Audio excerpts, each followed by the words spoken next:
Alright, hold on, let me get this going real fast. What's up, Ben? How's it going? Oh, I need to get my camera thing set up. The lights. The hide all the illegal stuff. No, I'm just kidding. Let's see here. Oh fuck, I think I'll double sleeve it today. What's up? What's up, man? How's it going? Get this makeshift fucking webcam thing going. Or GoPro thing, I suppose. By the way, what I'm using, right, it's not even a GoPro, right? It's literally just a webcam just strapped to my forehead.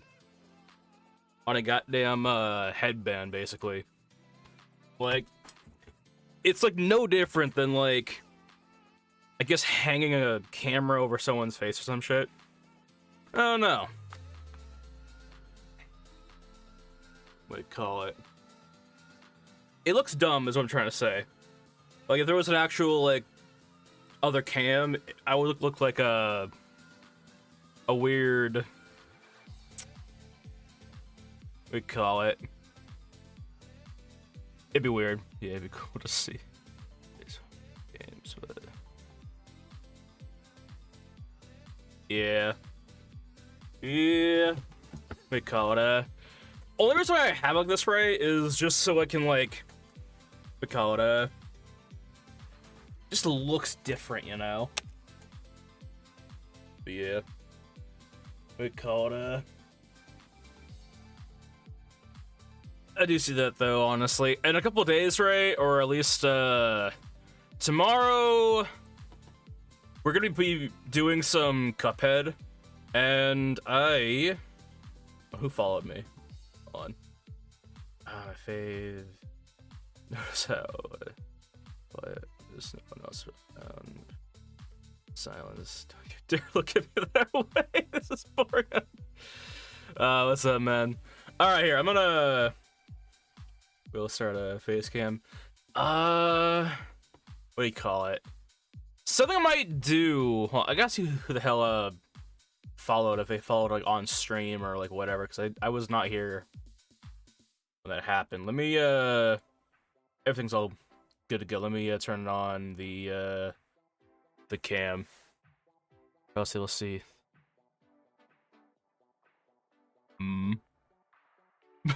Yeah. On. I always lose where the hell the camera is. Alright. Get the dashboard up so I can make any... on. So I can edit stream. I think I... Do I have it? Ambiros. What's up? How you doing? What's up, Morris? How's it going? On. We'll start a face cam, or we'll use... Is that the glasses camera? No. No. Oh, it is not the glasses camera.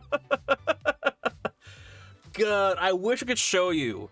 I wish I could show you all. But, like, the camera's on my fucking forehead, so I can't show you from the camera view, you know?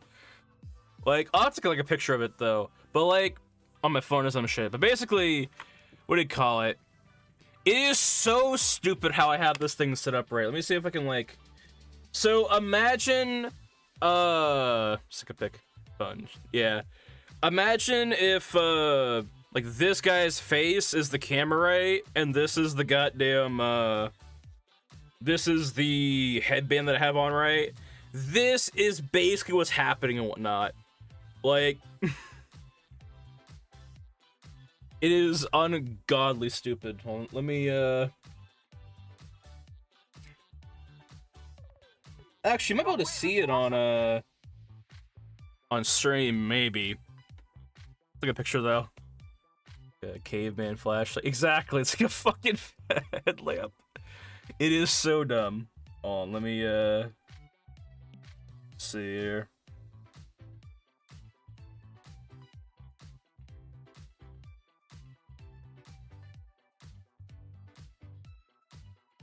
It is the dumbest thing.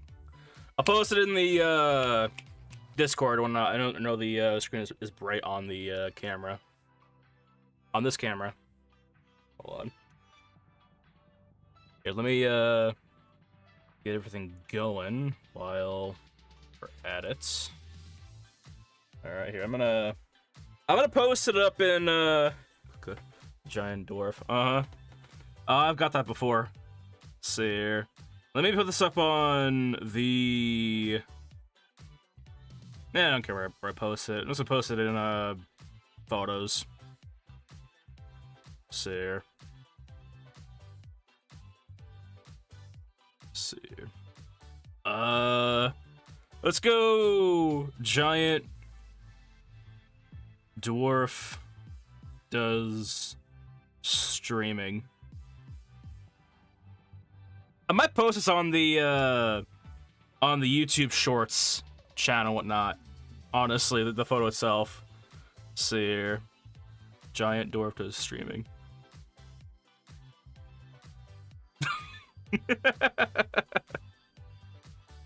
There you go. I'll post it up or pull it up on a stream real fast here. Let's see here. Like it's so fucked. It's so fucked. Hold on.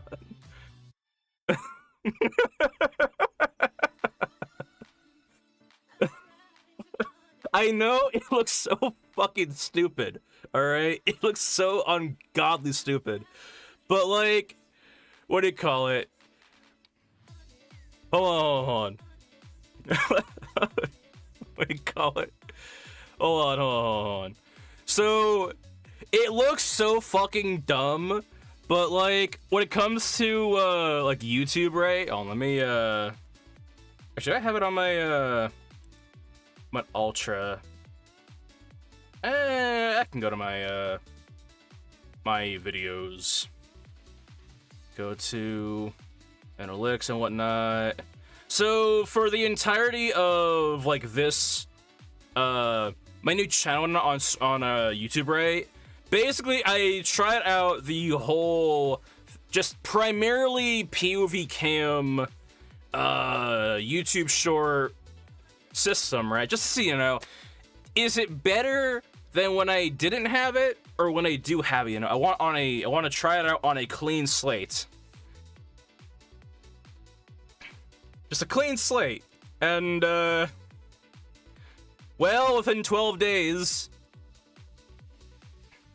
we got 15,000 people, about 33 watch hours, and yeah, this is in the last 12 days or so. I'm gonna call it 14, since it started on 28th of last month or whatever. But yeah, so basically this is kind of good. It's kind of good, all right? While you're drawing the POV. Yeah, what's up? I'm gonna put your name, watch this. Amber, I'm gonna call you Am. Someone told to come here. What's up, man? Thanks for following. I didn't catch it earlier. Apologize for that. Am. Really? Hold on. I have this weird thing where I can't tell if it's an I. But goddamn name. All right, hold on.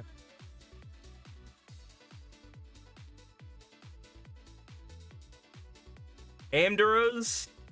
Almdros? Mad Roz. Oh, Al Madroz. Yeah, okay. Apologize for that. See here. Here you're. Let's start over. Unfollow, follow again. I'll get your name right.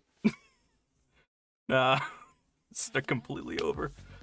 See here. We're together now.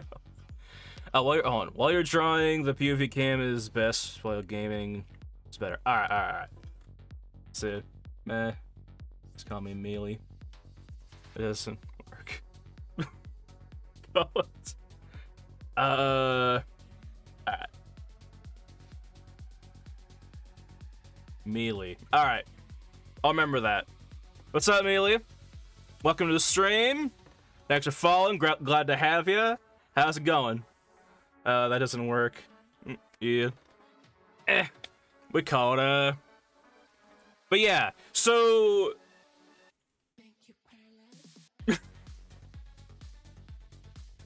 Ollie, how about this? Allie... Actually, yeah, let's just go with it, alright?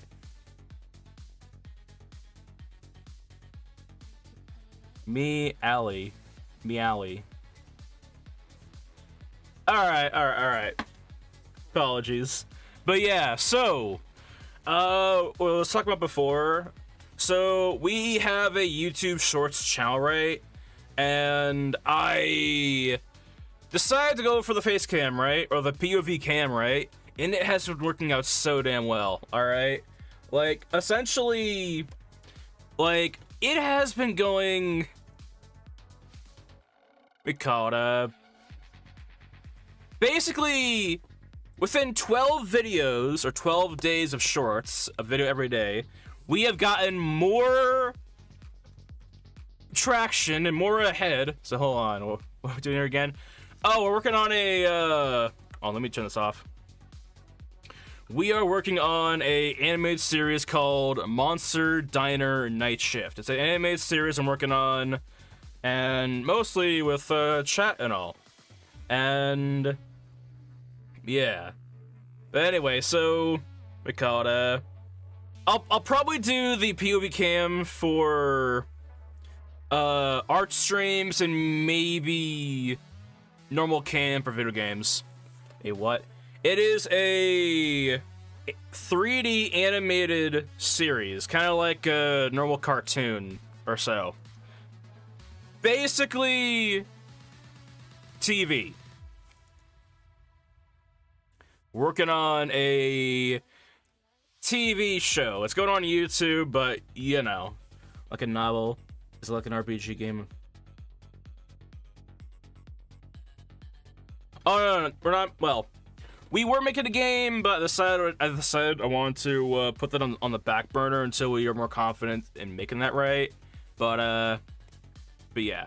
Basically, it is a show called Monster Diner Night Shift. It's an episodic series, 7 episodes apiece, or 7 episodes per season, about monsters trying to run a diner in a monster-filled world. It's supposed to be a comedy series, kind of like a satire, like South Park or anything similar and whatnot. The whole idea being that the whole world has been infested by monsters. Everything that is bite-related can turn anyone into a ghoulish freak. You know, vampire bite, wolf bite, terror bite, frost bite, you name it.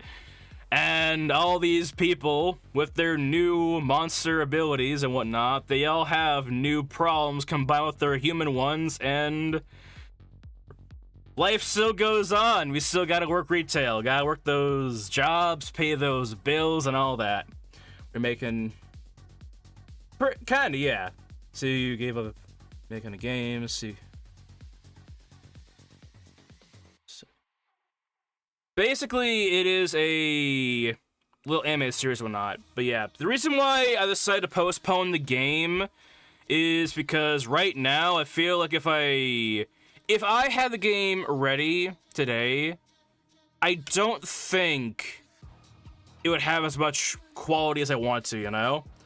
Why don't I make it a half video game? Cause... like The Walking Dead. Because when it comes to these projects, right, I want to work something that I'm confident that I can complete, you know?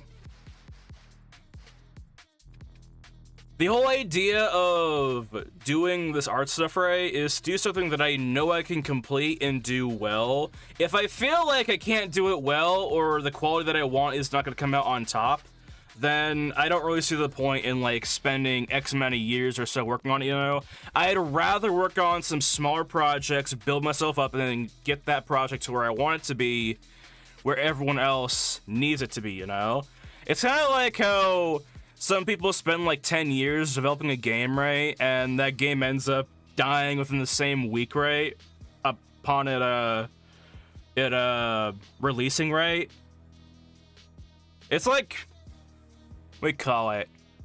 Some people spend a decade working on a game, and in the end, they release the game, and it dies within a week or so, or however long. It doesn't.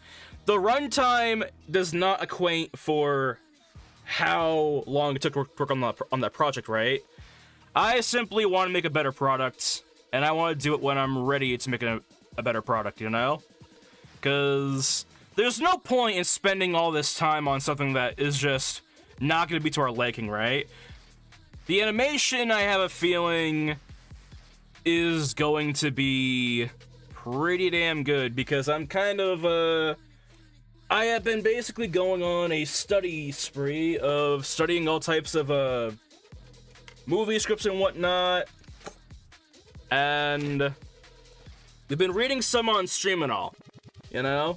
Reading some Zombieland and whatnot, and, you know, we call it, basically, by the way, did you write script for the animation, or... Oh no, I have the scripts and whatnot. Well, half of them made. Right now I'm on episode 3, but right now we have the main cast of characters all fleshed out and whatnot. We have to make them first, of course, but plan-wise, that is what we have. Let's see here.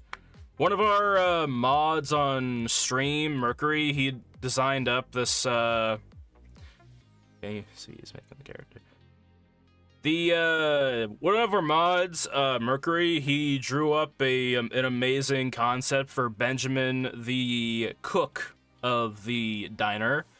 So, let me go over a little bit of the characters and whatnot, you know? So basically, we have a cast of 3, basically, as a main cast. We have Benjamin Butler, is that Invincible model? Probably, I don't know. We call it, for every character that he's designing and whatnot, it's alright. It's alright. We call it,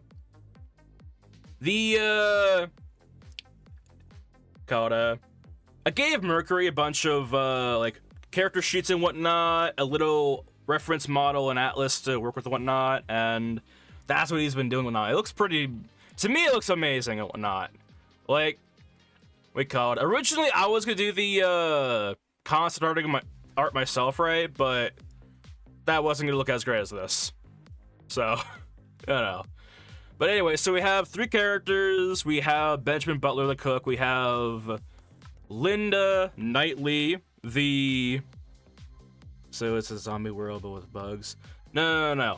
Basically, let me lay this out, alright? So we have Steven S. Ryder, the manager, boss / werewolf. You have Linda Knightley, the jaded, witty vampire waitress. Benjamin Butler, the cook and whatnot. In every episode, we have a new monster every goddamn week. We have fucking abominable snowmen, zombies, harpies, the headless fucking horsemen, mummies, all types of shit and whatnot. Each one having their own individual issue, not relating to their fucking monster form at all. Like we have, we call it individualism concept, main character, the influencer problem where people go off on their fucking streams or just social media, whatever the fuck, right?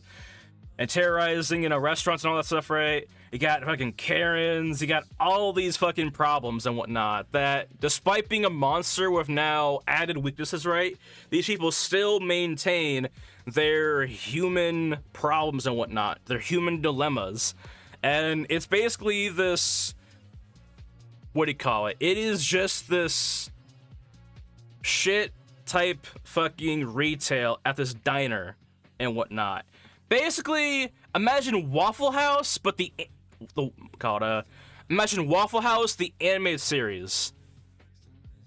The idea, too, being, you know, it's retail. in every variation of retail, there's going to be some shitty times, you know, some shitty moments and whatnot. And that's also one thing that the series is going to tell whatnot, you know? But yeah. Waffle House, the animated series. But yeah, hold on. Let's see here.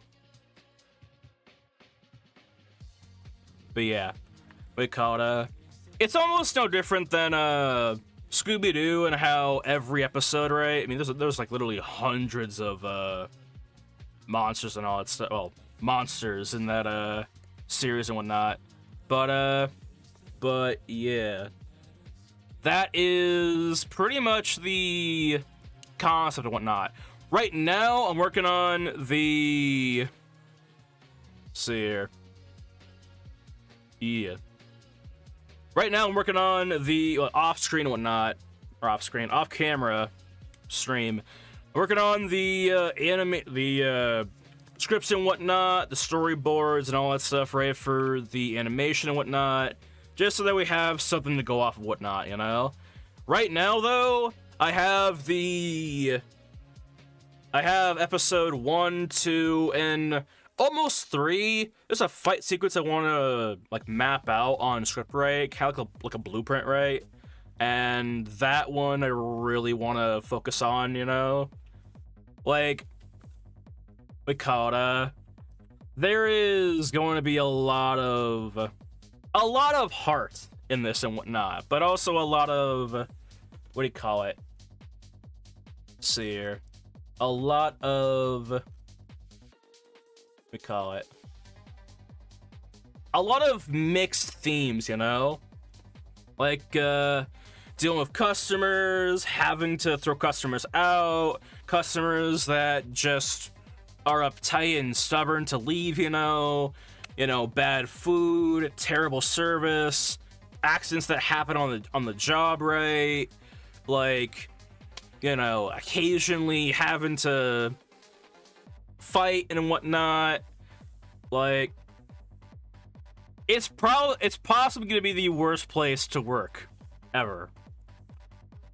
And yeah, that is gonna be part of the comedy of it, you know?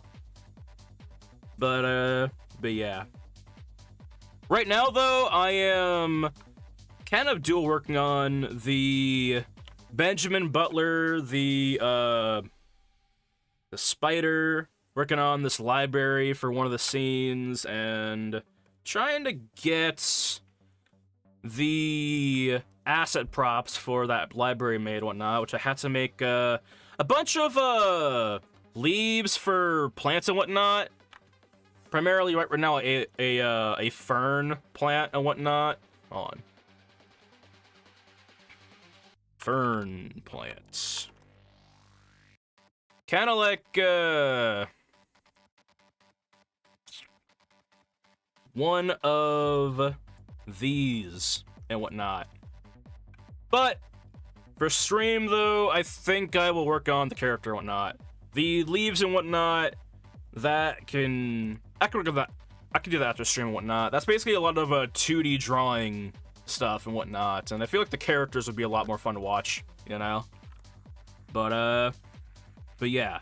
So let me go ahead and do this, alright? So my process with Ben here, right, is I'm basically making each part individually, and then I'm gonna meld them together and whatnot, kind of graph them together, right? And we call it ideally make this both the model that we will rig and animate, you know? One of the processes that we're doing with these characters, right, is we're trying to go for a low poly and high poly, or a low and mid poly type deal. What that means is we're going to be able to go on and... Hold on. Basically, we're going to be able to create some definition in our model that allows us to target those curves and those little fine details to make, well, the comic book lines and all that stuff, you know? And can't tell us where the hell to draw on the model itself, you know? A lot of the lines here I draw it on specifically, right? But it mostly is the ambient occlusion that we bake on, the bent normals, you know, all this stuff that allows us to texture these things the best we can, and all that is done from this program right here, making the mid poly, making all the grooves, all the curves, all that stuff, right? So it gives us something to map out, something to kind of work with and whatnot on the model. That's kind of why I'm doing it right here, instead of like going into like just making the model like just flat out, you know, which I technically am. But this is going to be a weird process where I essentially give this thing a little bit of the case of the uglies, you know? Which is quite normal. But yeah. We are going to be animating this in Maya, but we're also going to be exporting it out and finishing it off inside of Unreal. Mostly for speed, but also because the quality is just going to be a lot better, honestly. But yeah. The other thing is, too, if it is permitted and we do a decent job, which isn't likely. Yeah. To be clear. Yeah. So, we call it, because this is going in Unreal, right? Technically, it could be a level design for something. So if that is ever something that we want to do in the future, and we're able to do it, you know, that is something I would not mind trying to do. But yeah, we call it though. Level a cow. You know, one thing I was kind of thinking, right, which, hold on, this is not, it is not.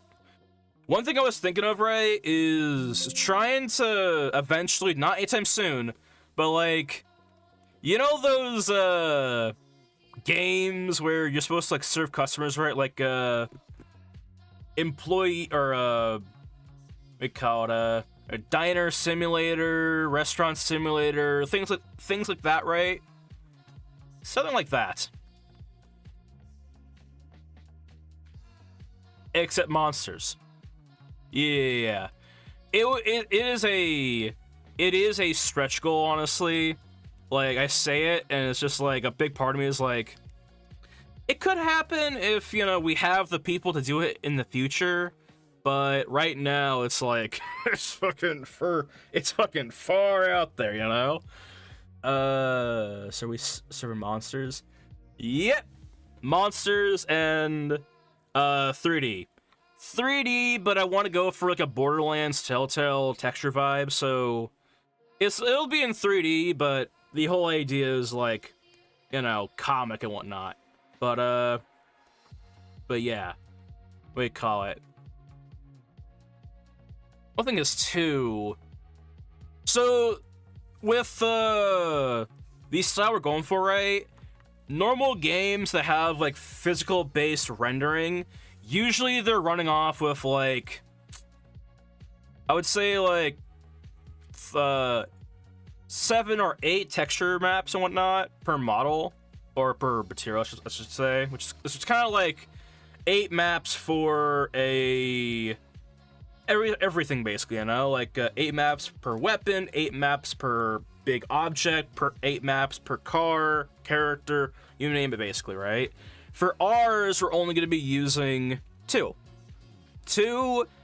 and possibly 3 if we need some opacity. But with that said, right, we're using just base color and emission map, which is basically just the color itself and anything that glows basically. With that said, right, everything ideally would be about 4 to 3 times as more efficient to run on a game setting. So ideally, if we did make this a game, it would be a little bit more optimized, you know? Just because of the fact that we're using kind of little, you know? So who people are you? Right now it is just Mikata. I'm the one who's writing the script and whatnot, and making the models and all that stuff, right? And gonna be the one animating it, right? And are you just well, I'm designing, animating, script writing, finding all the people to do this project with and whatnot. But yeah. Mercury, he is one of our mods on the stream and whatnot. He is the concept artist for this and whatnot.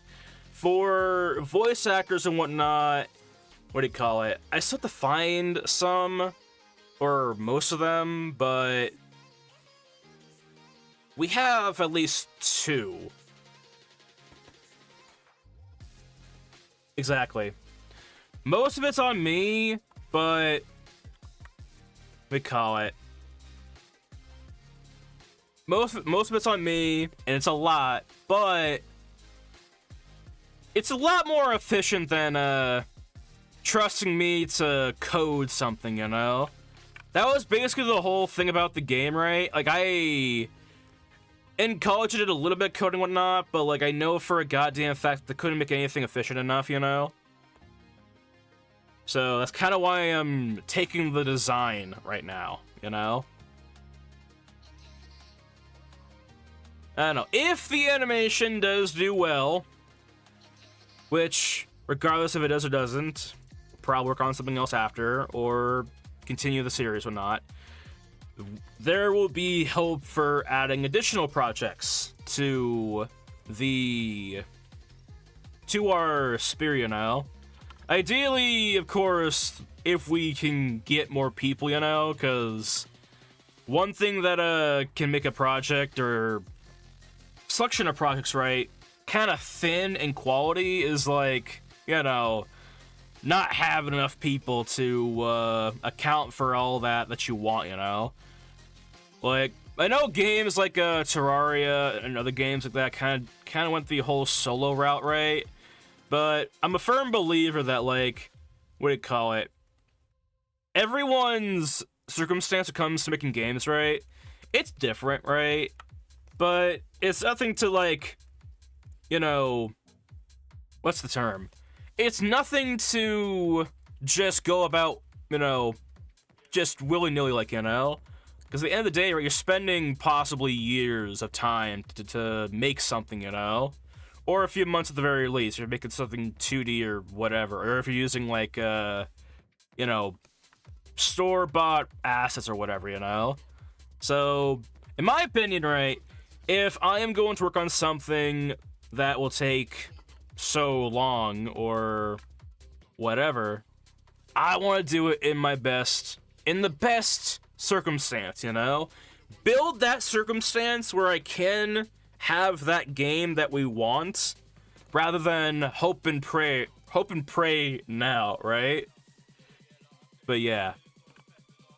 So, if you do it right, I mean, basically, yeah. If you do it, we're gonna do it right, you know? Because, I don't need to tell y'all exactly and do your best, exactly. Like, I don't need to tell y'all that we've had some fucking games come out that just, like, didn't do so well, you know?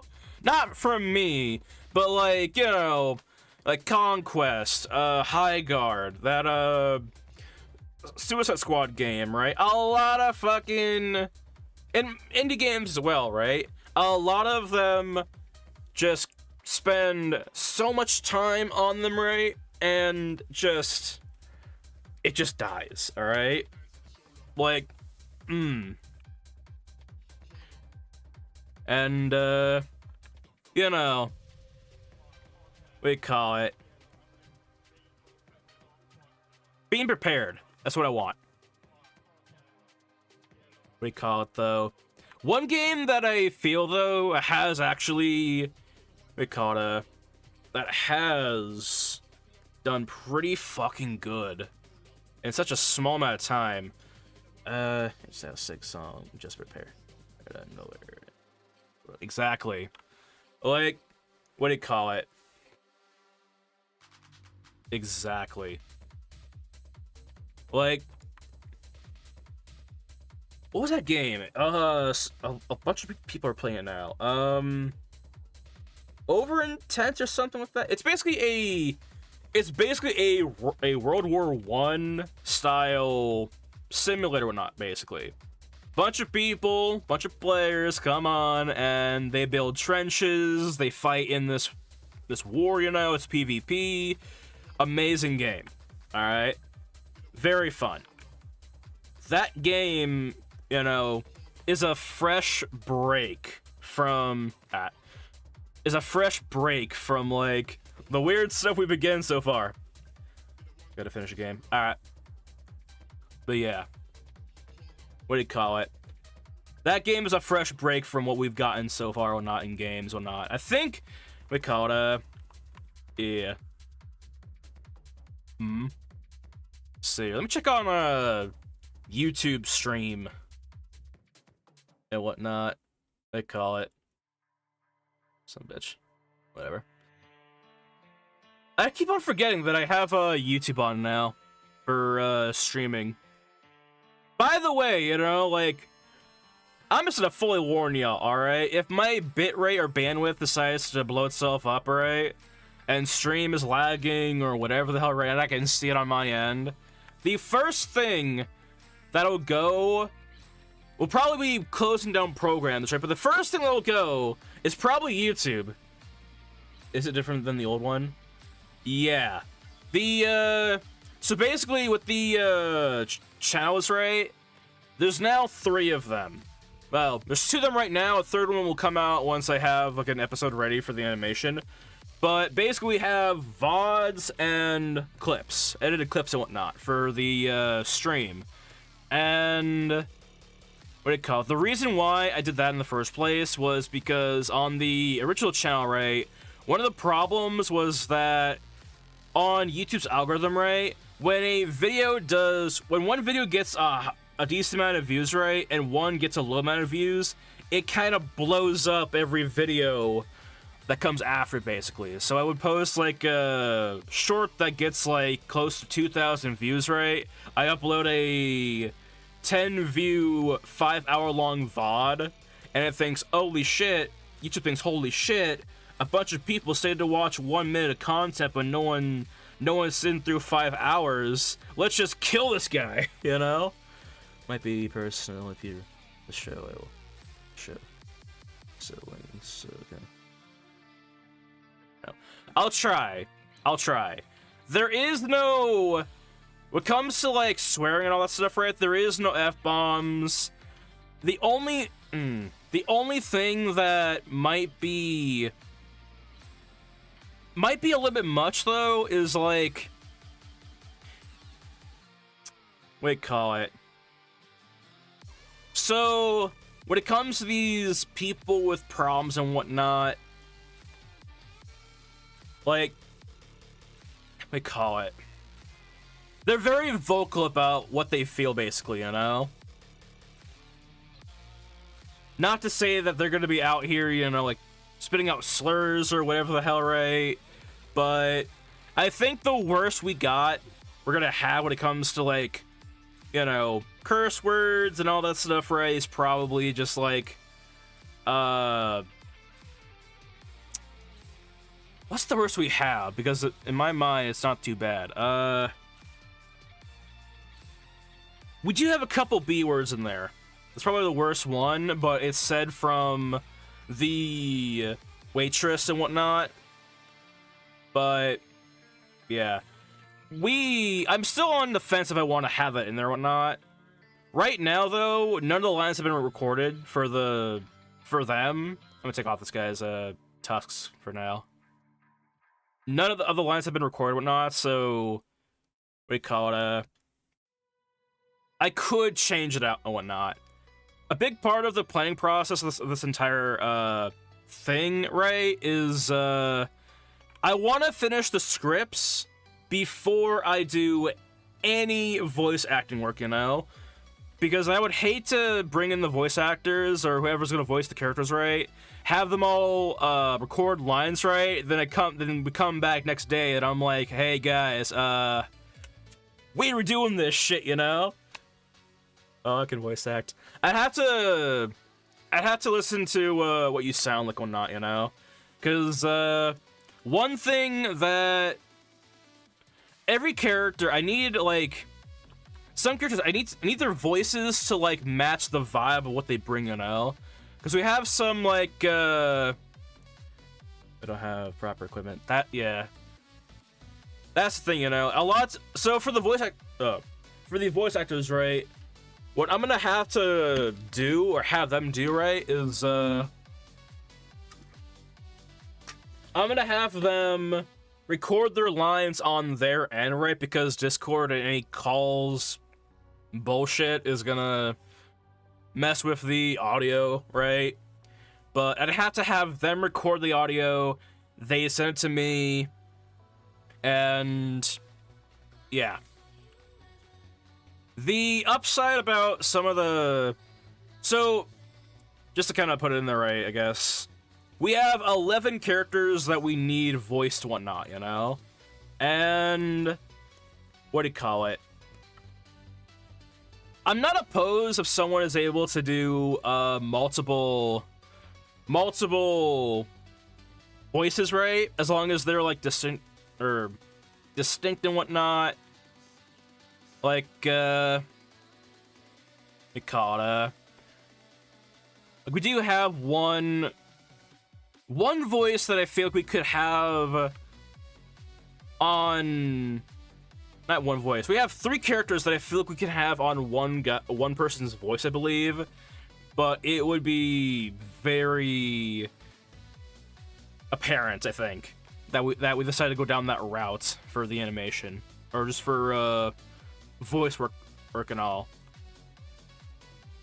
But yeah, I'm not gonna say why, because if I do, it's gonna spoil one of the themes of one of the episodes and whatnot. But yeah, if they have talent that can voice more than one character, for example, in Simpsons, the lady sounds like Jesus. That's pretty good. That is good. The thing is, right, so... The other thing is about this series, right, is, or I guess the production, I guess, is, it is mostly a passion project, you know? Like, we are essentially working off of, like, a shoestring budget, of course, right? This isn't like Warner Bros., where it's just like, oh yeah, I walked into a writer's room, sat down with a bunch of old people or whatever the hell, right? And they're like, all right, here's 20 million. Turn it into 40, you know? Like, But yeah. My whole thing, right, is like, I know people... I know that there are people who could do like 3 characters, right? Or just have that reach, you know? But I feel like someone who has that, right? Yeah, imagine getting in a whip and hitting the voice actors every time.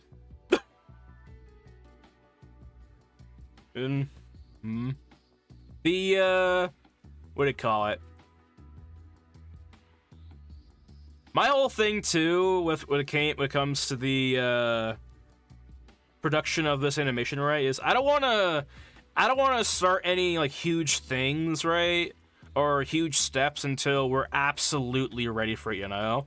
Like and of course we're not going to start doing the animation part of the animation until we have all the characters right, or the whole scene and all that right, because I want the characters to actually feel like they're in the world, you know? Sometimes in an animation or in 2D animation or whatever, like, they have it so, like, they have it so where, like, they animate it first by itself, and then they added in the background afterwards, you know? Like, if I wanted to, right, I could animate this after the spire is done, right? I could animate him doing something in Maya and then save the animation and bring it over into Unreal once we have that all done. But I have a fucking strong feeling that if I do that, it's gonna look very off, you know? And a lot of animation sometimes does that. I want this to be more real, you know? Not that I'm trying to go for like ultra realism or trying to win a goddamn Oscar or whatever the hell, right? But like, or anything like that in equivalence, but like, you know, I want this to not look like it was made out of hopes and dreams, you know? That's the whole deal, you know? Like, what do you call it? As long, basically, you know? I don't know. That's why that's why I'm trying to, like, you know, come about this in a much more better way than with the game, you know? Like, the game I still feel could be a success and whatnot, but with my lack of knowledge in making that game the best it can be, lack of, you know, people to help work on it as well, you know, that will look like it was made out of hopes and dreams, you know? Hopes and dreams, hopes and fears, hopes and, you know, just straight, you know, prayers and whatnot, you know? But yeah. Let's see here. Oh, let me, go on this guy. Yeah, he's gonna have, like, a priest back there. But yeah. That's basically what is going to... That is the quality control that we're doing and whatnot. But yeah. Yeah, apparently hopes and prayers aren't enough in the big T. God, okay. Have you seen... I'm pretty sure you've seen it before. Have you seen, the, developers who try to, like, act like because they made some... or they spent a lot of years, or they did something that they deserve, like, all the praise in the world, right? Like Concord, how they're, like, when the game was, like, being, you know, shitted on, right? They're like, one of the developers, right, was like, I don't care what anyone says. I know we made... pounds his heart, you know, fucking in respects or whatever the hell. Maybe puts his hand to his forehead and salute. I know we made an amazing product, and I am sure damn proud to have played it, and I will keep playing it with my friends and having a fun old time. It fucking comes down in flames in like a month later or a week later or whatnot, you know. It didn't have long. It didn't have long to play with his friends. He had like a weekend probably. You know? Why no one likes to... That's the thing too. I feel like I understand, right? You put so much money into a game, right, or a product or whatever the hell, right? But I feel like first of all, there's no goddamn way. When no one likes spend.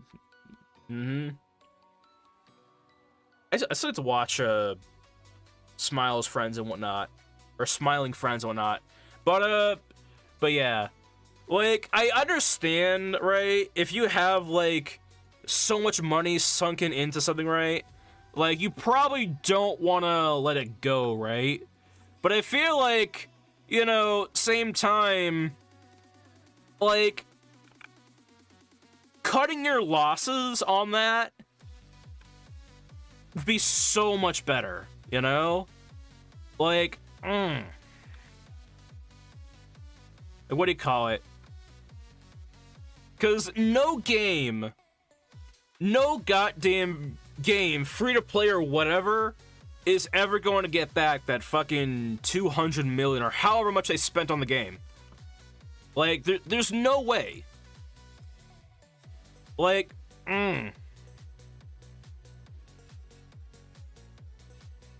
Oh, is this thing, hold on.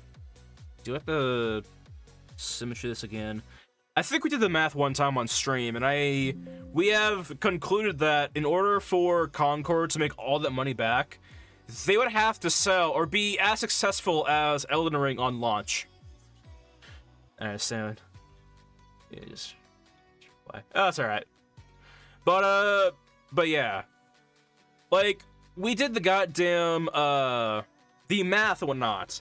We basically just on Steam alone, basically, where Steam takes 30% of the uploaders' revenue, and the game engine, which I think they use Unity or Unreal for that shit, we chalked it up to like 7% or some shit like that.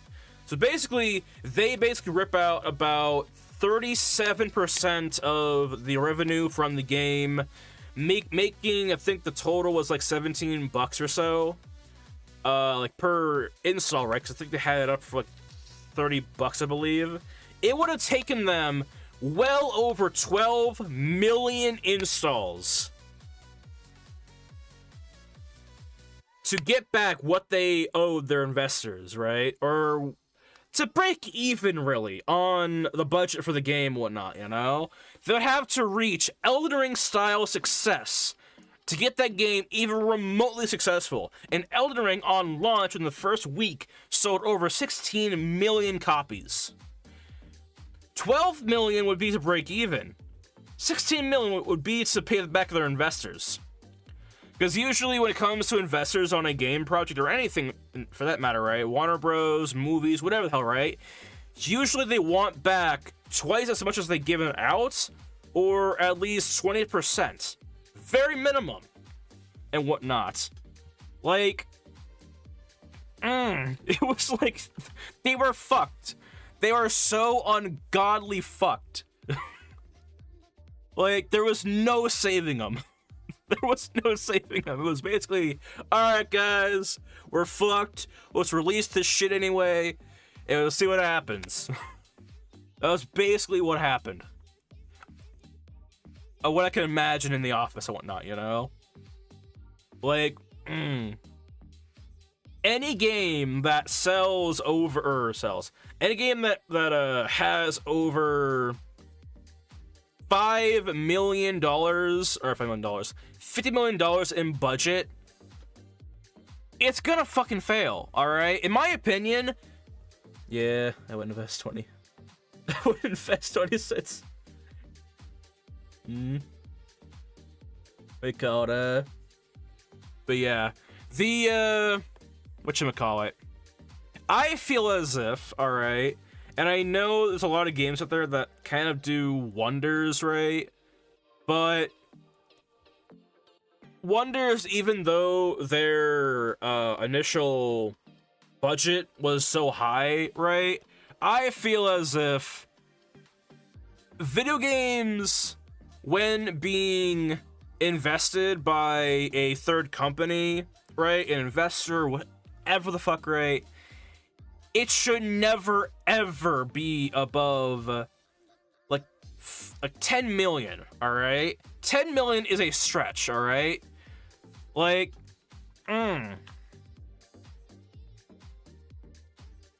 Because, like, what do you call it? There was no way. I mean, even if you, there's no goddamn way. There's no fucking way. Like, I can't stress how fucked you would, anything would be, any project would be, if they just did that, you know?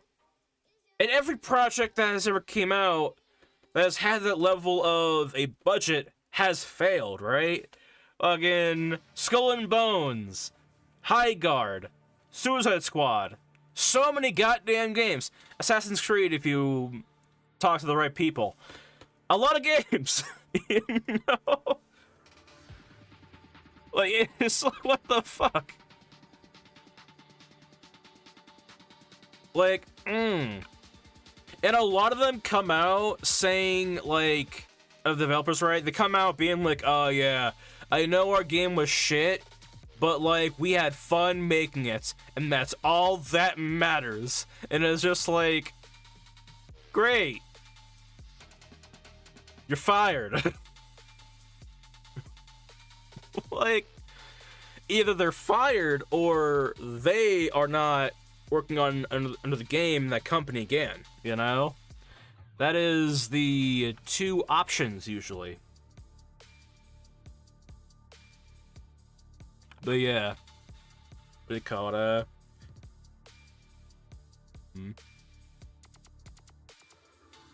But yeah. When it comes to budget for this project though, on our animation stuff, right? What do you call it? I'm not gonna turn on affiliation for that. Alright? Like, no. I chose to turn off affiliation because personally, I hate having to pause when talking, you know, or like discussing stuff, right, or whatever, right? It would be a literal QTE, a quick time event, to hit the snooze button to turn off ads before they play, you know, because they don't give you that snooze button option until it alerts you. I understand your point, but money doesn't mean the game should be good. Yeah. Hold on. This good. To make the newest one, but it still sucks because the time. Yeah, that's one thing too. You know, time and money. You know, I agree. Like, every game is different and whatnot. You know. Like, I feel like, what do you call it? Every game is different, you know, because, like, a new game is not gonna have the same rep, or tarnished rep now, as, you know, Call of Duty had back then, you know? Like, back then when, it was, Black Ops 2, Modern Warfare, right? The good old days, when they released a new game, it was like, hell yeah, you know? It was fucking badass, right? These days, it is just, like, reused assets from the previous game, reused guns, slightly different textures, right? A very weird storyline, which I believe, the newest one, it was like, oh yeah, you're drugged. Now you have to fight, like, Elden Ring-style bosses made up of your imagination. It was basically a lot of... what do you call it? A lot of, what's that one, animated series? Like, Dragon Tales, Dragon Tales, right? Or something of that nature, you know? Just like, yeah, go into an imaginary land. Fucking, like, that's what it got out of the goddamn game, you know? It was just like, yeah, we're just going about our normal lives, all of a sudden, boom, fairy tale land. Icica. No. That's gonna be the next Call of Duty, you know? Call of Duty Icica.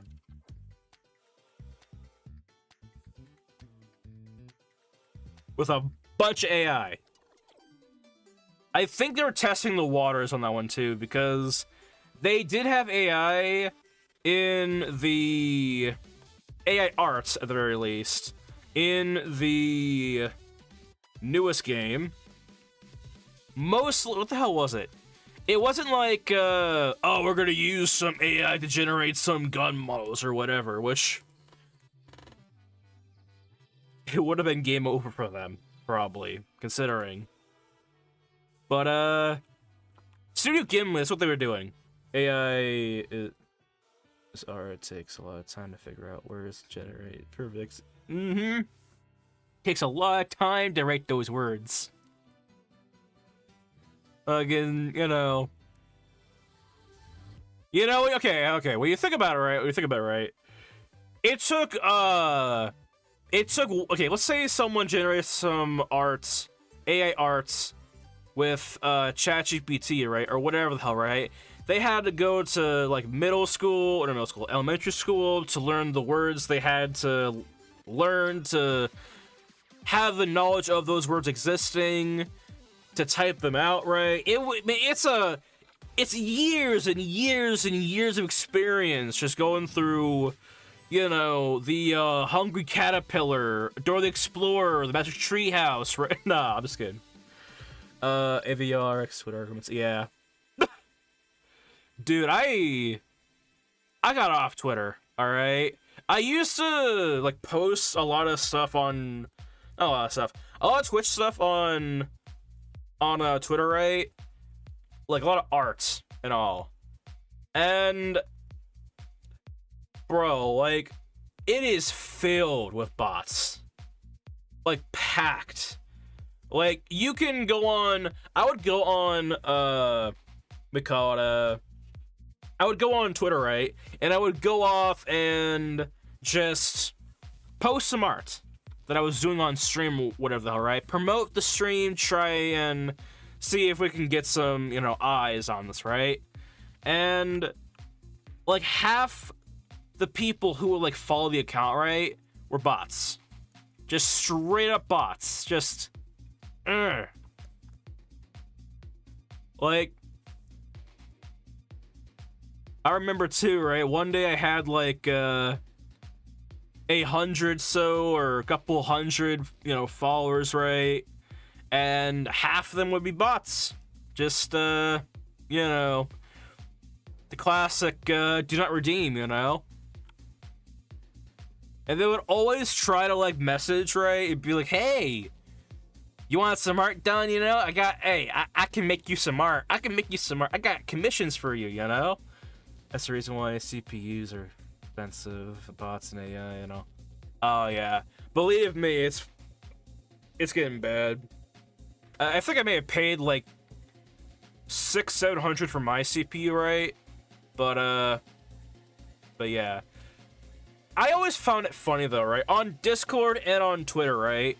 They would always have these bullshit ass fucking like fake ads, right?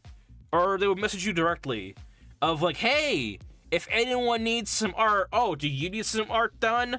Yeah, I can make some art for you, just for your channel, not, you know? Just so we can make your goddamn channel all spiffy and all that. And it's just like, look, alright, I understand. Alright.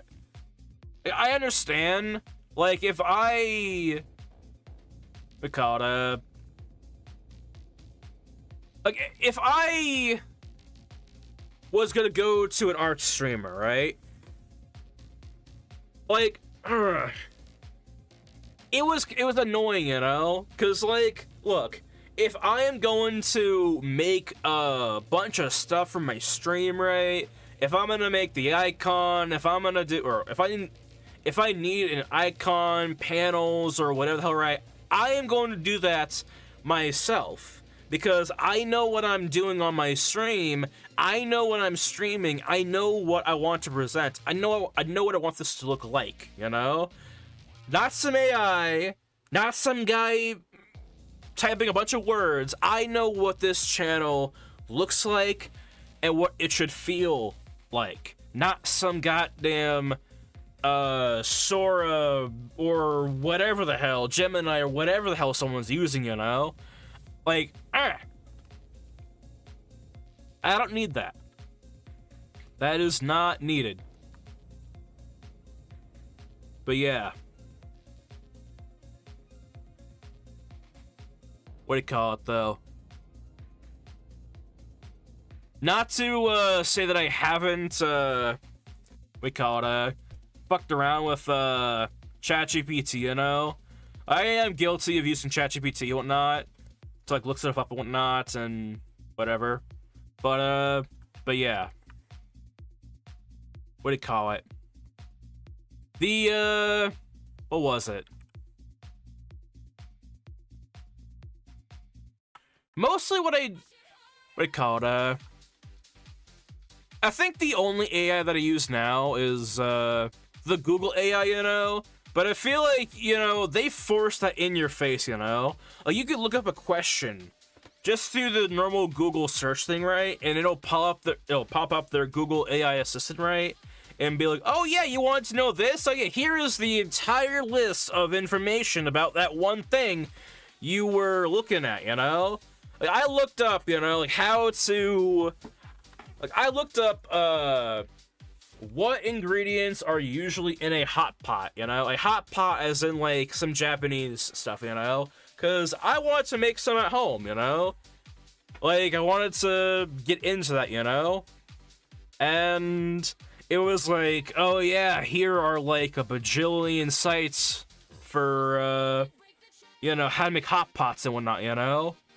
Like, just tell me the ingredients, tell me how much I should be putting in, so I can go about my goddamn day, make some goddamn food, and that's it. Like, they shove the goddamn AI assistant down your throat, basically. And it's just like, Jesus. To me, it's not really infuriating, because sometimes it is helpful, but, like, at some points, right, it just, like, you want to get to information, you know? Like, information that, like, you trust, you know? Like, sometimes whenever I'm looking at a character, right, or I'm writing down some stuff for a character in the script, right, for this animated series we're working on, I go online and I see if I can find some, like, better words that describe what I want this character or a character to feel in a certain moment, right? Because if I can narrow it down to a commonly used or commonly known word, I'm gonna do that rather than have a whole block of text, you know? One of the things that I have learned, at least from reading scripts online, reading, like, Zombieland scripts, right, is, what do you call it? A lot of times, they give the, what do you call it?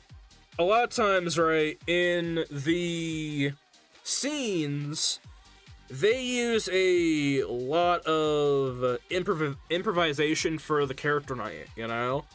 Or the person playing the character or voicing, basically.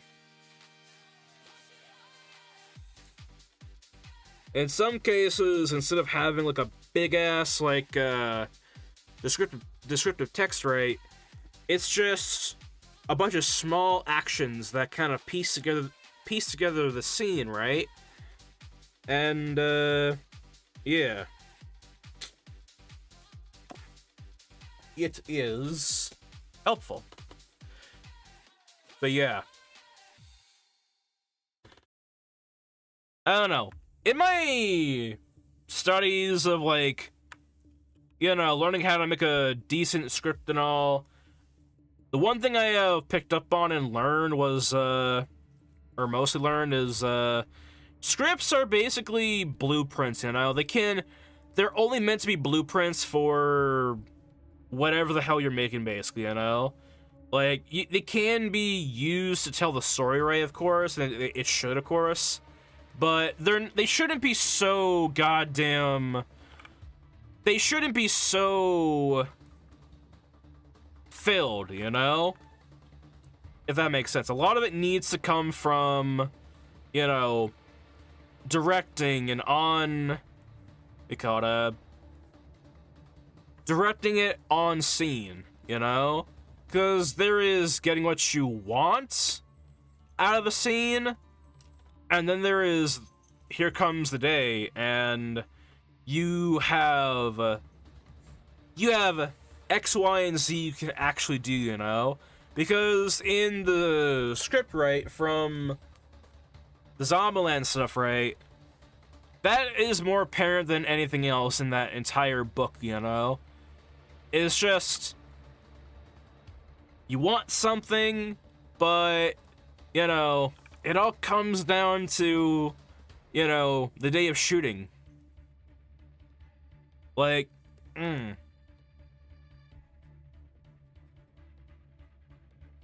Which is why, when it comes to character voices and all that, a lot of it is kind of improvised or not, you know? It's up to the actor to kind of, like, get into that role, you know?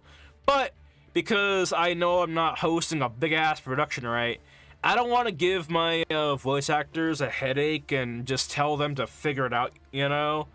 So, ideally, what I'm gonna do probably, or most likely, is I am gonna have them, if they want to, they can make the character their own, you know? But if they would like the assistance, they can use the notes in the script, you know? Basically, if they want to do it them, if they want to like make the character their own, they can. If not, they got some help out with that as well, you know? This also helps with the believability of each character, you know? Like, but yeah. It helps the feeling that these characters are, like, quote-unquote real, you know? Like, what do you call it? You can tell when someone loves or hates their role in a film, you know? Usually. Unless they're really that good. Like, it's very easy to tell. And I feel like when it comes to allowing your voice actors and all that to, or anyone really working on the project, right? Even artists, right? Even in my shoes, right? Like, what do you call it? When you give someone the ability to just run with it, you know, just go in and do it right, you get some immaculate results. One of the, and actually I have a lived example of this, actually. When I was working on, I know I talk about this way too often, but, when I was working on Puppet Master, a lot of the assets that I had worked on, right, there was guidelines, of course, for everything, but there was also that freedom of, like, you know, that freedom of, like, you know, just, yeah, not do what you want, but the level of freedom that comes with, we call it, the level that comes with the territory of making it unique, you know? But yeah. That to me is kind of the reason why I love that game, you know? I loved it. It's cool. But yeah.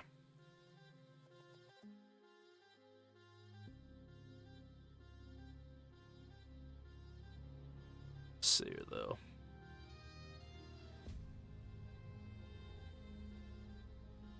What? Have to start figuring out the do like this. But yeah. Which, by the way, tomorrow we are going to be doing Cuphead. All right. And it's gonna be kind of special, I think. It's going to be a case where we are going to try and, I mean, I'm going to try and get through as much Cuphead as I can, right? I don't believe I'll be able to be it all in one stream, of course, right? I mean, but, I want to play the game with a heavy status on the fact that I am playing as a noob, I guess. You know? Kind of a noob. Hold on. Cuphead 2. Oh, yeah. So, full disclosure, right? I'm not sure. So, basically... Fuck it, whatever, we'll just say it. So, I did play a little bit of Cuphead. Like, 2 days ago, right? Not a whole lot. I got to... I got on the game, and whenever I play a game on stream, right, or I have plans to, normally I go in and I make sure the game can be streamed on OBS, right? I go in, get the settings right, do all that crap right before I go on stream, and we find out that there's gonna be like 20 minutes of me trying to figure out why things are not working, you know? Also, to make sure the controller works as well for the whole thing. And I got past the tutorial and nothing else. I played other stuff, but nothing else. You know? We will be starting on a fresh game though, alright? Like, I got 2% of the game done and whatnot. So, full disclosure on that.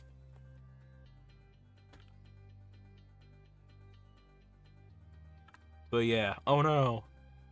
They call it. But yeah. Let's see here. I'm trying to do that. But yeah. I can't wait for Cuphead 2, honestly. Was that announced at all? Because they call it I might do what everyone else had done for RE9, Resident Evil 9, and like go in and beat Cuphead to kind of get prepared for Cuphead 2, you know? Like, and prepared as in I know I'm gonna scrape by this game by the skin of my teeth every single time, alright? Like, I like difficult games, right? Doesn't mean I'm good at them. But I am willing to go through and try and beat Cuphead on stream, alright? And, we call it, I kind of want to see if I can do a kill count, or a kill counter, you know? Or, we call it a defeated counter, I guess. Okay, I'm going to be honest with this. Be Cuphead 1, so yeah, good luck. Alright, the reason why I am, we call it the reason why I'm kind of like on the fence with the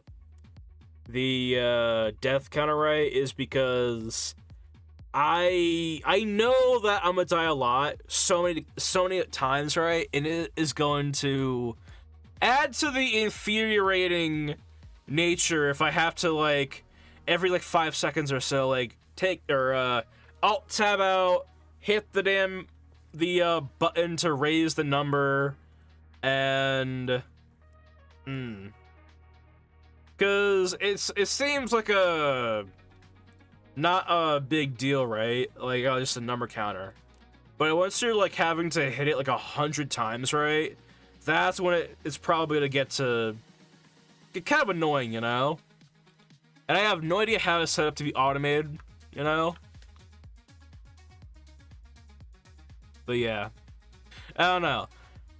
I feel like, so I'm gonna try and go about the game in the most logical way possible, alright? I have seen people play the game, alright? What I'm gonna do, alright, to try and help myself out, right? So when it comes to shop buffs and all that, right? I am going to straight away go into the first game, alright? The first round. And I'm gonna see what I do well in, what I suck at when it comes to mechanics, and what I feel like I'm gonna improve upon later on, you know? Just as my own expertise or whatever, right? Or efficiency, I suppose, right? And I'm gonna buy buffs based on what I am shit at, alright? Like, if I am bad at, like, if it turns out that I am just shit at parrying, right, I might buy something to account for that shitness in parrying, you know? if I can aim well and get a lot of hits on, I'm probably not going to choose a buff geared towards that, because ideally, in my opinion, the way you beat Cuphead is you survive Cuphead. You know? You survive. That's how we beat it. We survive. But yeah. Let's see here. There's like a lot of weapons and a lot of things in the shop, but you will have... Yeah, it's a guide, so it's going to be kind of hard. Alright. Yeah. Yeah, I'll appreciate it either way. Like, what call it, I probably will be choosing a lot of, like, unconventional weapons, honestly, you know? Or perks or whatever the hell, right? Usually, just a little heads up, right? Whenever I play games that have, like, a skill tree or anything that has to do with a choice of buffs or powers or whatever, right? Usually, I'm not choosing the buffs that are going to improve or make the game busted for me, right? I'm choosing the buffs that are going to account for the things that I just suck ass at, you know? That is the way I choose my buffs in games. Like, you know, just on the idea that if I can iron out what I suck at to stay in the fight longer, then, yeah. It's not a single buff will make... Yeah. Oh, I know that. But I feel like, you know, when it comes to these types of games, right? It's like in a... What do you call it? A lot of times in these types of games, right? There is like a community favorited type of buff, you know? Or community favorite or favorited thing people go for, you know? And I feel like I am going to probably not do exactly what people are expecting, you know?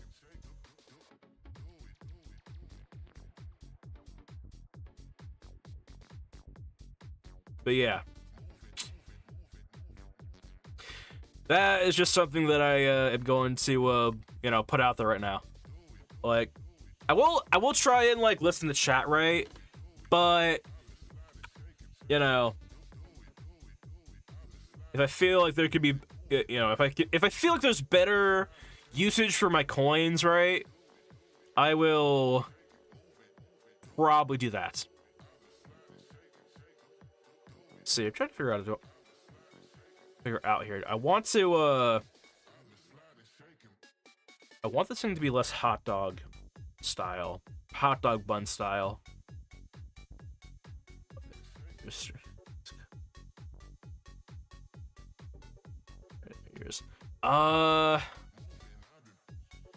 see here. My bandwidth is doing all right. Here, let me close down some programs. All right, might be the case because I know these programs require internet, believe it or not. See here.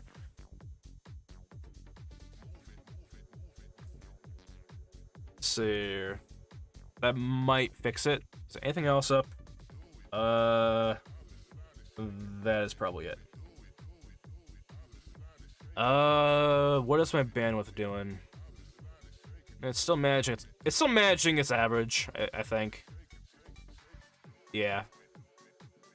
Yeah. Yeah.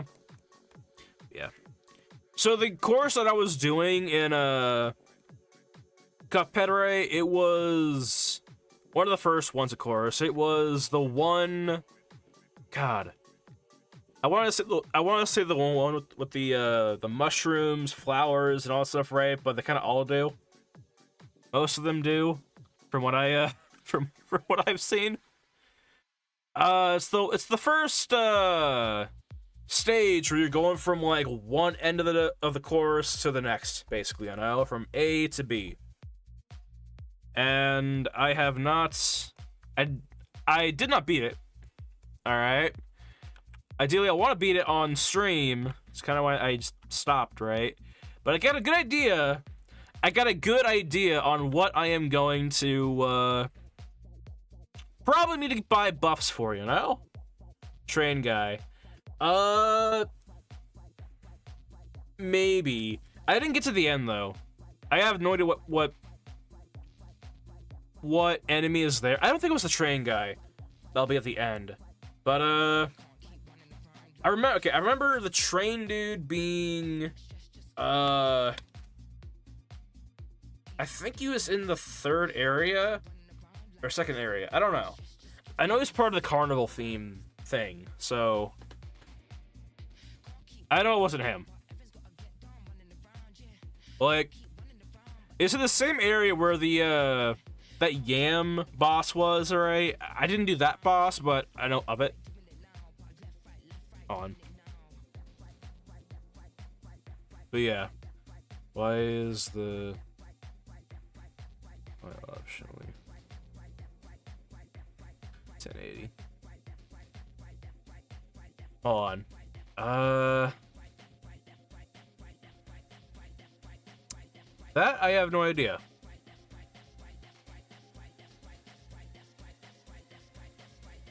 What do you call it? Let me check my OBS. It shouldn't be. Let's see here. Output. Stream output.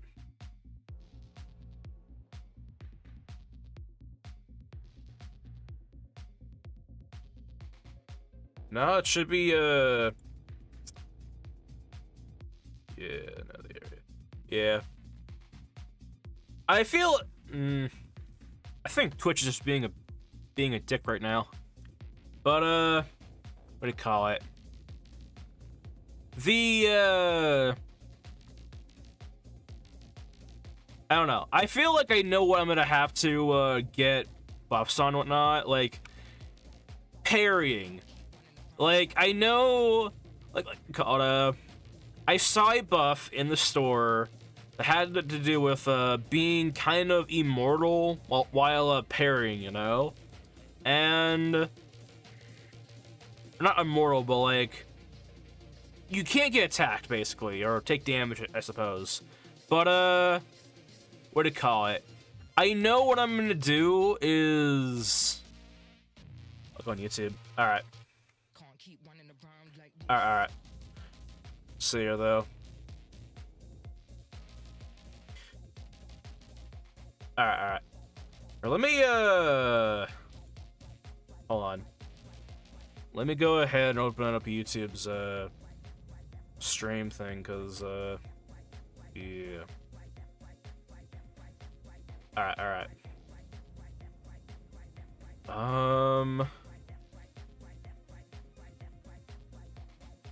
Okay, awesome, great. Hold on. Let me go on, YouTube's, chat on, see here.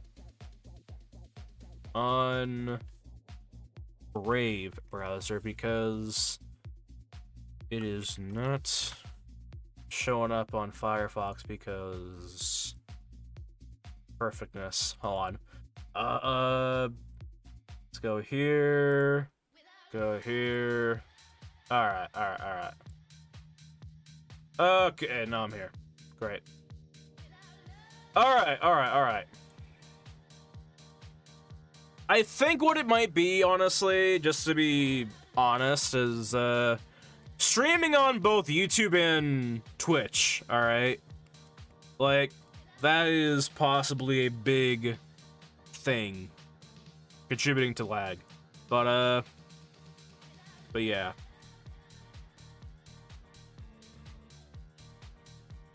I think what's... Let's see here. I feel like when it comes to, YouTube versus, Twitch and all that... Well, let me, go here. Alright. I think it's my internet. Alright. Well, on YouTube, there is the, resolution thing, right?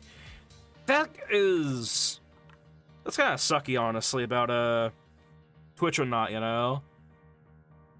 I was gonna say, too, because, like, it couldn't be on my end, because, when it comes to the resolution, because On YouTube, you could have it down on a lower resolution, not, you know, which is entirely number one's fault, Jeff Bezos. Nah, but yeah, I don't know. I think let's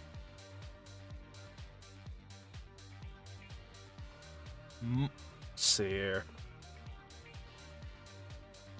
Let me go here. All right. But yeah.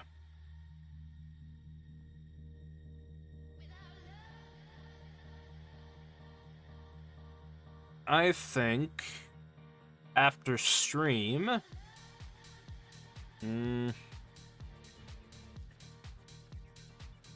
I'll see what I can do on my end, you know? If someone else comes in stream, could be mod on YouTube. Sure, I'd have to figure out how to do that, but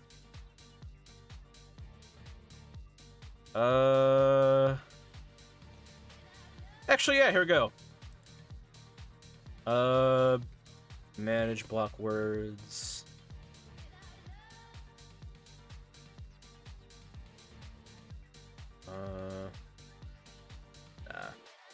Let's go. You are going to be a mod. You can review and remove chat messages or hide or put users in timeout. There you go. Promoted.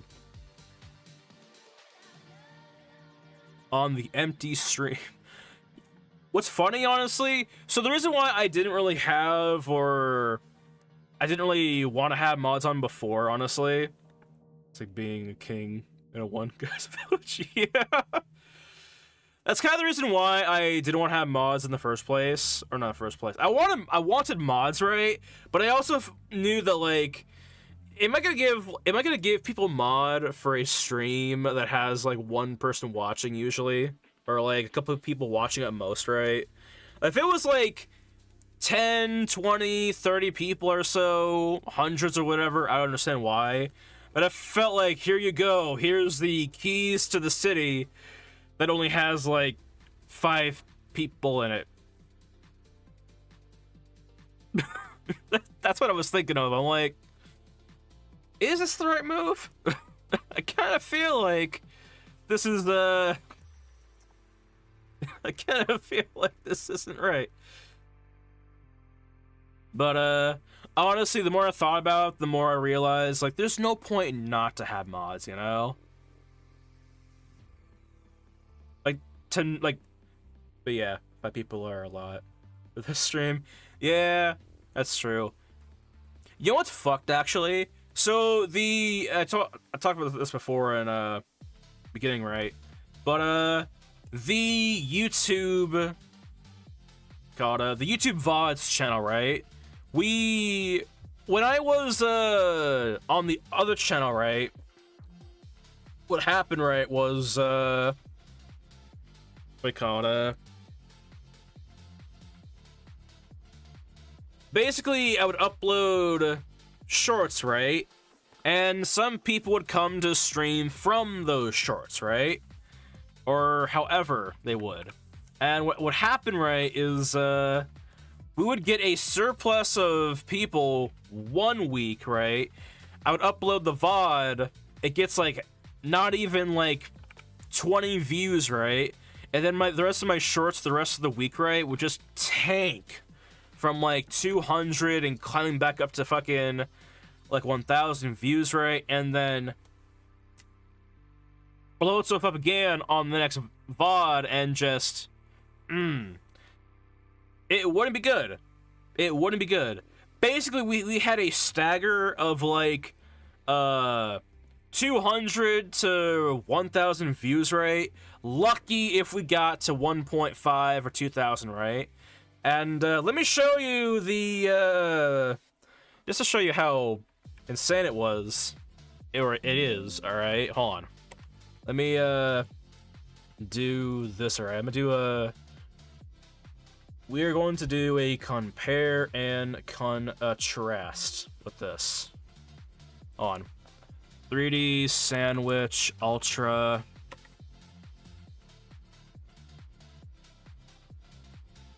Let's see here. Let me go to just 3D sandwich, the 3D sandwich. Let's see here. Arguably, my content on both on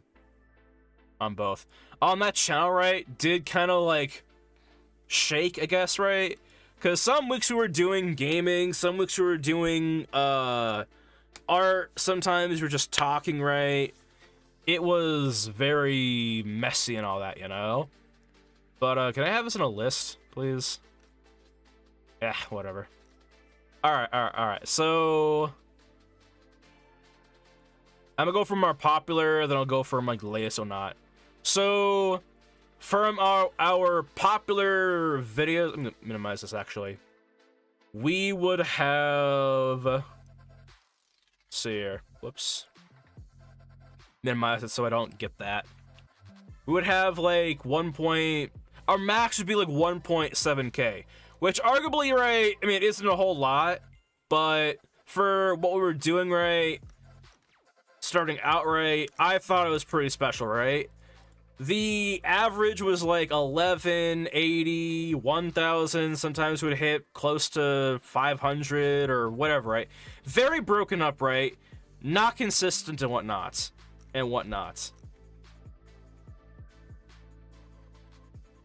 On our new shorts channel,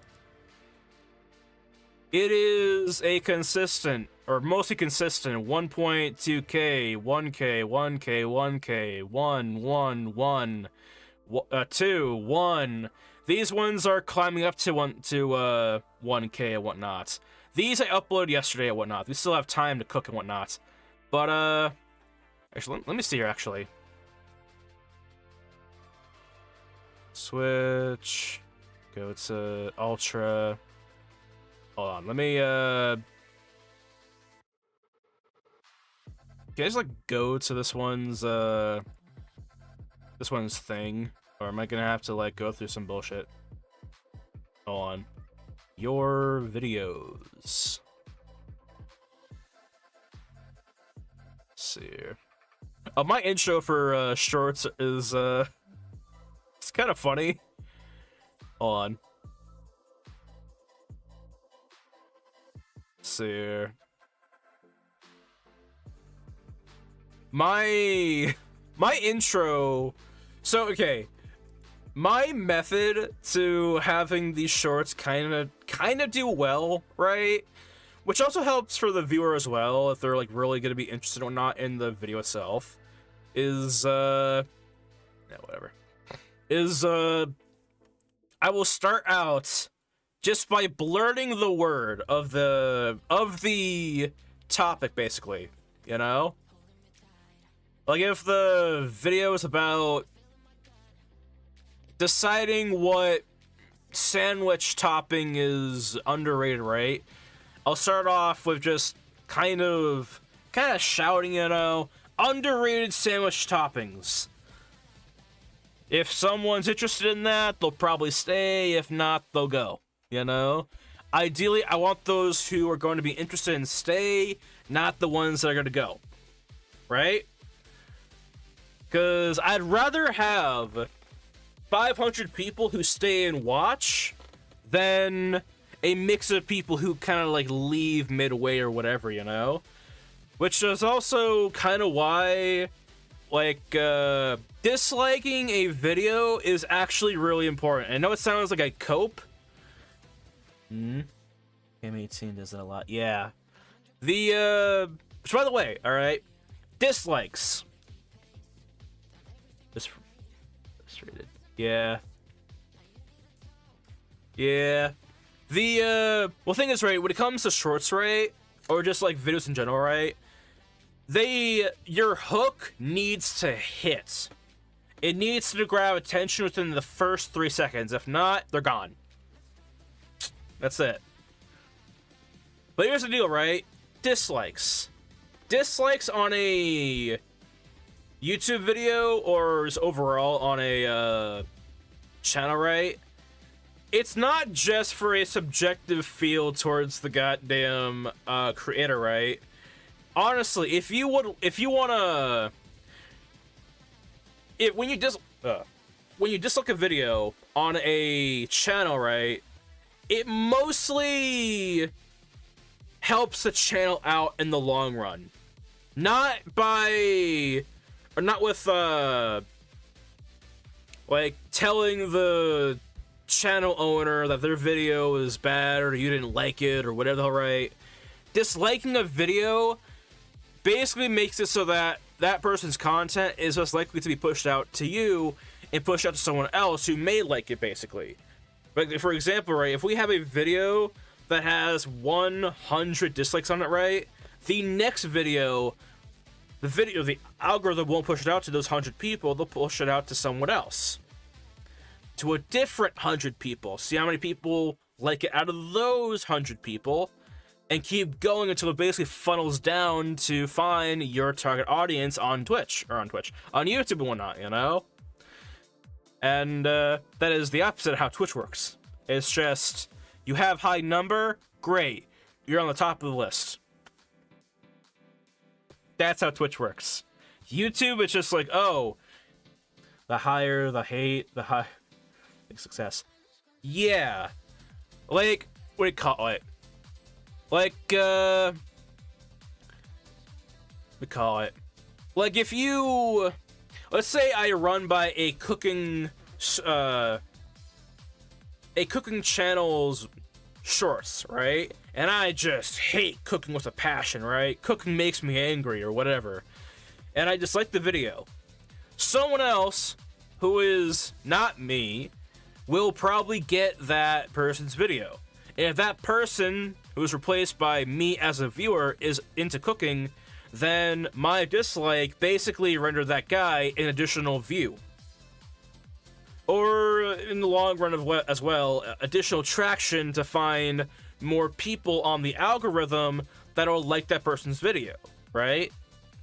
Or their type of content, of course. Like, truthfully, by the way, not that I ever promote it, but if you really want to just not contribute towards someone's channel, right, in any positive way, the best thing you can do is just swipe away in the first 2 seconds. Which, by the way, that's the deal. If you're on a shorts for 2 seconds or longer, YouTube is just supportive mom and Twitch is the abusive dad. Basically, it's basically the abusive.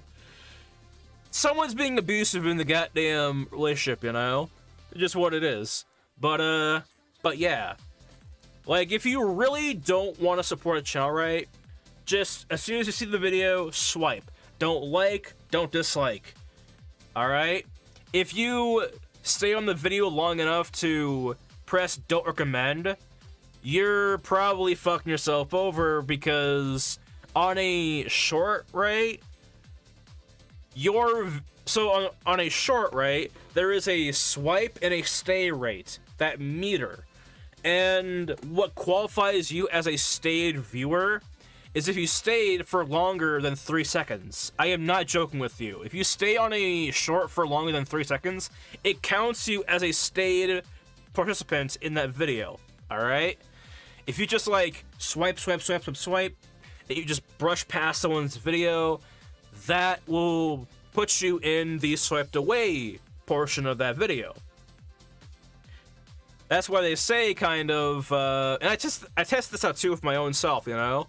I uploaded a video, I unlisted it, I put the link on one of my other channels, right? Basically, I had like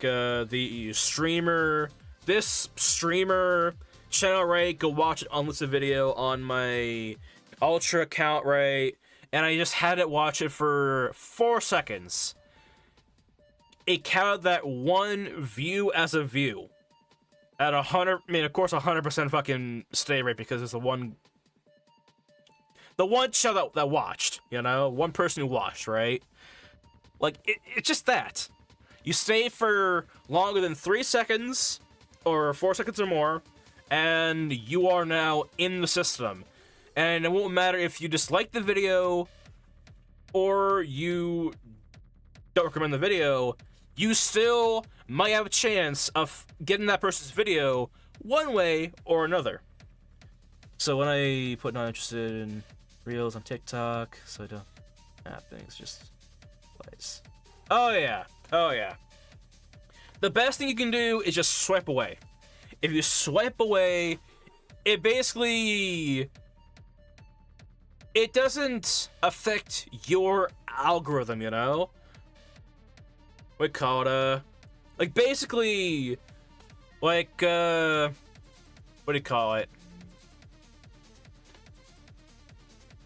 So basically, right, if you,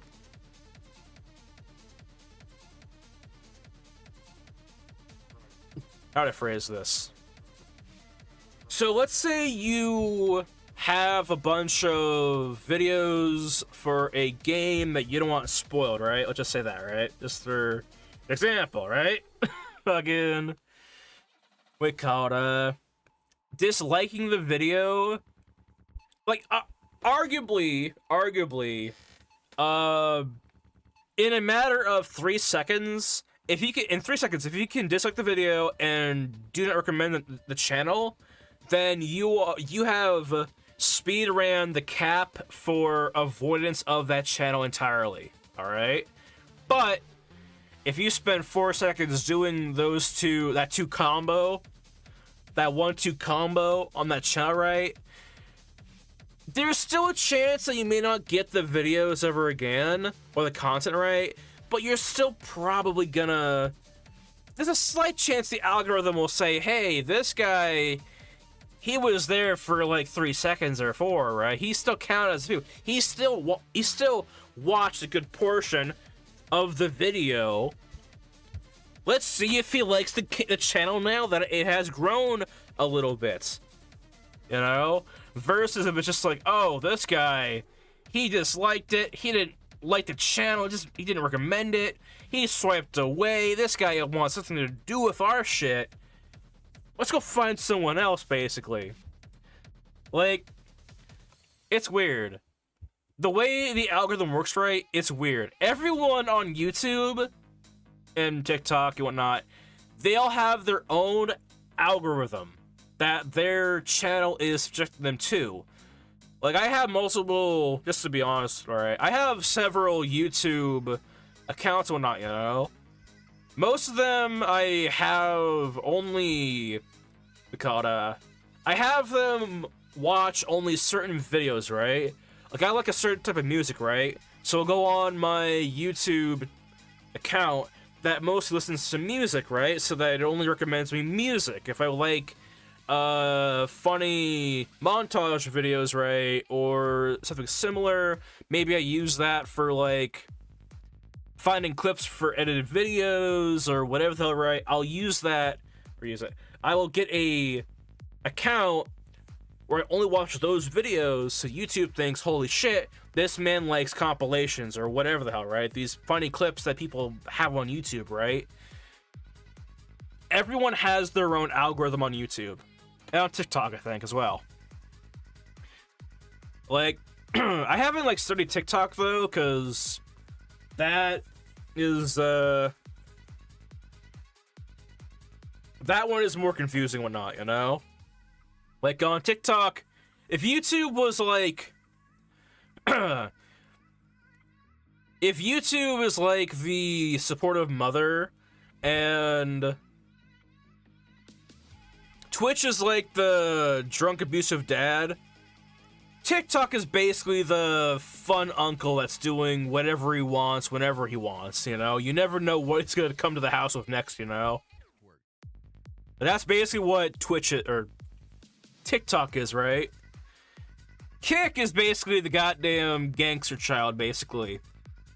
The person across the street that you never want to interact with, you know? But he's cool when you talk to him, I guess. I don't know. Kick is also weird, too. But it's like, it's more toxic over there, you know? Toxic when it comes to, like, chat, you know? Like, what do you call it? Mostly because moderation on Kick is kind of dog shit, honestly. But yeah. Also, it takes a lot of fucking bandwidth to fucking stream on Kick and whatnot. Like, every time I streamed on Kick, or I tried to, like, it just got fucking messy, you know? Like, what do you call it? It got messy. It just did not feel the greatest, you know? It was dumb. But yeah. I don't know. I've been studying YouTube, you know? Not that I'm gonna go out here and be a goddamn Mr. Beast Jimmy, right? Being like, yeah, I studied the game. I know the tricks. I know the gimmicks and whatnot. I'm gonna give away 5. What is Kick? Kick is another streaming platform, kind of like Twitch, but better, I guess. I don't know. It's more... I'm new in Gen. It's alright. But, basically, it's another stream platform and whatnot that was basically made in spite of Twitch. Like, no joke, it was, like, made, like, to kind of, like, spite Twitch and all that. They even copied the stream layout. They copied everything. Like, no joke. Alright? Hold on, let me show you something, actually. It's kind of funny. I think it's funny, at the very least. If I'm still on that thing. If my account still exists on there. Hold on, kick.com. Do I still exist? No, never mind. Like, the goddamn fucking layout and all that stuff, right? It's basically the same deal on Twitch, alright? It's the same deal. And wait, what? Hold on. But yeah. Like, okay, here's the thing as well, right? One of my, not really pet peeves, but, like, something that I find problematic and whatnot, alright? Like, so Twitch, right? They have made it easier to get affiliation, you know? Affiliation, so people get ads on their streams or not, you know? Pre-rolls that basically have ads play when you enter the stream, and mid-rolls that play during the stream, right? These ads are unskippable. It is about 30 seconds to 90 seconds of ads, alright? And in my opinion, it can kill a channel so fast, alright? Like, unless you're producing, like, some television level quality stuff, right? There's no goddamn way your stream or anyone's stream, to me at least, is worth those ads, right? Which is why I don't have ads on my stream, you know? I had affiliation, I got rid of it, and every time I get that average of 3, they send me another email of like, you want affiliation? I'm like, nah. On Kick, it's easier to get affiliation, and back then, okay, actually, hold on. So, let me map this out, alright? So basically, when Kick came out, it was basically in spite of Twitch. They made it easier to get affiliation, which made it easier to get ads on your stream, which made it easier to get money for streaming, right? Couple years later, Kick decided to make their way of getting affiliation easier on their users and whatnot, you know? And it's easier than Kick and whatnot.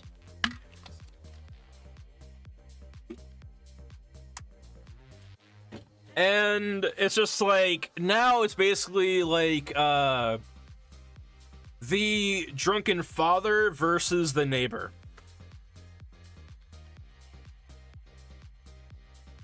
It's kind of funny. But yeah. I don't know. I feel like ads needs to be a community discussion, you know? Before anyone puts them on their channel and whatnot. That's my opinion, though. Like, what do you call it? Because ads is a big step, you know? It's a massive step, more than I think people realize, because, what do you call it?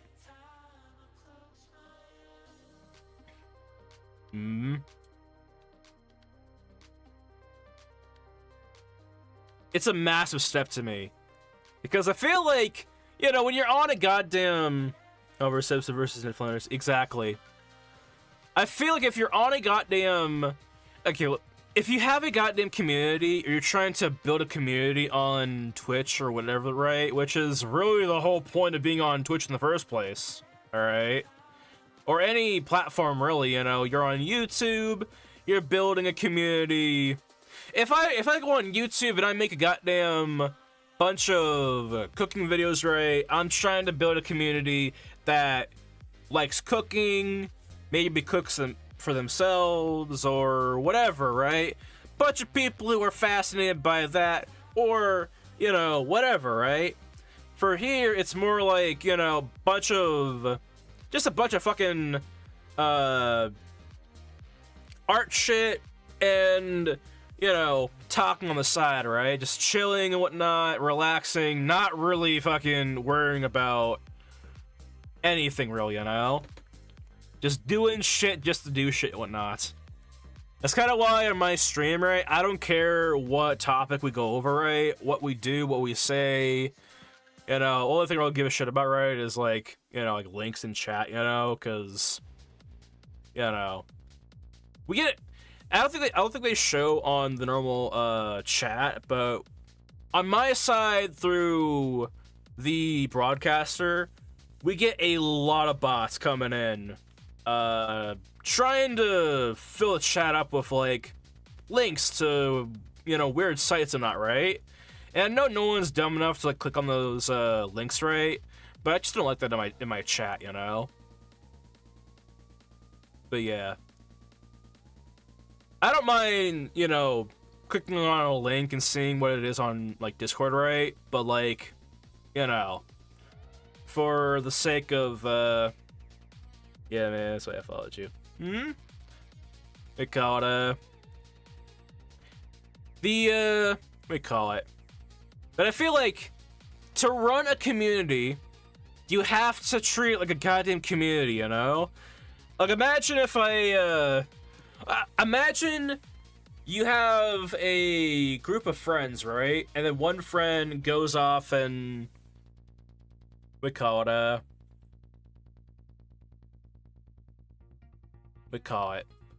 imagine you have a group of friends, right? And then one friend decides that they're gonna go off and make money off of the other friends, right? Like, if everyone's in agreement, if everyone isn't on agreement with that, right? They're okay with that. They're okay with ads and all that, right? Sure, fine, great. But to just do it, right? And be like, all right, now that you'll watch me for free, now you guys have to pay with your fucking time or whatever the fuck, right? Like, like I can't, like, I get it, right? You know, people want to get paid out here, but like, Jesus.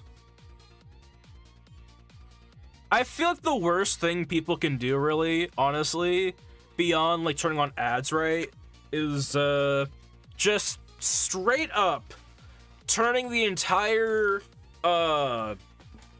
turning this entire experience into like a me circumstance where it's just like, you know, what do you call it? Where everyone just needs to be careful in chat, you know? Which is what I feel and what I kind of see in other streamers, not, you know? They get affiliation. And all of a sudden, now their chat has more rules, more regulations, there's more of a stickler mentality on, like, what can and can't be said right. They basically become a micromanager, and they themselves are their favorite employee, you know?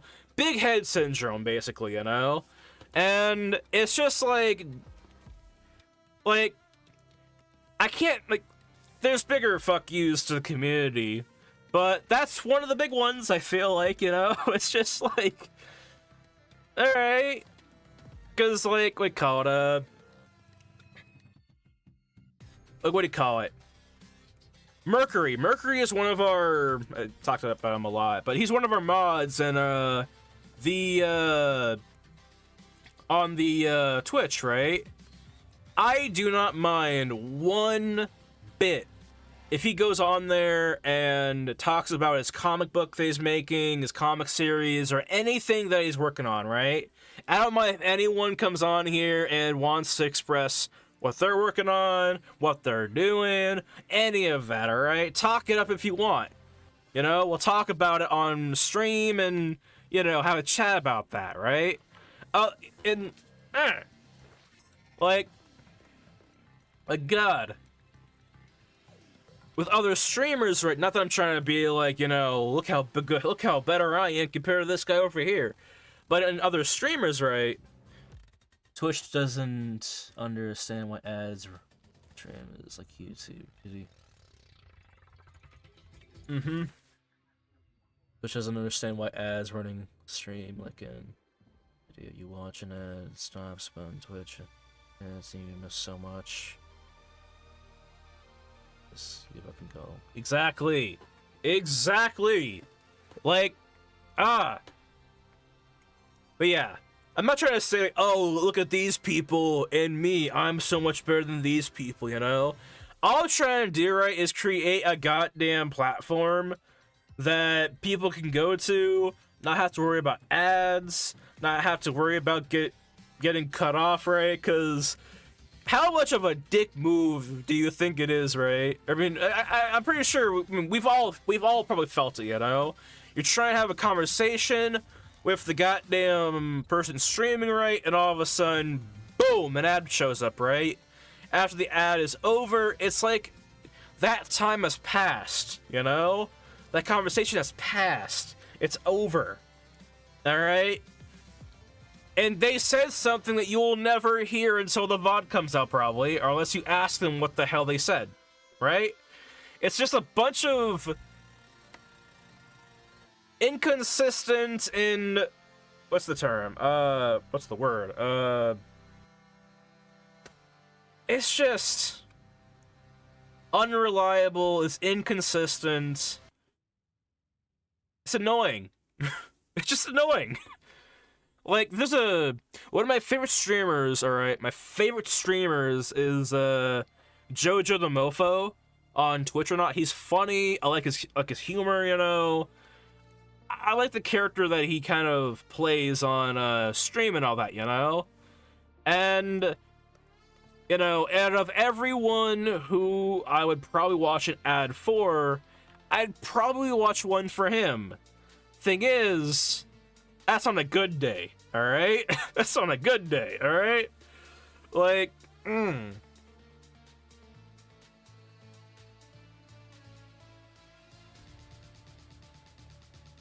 Again, though, right? That's me. Maybe other people, you know, people who watch, like, the Burnt Peanut, Queso, whatever the hell, right? Kai, you know, it's like, whatever, you know, they'll watch to watch. But yeah. I feel like, though, yeah, okay, you know what I feel like, right? I have a theory, even though it's true, kind of. Streamer. You care? Oh, I care. I care, alright? Like, one of my big things about this whole entire thing is, like, making sure the community that I'm building is set up right, alright? Like, Like, I feel like too, like, not that I feel like these big streamers, right, they're like, view botting, right? But like, I feel like some of them probably have like, social media. You know, okay, you know how like there's drama channels, right? Drama channels that just kind of, as soon as someone messes up, right, they're like, boom, upload a video on that topic or whatever the hell, right? I feel like some of those big streamers, right, they just have someone in the goddamn, in their live stream, watching, recording the stream, so as soon as they say something, you know, problematic or whatever the hell, right, they are the first ones to fucking do shit, you know? To, like, post about it and be like, hey, guess what? This guy said so-and-so! Burn him to the stakes! You know? Fucking... This guy crossed the bridge and said an inappropriate word! Put him on the spike! No. But yeah. What do you call it? But yeah. I care about the community, you know? Or the community that we're growing, you know? Because, like, I feel like a lot of people also fuck this one up too, right? Like, maybe not so much people who have, like, high numbers, right? I feel like people like Queso, Kai, RDC, a bunch of people, they care about the communities, you know? I have no doubt that they don't care, you know? But, oh, I have no doubt that they do care, like, that they, yeah. Fuck. Now, I look like a fucking asshole. Nah, but, what do you call it? Streamers wouldn't be where they are. People who can get affiliation wouldn't be able to get affiliation without their community. And here's the one thing too, alright? That I feel is kind of a dime a dozen problem, alright? So a lot of people who go off and get affiliation, right, and they get it pretty fast, a lot of times I feel like the reason why they do it right, and of course this is, you know, obvious, right? They go off and grab their friends to go watch them stream, right? Now your friends, of course, right, they will absolutely probably watch you stream, support you, even go idle during the stream just to keep your viewer at a number or whatever the hell, right? Here's the deal though, right? I feel like a lot of streamers, right, who just solely rely on their friends watching, right? Those people have the least likely chance of growing, you know? Not that they don't grow, but think about it, right? Ads don't really do well for newcomers, right? Nobody likes ads, you know? Not even the streamer themselves. Their friends will watch, but when it comes to new people, they're probably gonna go, you know? And the numbers that they have, right, they are going to stagger. They're gonna stay the same, relatively, unless a friend goes away and just stops watching or whatever, right? Like, their stream is basically ran on friendship.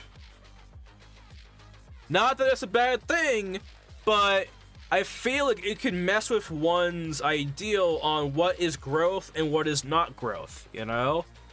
Like, let's see here. If you get affiliation, or let's say you have 10 friends who watch your stream every single day, and your viewers stay at an average of 10, right? Let's say one time, one viewer the side, or one from the side's just not tune in one day, right? Maybe they're busy, whatever the hell, right? Doesn't matter. If your viewership drops as soon as one of your friends leaves, you're not growing. you're staying the same. And if at any point these people, your friends, decide that, you know, they're busy one day or they can't pop on stream or whatever the hell, right? Your shit is going to stagger. Your shit is going to go down. If you don't have a stream that can be inviting to new people, and watching your crews burst through a wall for 2 minutes straight on an ad is not the way to do it, right? Friendship is hope, yep. Friendship and hope, yep. Basically, it is built on friendship and hope. I swear to God, my goddamn internet being hooked up by literally duct tape and scotch tape is way more reliant than that shit, alright?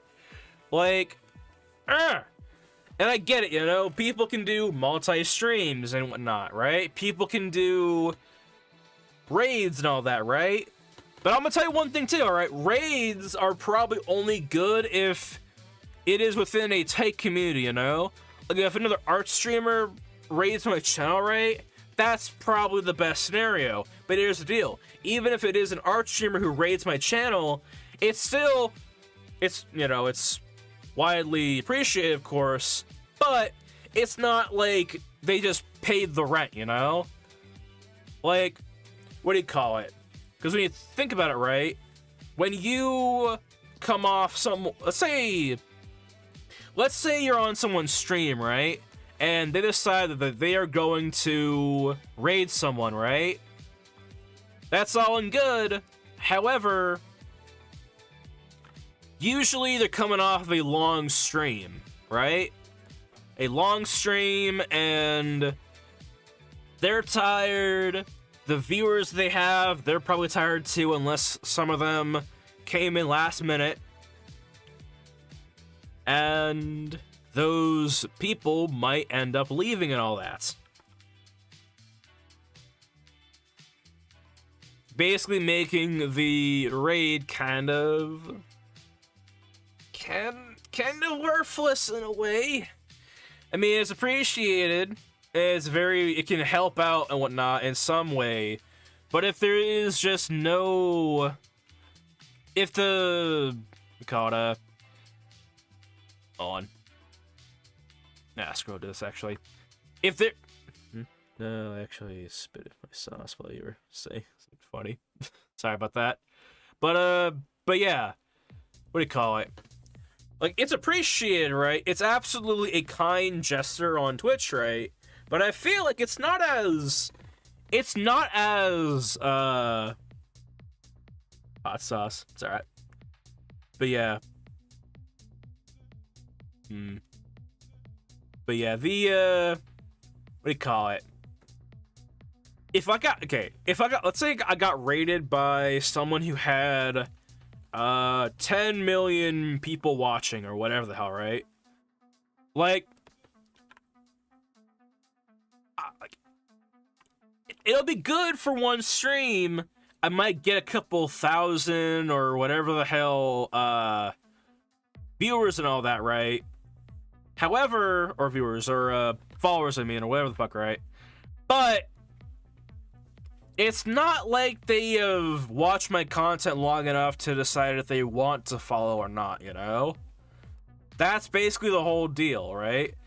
Like, people who come in and watch for a while and then follow, those people, I have a stronger feeling that they are going to like the content and, you know, want to stay for more and all that stuff, right? And that makes me happy, of course. Those who just follow upon coming from another person's stream, right? I appreciate that, don't get me wrong, of course, right? Again, but I do have that feeling that, like, great. Like, if they come back, I'd be surprised. You know, that's all I'm saying. Like, not that I'm trying to, like, you know, be ungrateful for, you know, people following and whatnot, but, like, you know, personally, and this might paint me in a way, but I would rather have 25 followers and 25 viewers than a million followers and like 2 or 5 viewers, right?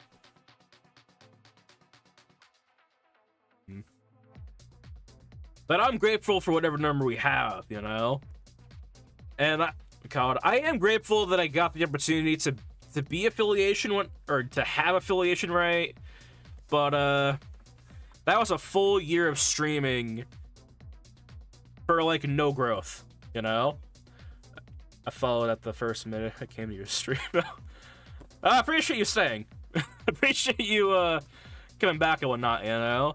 I feel like, okay, so, and I had this suspicion too, you know? I had this suspicion on the idea that, like, it's probably what other streamers also feel too, because, like, sometimes whenever I go to someone's stream, right, someone big's stream, if it's a small streamer, normally it's way more shocking to them or whatever. They're more happy whenever I follow them, right?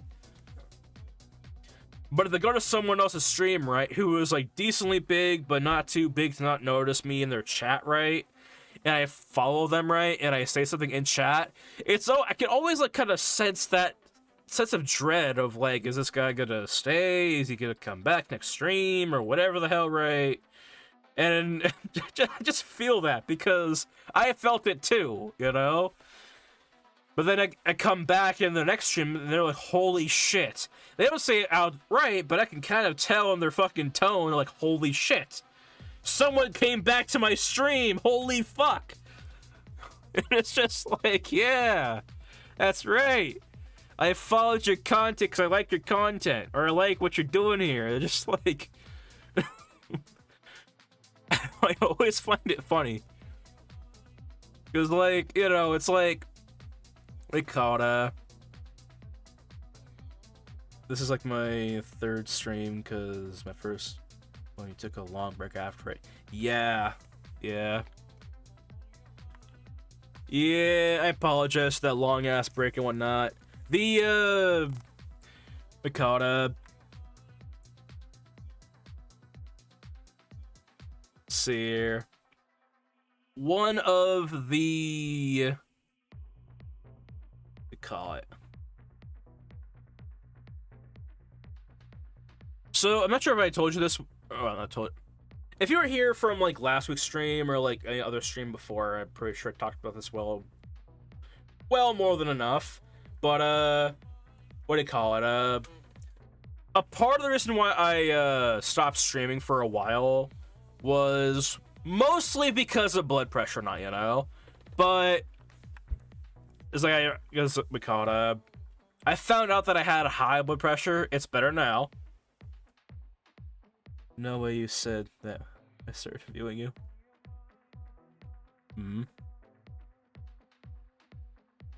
Yeah.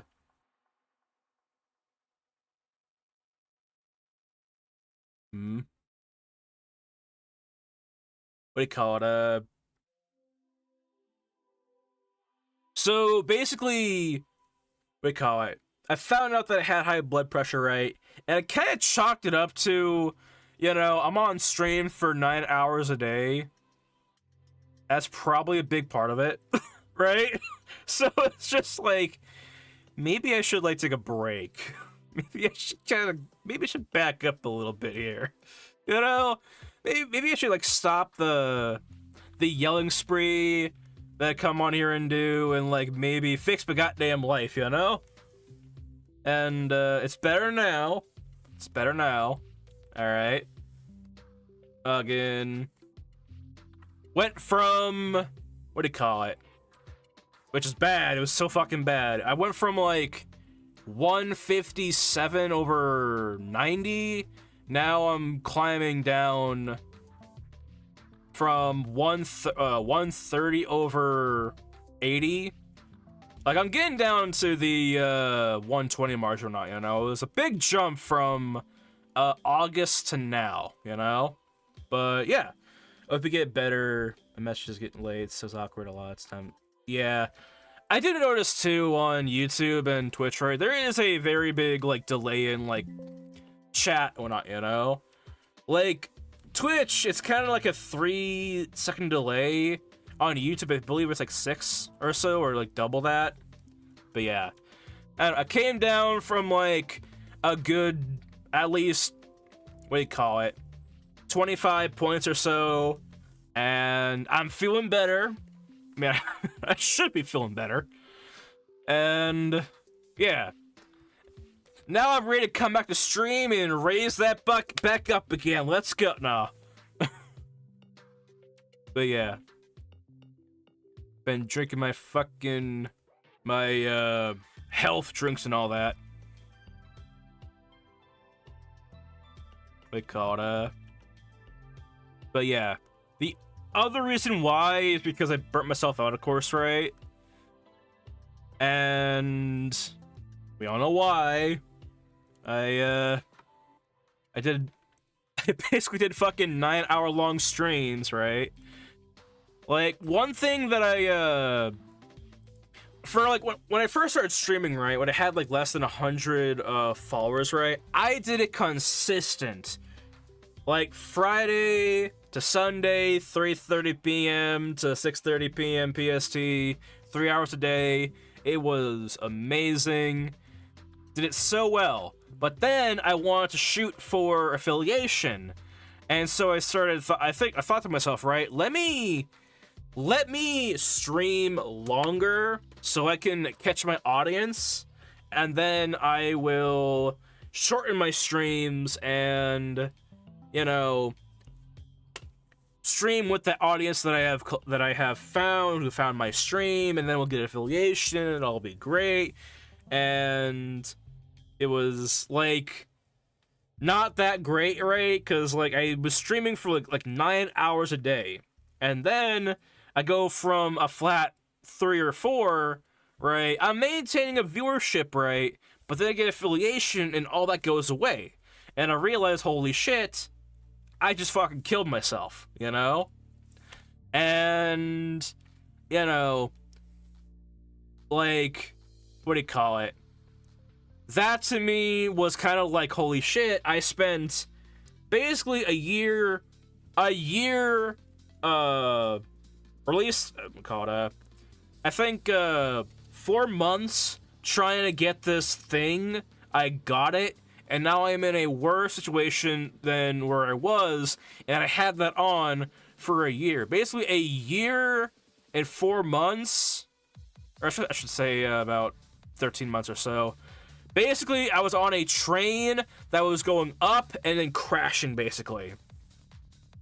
So you can kind of imagine, my reaction to that when, like, towards the end, you know?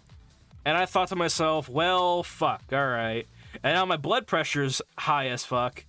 And I know that's not gonna be too good if I decide to do this again, right? I'm like, am I gonna come back to stream worse off than it was last time? Or am I gonna sit here and work on myself, figure out what the hell went wrong, don't do it again, most importantly, and come back better, you know? Better at the whole streaming thing, better at the whole, like, uploading thing, the community, all that shit, you know? And the fact that we have a 50% stay rate on the new Shorts channel and a 17% on the old channel, right? After all the uploads that I did on that channel, right? Which it had like over 100 versus the new channel having like 12. And we're already up by 37 or so points, or 33 or so points. Something that I'm doing is working, you know?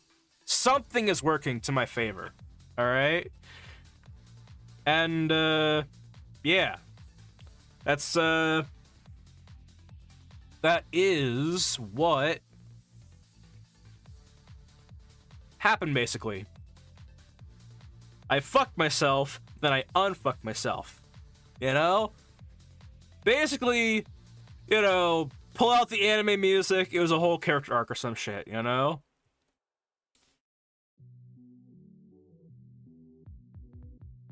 I'm still trying to unfuck myself though. That's that's a big thing, you know? That's we're not gonna get any sponsors on this stream, probably. We're probably not gonna do that. Imagine, right? Imagine like the heads and G Fuel, right? You know, they're going through channels, right? They're trying to decide who's gonna fucking promote their fucking can of shit, right? One of them pulls up a video of my stream, right? They look into it, right? They just pull up this one clip, you know? I can fucking imagine.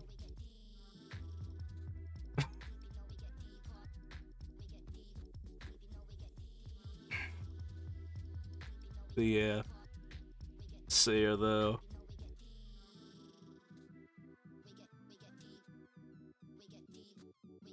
See here. Hold on, make sure that I'm doing this right. Yeah, okay. But yeah. That to me is, right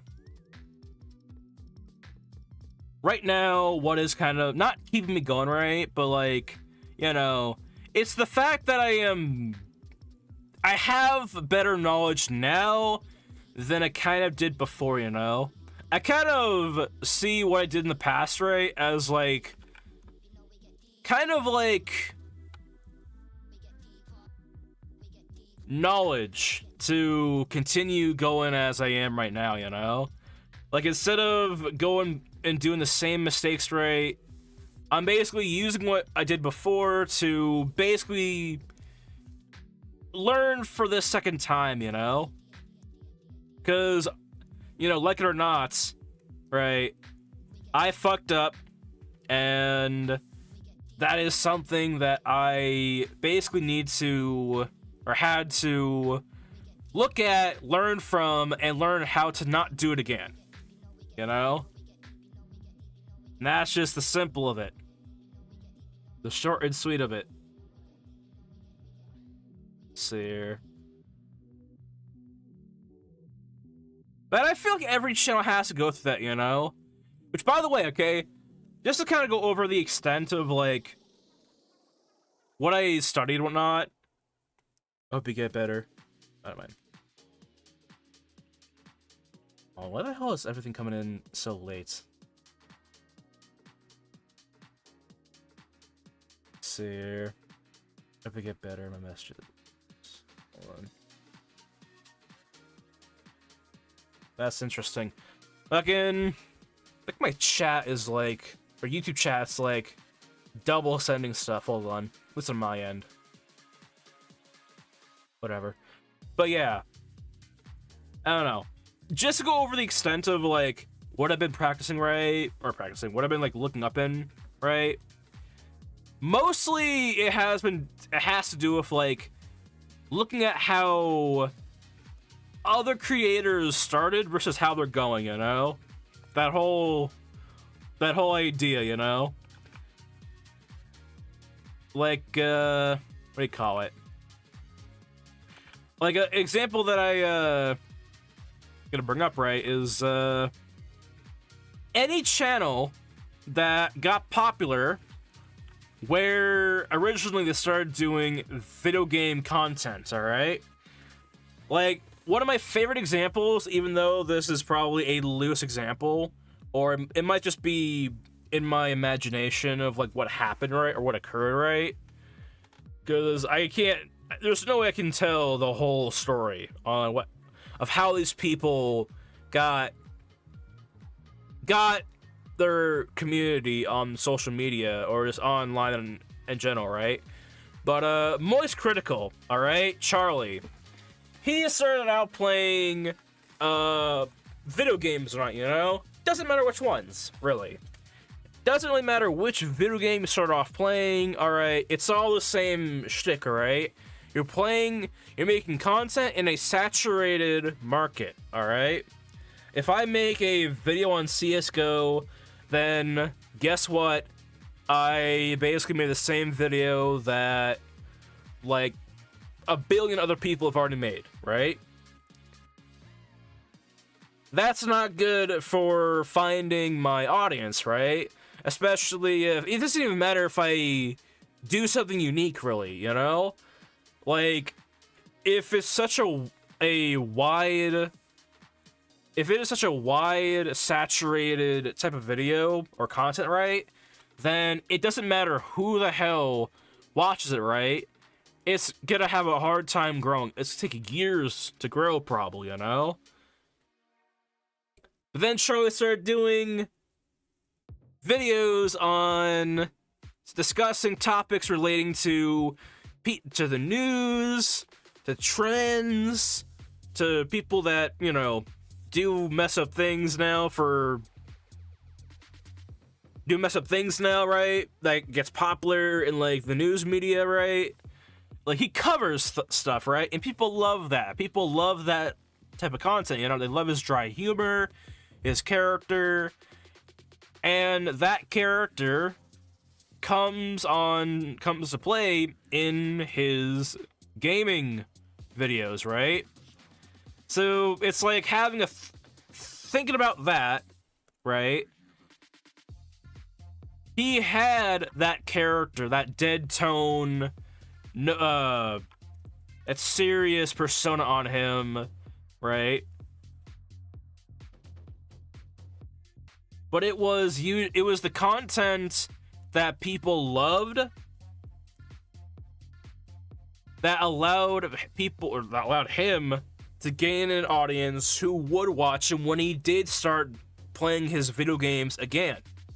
Or the games that he wanted to play, right? Or the games that people want him to play and whatnot, right? Like it's like this, right? It's like if I start playing CSO or CSGO, right? No one's gonna watch me. If I do a bunch of content that people actually love watching, and I gain that audience, then at some point, I would be qualified viewership-wise to play the games that I and they want me to play, right? That's essentially what it is, you know? And that's what I kind of realized, right? I basically need to just cool it, you know? Cool it on, like, on these niche, non-popular games, you know? Like, I want to play the first Fallout game on stream, right? I want to play South Park: Stick of Truth. I want to play a lot of games. But I know that if I do that, those streams will probably... They're not gonna be enjoyed by many people, you know? Because unless someone is literally looking for that game at the time, right? You know, it's, the community's not gonna grow from that, you know? Of course, you guys will probably, you, Mercury, Karma, and everyone else, everyone who comes on stream regularly, you know, you guys will probably watch it or not, but a big part of what I want to do here, right, is do things that grows the community, you know? Not pushes us in backwards or in the same place, you know? That's the whole point of what I have been trying to learn and what I've been trying to get better at on stream. Like, but yeah. It's like if you want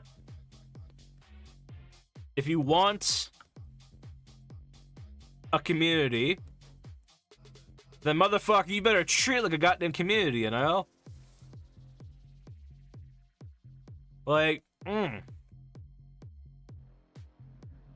But yeah. Because I feel like as well, right? Because, like, this is... We call it like, if I was playing a game that we didn't like, right? Like, let's say, we call it. Let's say there's a game that I wanted to play, but a lot of people don't want to watch that game be played or whatever, right? If enough people wanted to watch me play it, I'd probably play it. if they don't want to watch me play it, then I'm gonna play something we're all gonna enjoy, you know? Cause what do you call it? I remember when I used to do the gaming stuff, right? Which I'm also guilty of course. But what do you call it? I played Persona 5, right?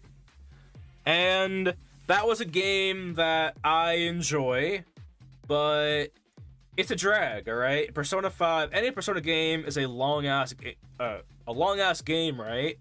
And I basically... people got bored of that game, basically, you know?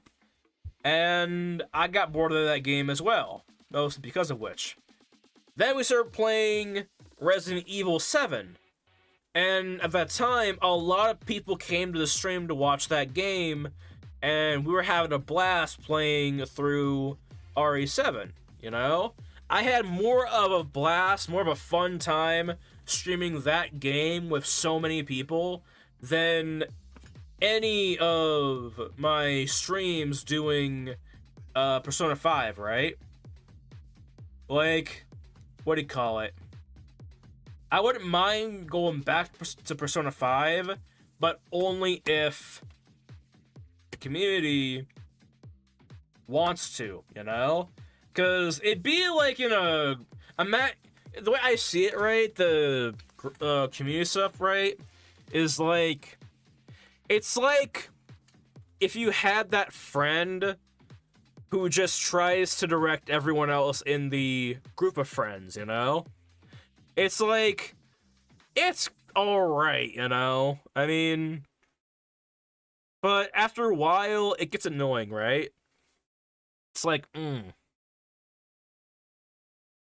Nobody likes the guy who tries to just, you know, dictate what everyone's gonna be doing, you know? But yeah. See here, though. Oh, that's what I believe in, though. Where it's like, you know, if you're gonna try and like have a community, you better be ready to treat it like a goddamn community, you know? Like, But anyway, what do you call it? It's a long ass rant. But not a rant, more like a public service announcement or whatever. But yeah. I feel like as well, like, what do you call it?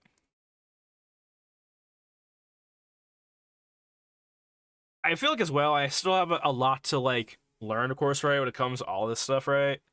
But I feel like, you know, for what we are doing, right? I feel like we are pushing in the right direction and all. But yeah. And when I say, like, you know, other streamers need to, like, be more involved in their community, right? And they go off that me, that all about them status of, streaming, right? Like, what do you call it?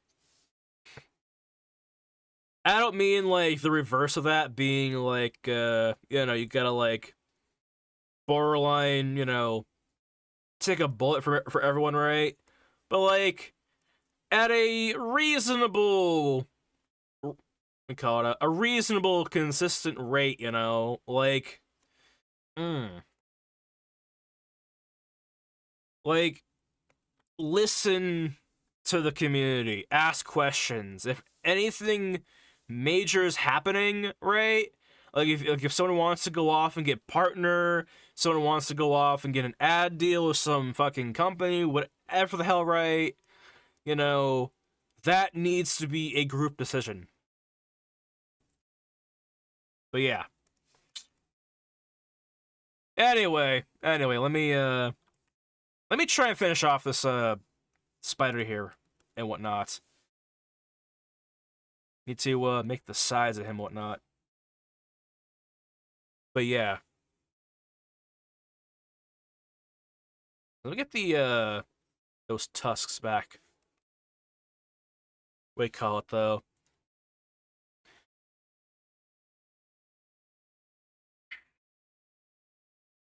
I don't know. As for that, I just find that to be important, you know?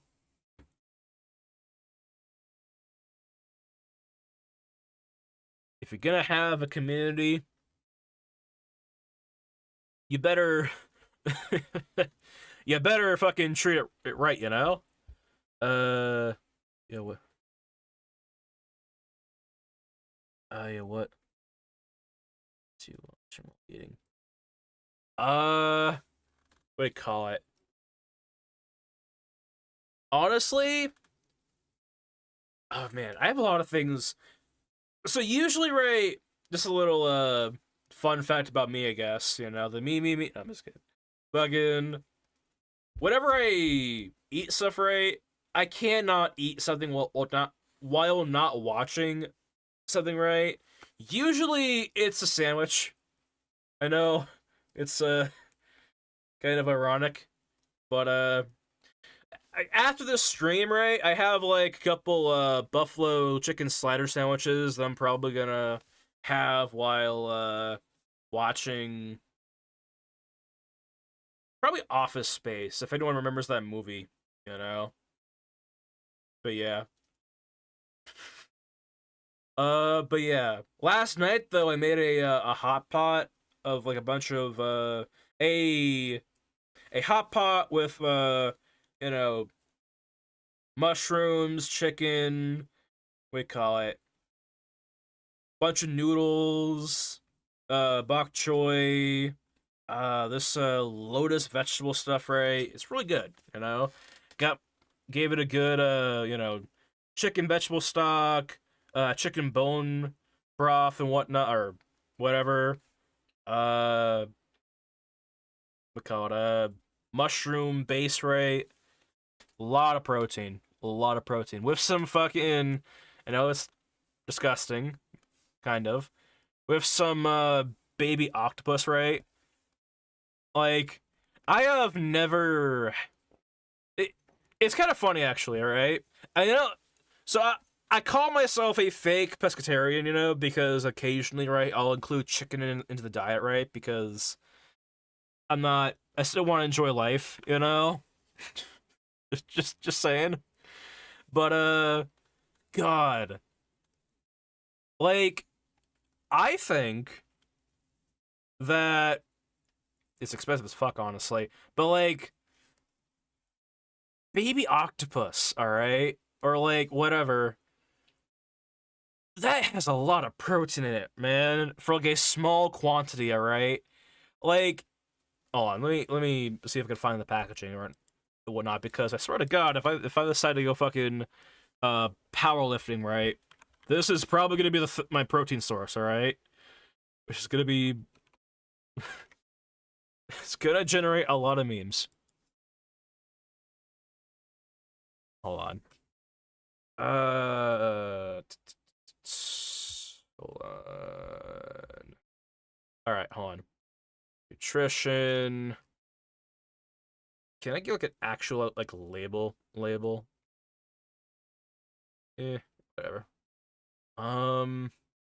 Octopus, whatever. This is octopus, not like baby octopus, but here. On the packaging that I had, right? It was like 90 calories for 16 grams of protein. For 4 ounces. This is 3 ounces, 140 calories, 25 grams of protein. That is a lot of goddamn protein, alright? It's a fucking... That is decent macros or not, you know? Sodium levels are kind of meh, but like, god damn. That is... Oh. I am going to die.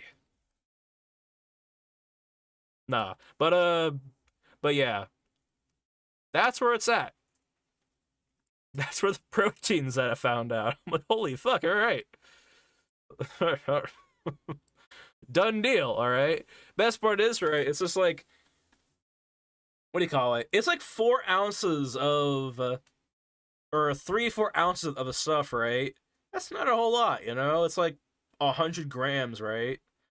It's like the same, like, quantity of, like, a protein powder scooper thingy, you know? That comes with the damn protein powder, you know? It's just like, it's, you know, even if you don't like it, don't like fish, right? I mean, it's still, it's easy, you know? Only problem is, though, hold on. Price. Per 4 ounces, whatever. I guess it's not too bad, I guess. I mean, it's still kind of interesting. But, in bulk, 4 ounces of, baby octopus, right, can be around, let's see here. They measure in pounds. A pound of baby octopus, right, can be around $5 to $10 per pound. Which I guess isn't too much, I guess, considering that I have paid well more for, like, chicken cutlets and whatnot, you know? Like, I don't know.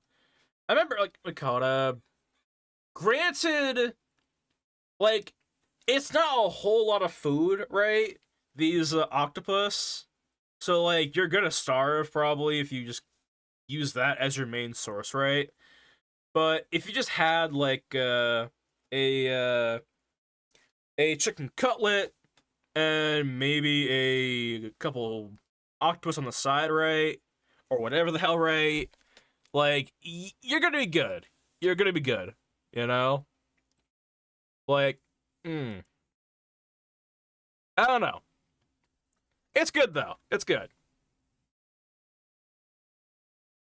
They call it, that's my, that is my, I guess not lean, fucking protein tips or whatever for the day, I guess. But yeah, that's that's that. But yeah, how, I don't know. Like, what do you call it? I feel like as well, it comes down to so early between we call it November to we call it so how I kind of dropped in like blood pressure, right, was a couple of things, right? It was beetroot juice and going from a Mediterranean diet down to a pescatarian diet, which basically a pescatarian diet is basically you eat fish for meat. That's it. Everything else still on the table. You still got your dairies, your fruits, veggies, grains, all that crap, right? You can still have a slice of bread and still be fine, you know? You're still on the diet, you know? Then I realized that the beetroot juice is doing enough work as it is, right? I can bring back chicken, you know? That's kind of where I saw it going, you know? Just like I can put in some chicken into the diet, you know? It's whatever, you know? But but yeah, what do you call it? But you know, a lot of times, right? Or what we'll call it? What people told me about the pescatarian diet, right? It's just like, oh, if you go what do you call it? Pescatarian, good luck on your protein goals. And I'm like,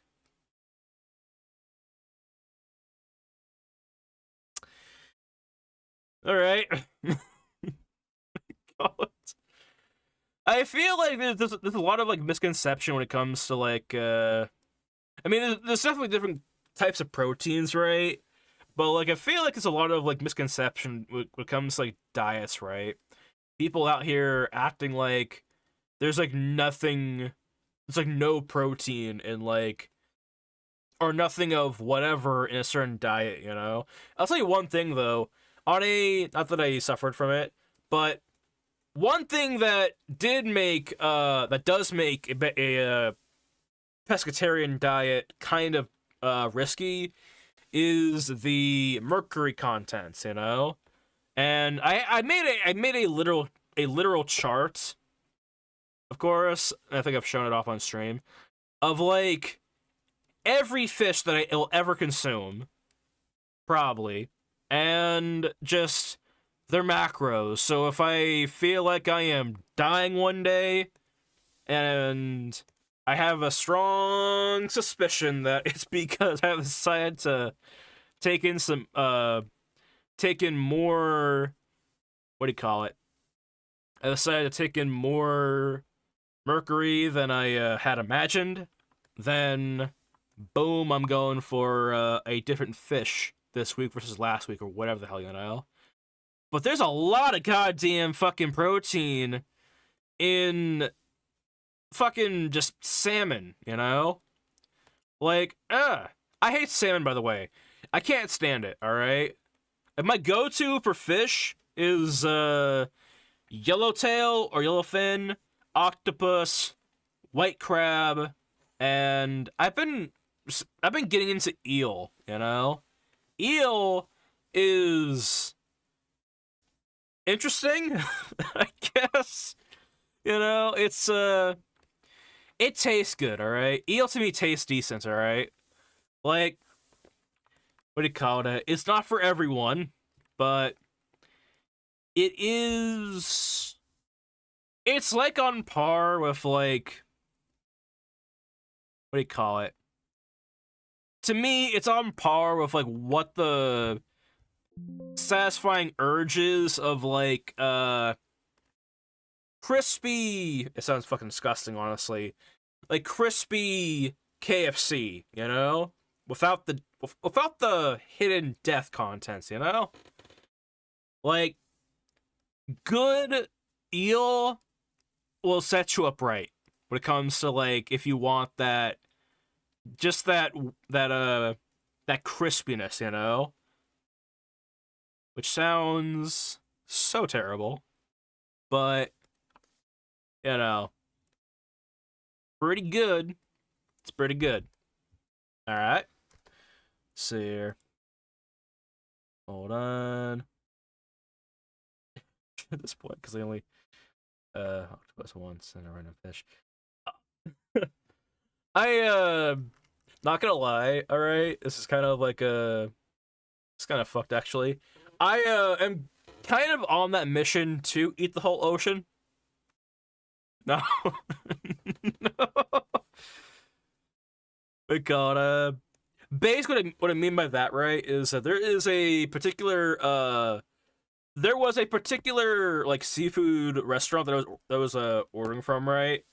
And I wanted to try the entire menu, you know, but just because I wanted to see, you know, what I liked, what I didn't like, what was the whole fad of like sushi, you know, because like for a long time I didn't really understood like what the hype was, or what the hell the deal was with sous chefs, right, or sushi chefs, right, having to spend years of time trying to master making sushi, right. I get it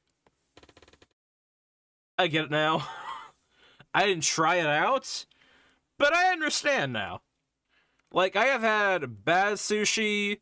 I have had sushi where, like, the roll of it, right, was just done poorly, you know, so it just, like, falls apart, and it's inconsistent and just not really convenient to eat, you know? Like, we call it, I don't know. Like, I wanted to eat the whole restaurant, I guess. You know, not all at once, not all at one click, right? But, over time, you know? Like, every week, I would, like, order from that place, right? Order a new thing. And yeah. Eventually, I will eat the whole ocean, alright? I will eat the whole ocean. I have had so far... God, I've had salmon, steelhead trout, octopus, the things that I stated earlier. We call it calamari. The worst that I've had so far is swordfish. All right, swordfish. I wouldn't put it above. Swordfish and salmon are like on the top of the list of being disgusting to me. Like, if I had to like give it like a tier list, right? Like S tier would be octopus and in like the yellowfin tuna stuff, right? Yellowfin tuna stuff, right? Like, C tier is steelhead trout. F tier, D tier would be salmon.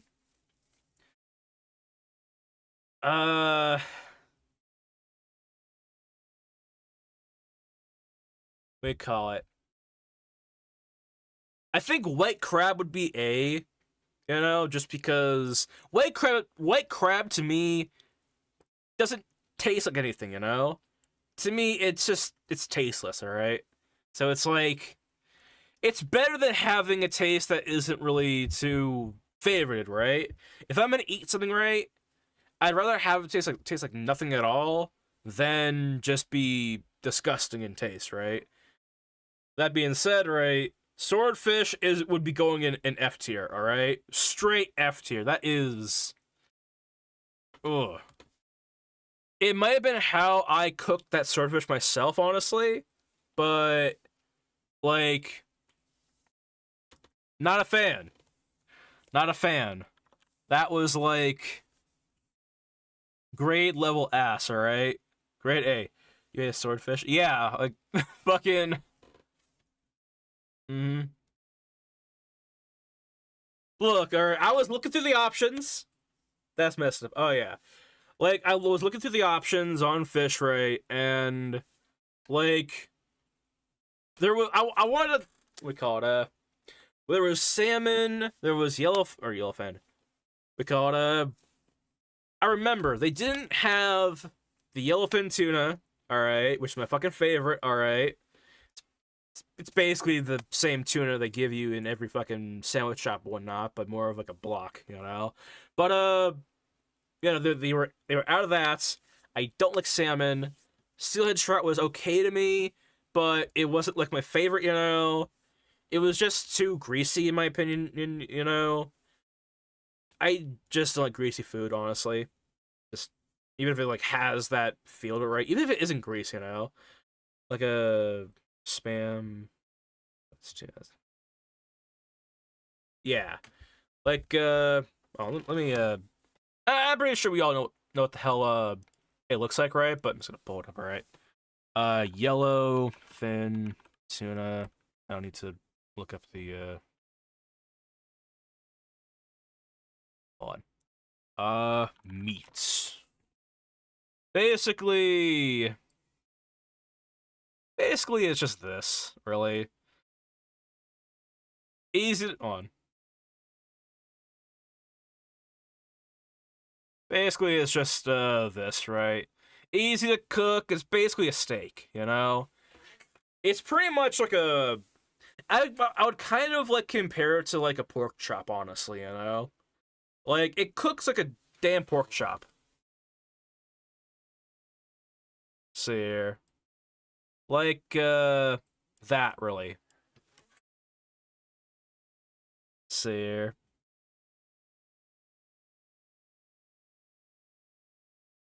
A good prison, yeah. I will say, it is kind of like prison food, alright? I'm not saying this is like the best thing ever. I would rather have like an actual pork chop, honestly. But, you know, I'd rather have a fucking steak. I'd rather have a piece of fucking chicken, right? But, like, what do you call it? When it comes to, like, what do you call it? I feel the nutrition, you know, that I get from all this stuff, right? If I eat a good piece of yellowfin, right, I can I just feel more alert and more awake afterwards, you know, not in a uncomfortable way, but like in a way that kind of allows me to focus more on whatever the hell I'm doing, you know? I think you had enough. Yeah, probably. Yeah. Hold on. Swordfish. Let's see here. And then this is swordfish. That is actually fucking prison meat right there. That is actually prison meat.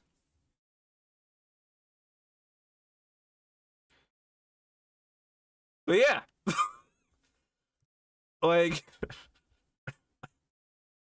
I mean, I feel like, you know, when it comes to having... let's look at the shit here. Like, when it comes to the images, right, of, like... Looks like the anime. Yeah, I know, fucking... I mean, the one that the cut that I got was more like this, right? But I saw this and I thought... I'm showing that one off.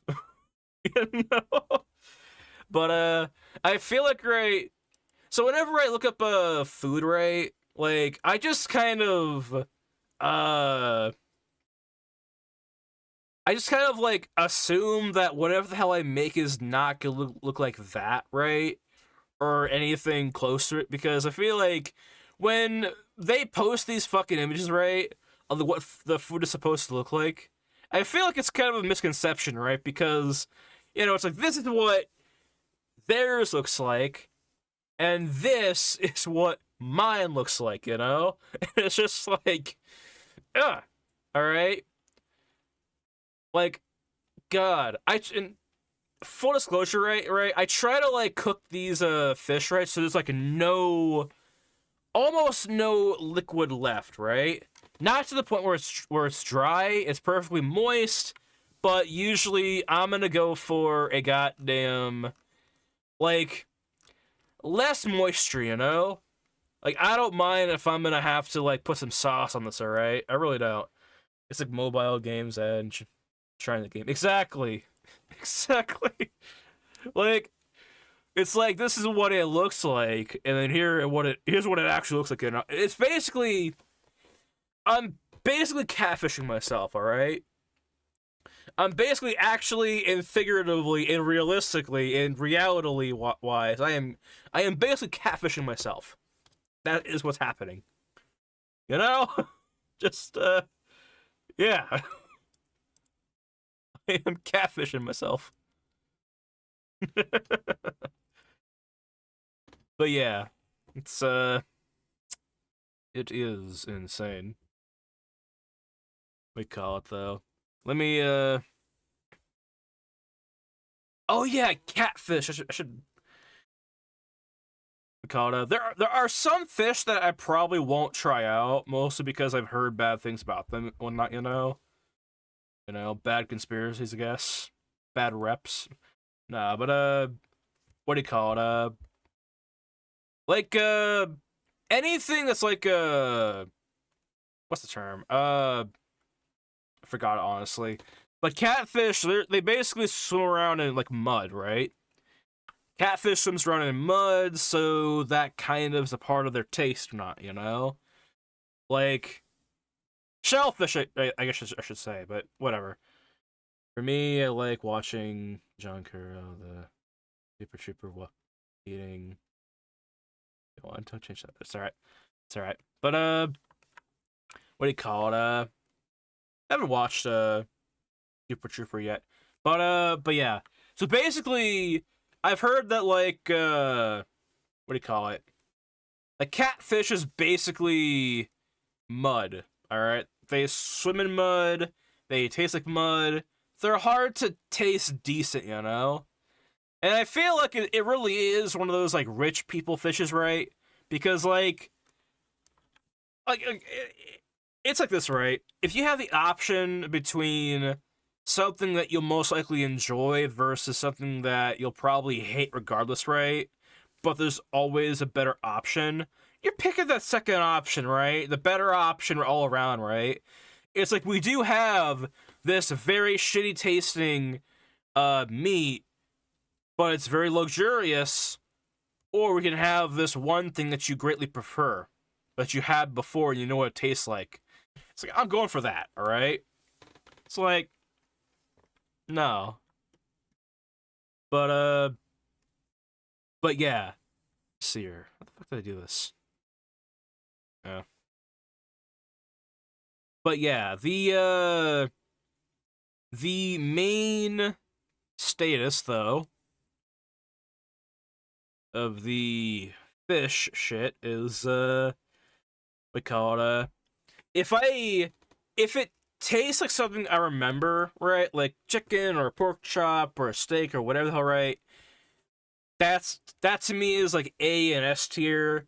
If it tastes like nothing at all, that's also fine to me. That's like B and C. If it has just no good taste, right, and the texture is just off, right, no matter how you cook it right, that's B and F tier to me, you know? Like, I don't care what anyone puts on that, right? It's just not the best to me.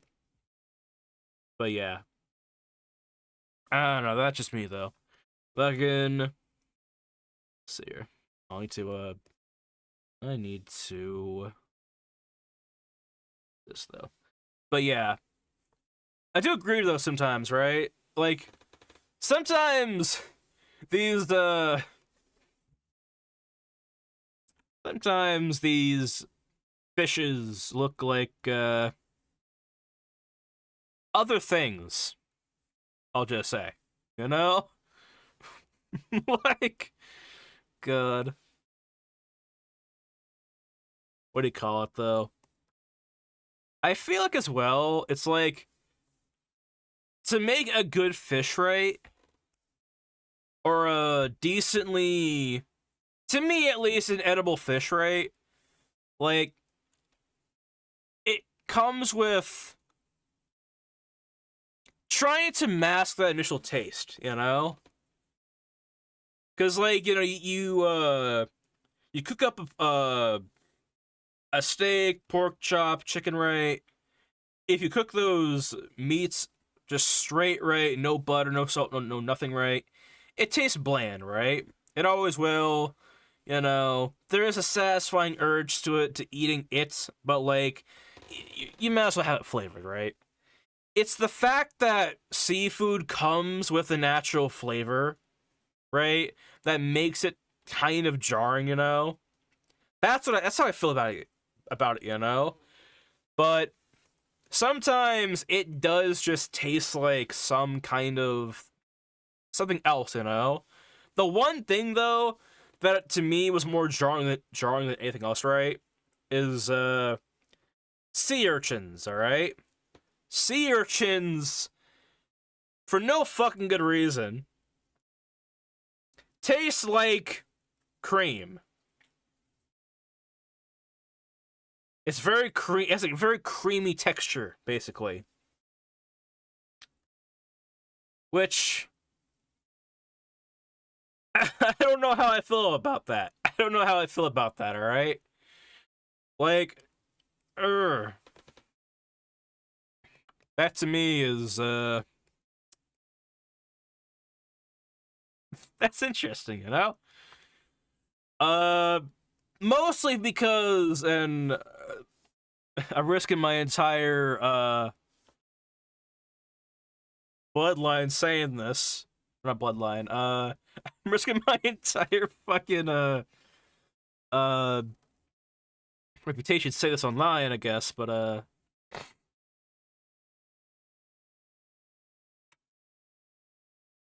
sea urchin, the part of the sea urchin the part of the sea urchin that is edible, let me pull a picture up of this, alright, hold on.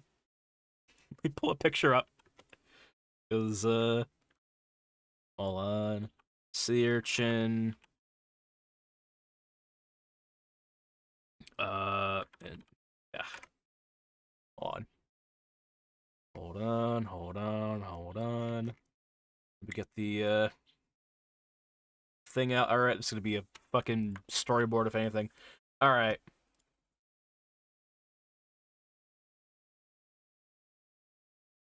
All right. These goddamn sea urchins, all right. The part that is edible in these little motherfuckers, all right. Hold on. And these guys right here.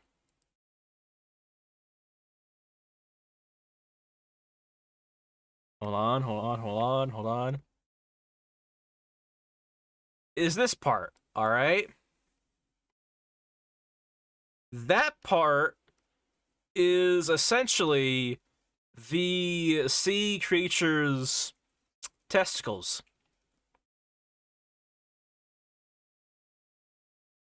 Little fun fact about Freddy Fish and Luthor, the Click Adventure game. Little fun fact about the sea urchin peanut butter and jelly sandwich in that game. Which I'm not fucking joking with you. I'm not joking with you, okay? Hold on. I'm not fucking around with this shit, alright? Hold on. Hold on. Is it gonna show my address or whatnot? No, it's not. Great.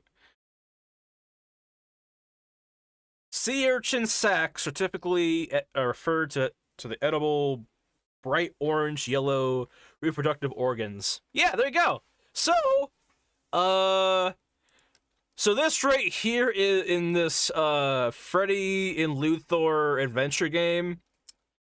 That is a Gooner sandwich right there, okay? That is a Gooner sandwich, okay? I don't like it. Alright, this is probably the one sandwich that we will never, explore, alright? If I had to have a tier list of sandwiches, nut sandwich is probably gonna go into F tier, okay? But depending on who you ask, though, it might scale up into a D tier or an A tier, you know, but I feel like that's not for us to say. You know? Nah. Nah. But anyway, that's a little fun fact on sea urchins, alright? Yuck. Alright, let's go back to working on a goddamn spider. But yeah, what do you call it? And I'm hold on, gotta fucking click myself. There is no redeeming qualities to sea urchins, alright? It is purely the way I kind of dictate if a fish is worth it or not, right, to eat is it luxury food style, or is it like, hold on, is it luxury as in is there no redeeming qualities to it, right? Like is the fucking macros shitty? Is it way too fucking expensive for what it is? Do you get not a whole lot of it, right? Like me, it is between a luxury fish and casual fish. Luxury fish and casual fish and whatnot. The main status rate is we call it if it's casual, you know how they reproduce is they literally explode. Children like that the fish eat them accent. Oh god. That means Freddy, Fish, and Luthor have been literally inhaling particles. But yeah.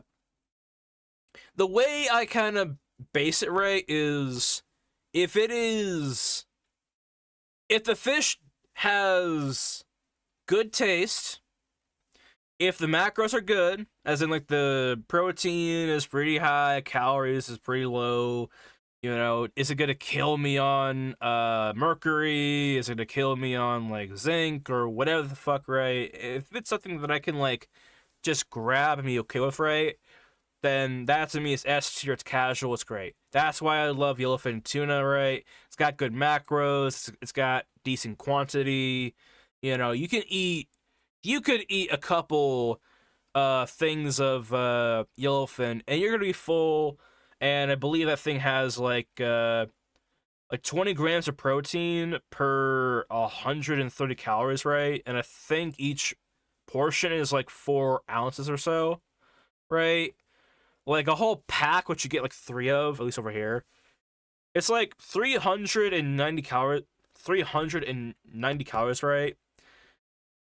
60 grams of protein. 390 calories, 60 grams of protein. Tastes like a fucking pork chop. Cooks like a damn pork chop as well. Same consistency and all that stuff, right? It's S tier. Alright? Nothing wrong with it. Meanwhile, sea urchin nuts. That's gonna be a strong F tier for me, alright? A strong F tier, okay?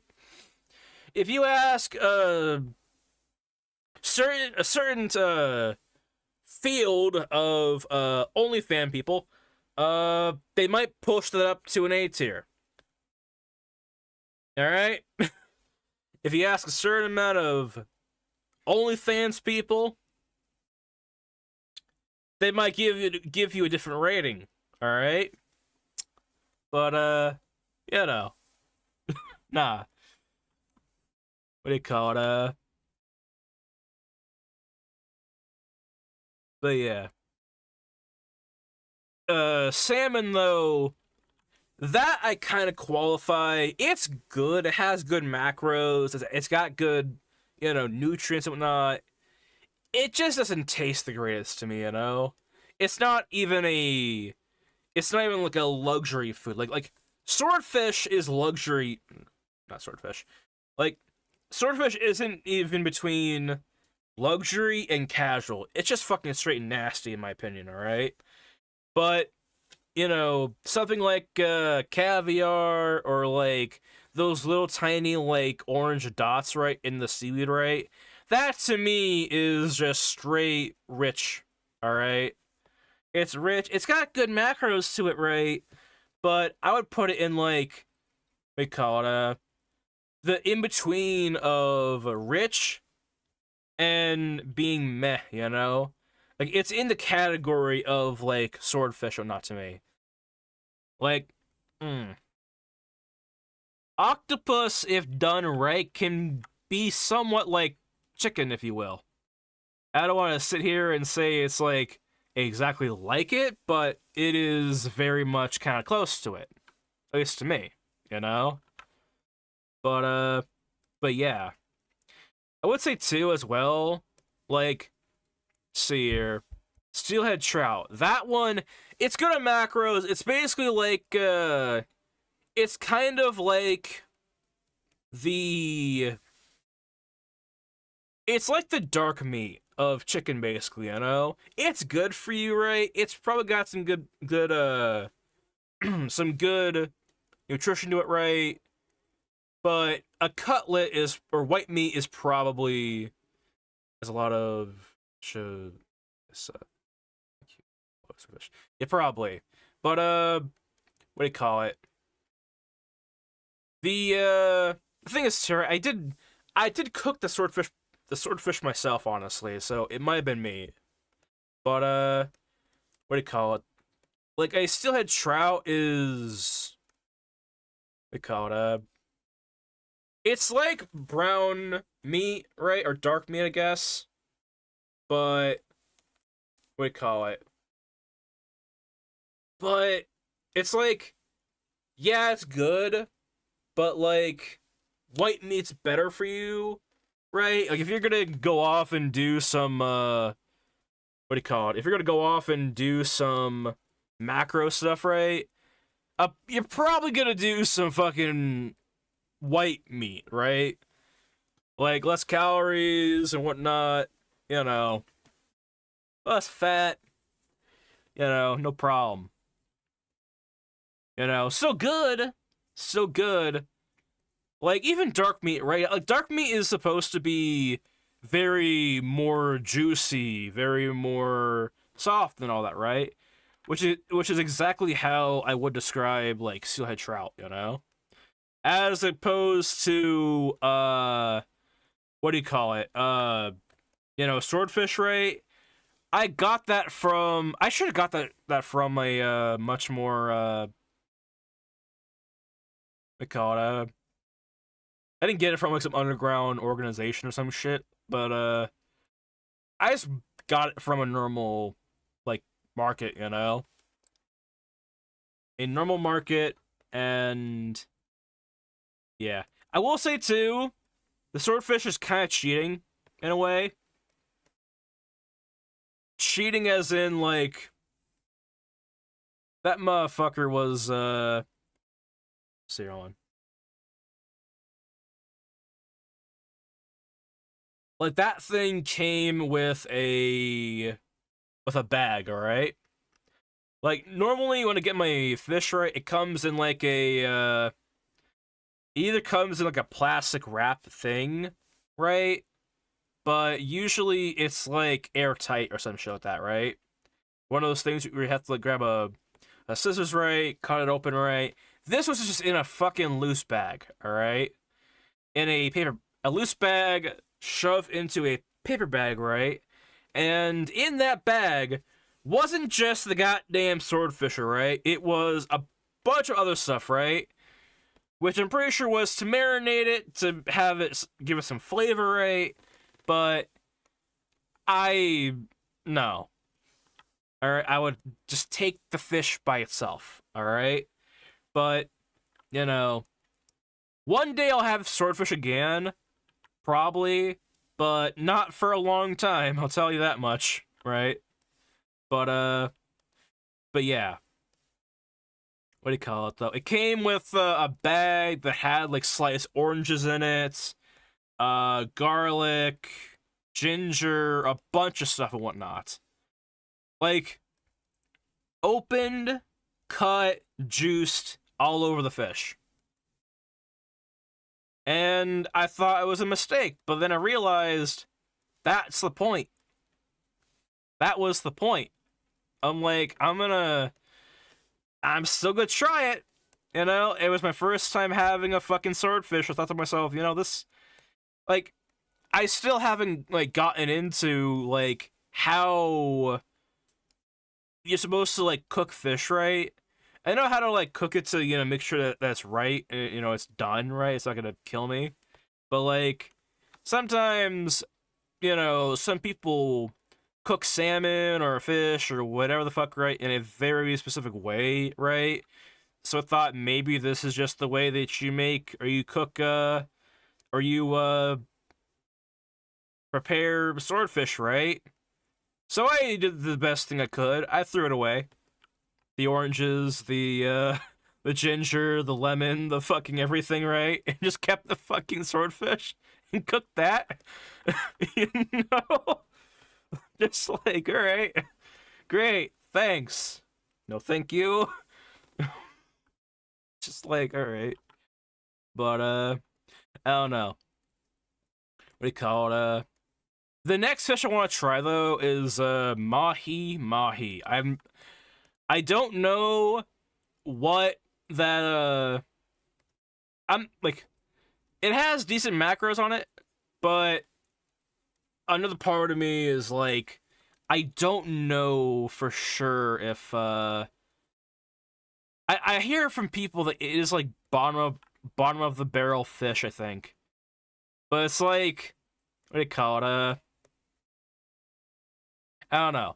It's a common fish to eat, but it is also a, what do you call it? People have given me strong ass fucking heads up on that, basically. But but yeah. See ya though. Out of all the fishies that I have gorged, and I guess, hold on.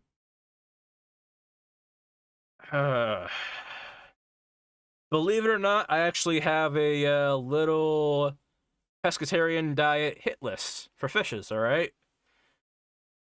For me, I want to try Odin. It's Japanese food.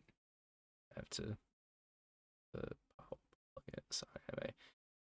See here, hold on. Odin. Let me look at that. Odin.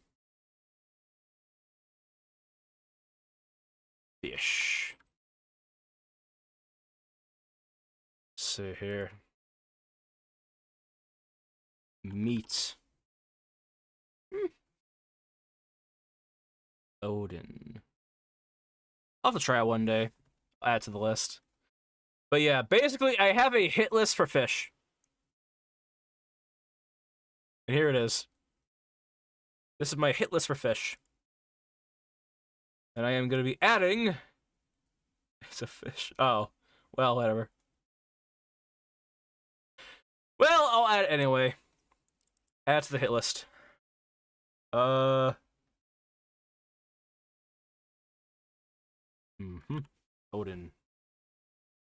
But yeah.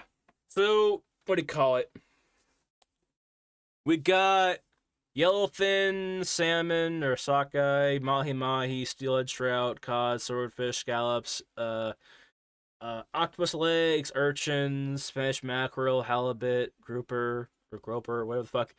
Basically, I'm trying to eat them all, alright?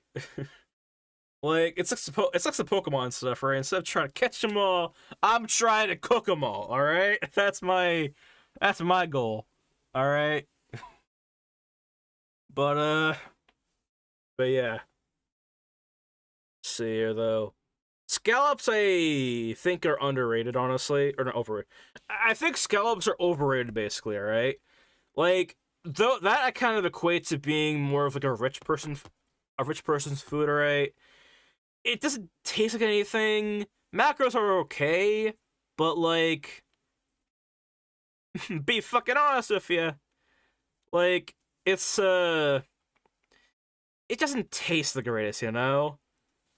Or maybe it just had, I don't know. It either tastes like nothing or it tastes like something, and that something is bad, you know? You should eat octopus legs hot because it's the best thing ever. Oh, yeah, no, I have. I've eaten them raw. I've eaten them cooked and whatnot. I've eaten them in that takoyaki stuff, right? Which honestly, alright, I'm gonna be honest, alright. I'm not a big fan of takoyaki, alright. I'm not a big fan of what to me tastes like uncooked batter on the inside, right? I know it's cooked right and it's safe to eat, but I don't know. Just to me, it just doesn't. It's not the best, you know? But yeah. This is my, fish hit list. Alright, one day I will eat them all. And, yeah. I mean, we call it, but more to come, alright? Definitely more to come. But yeah.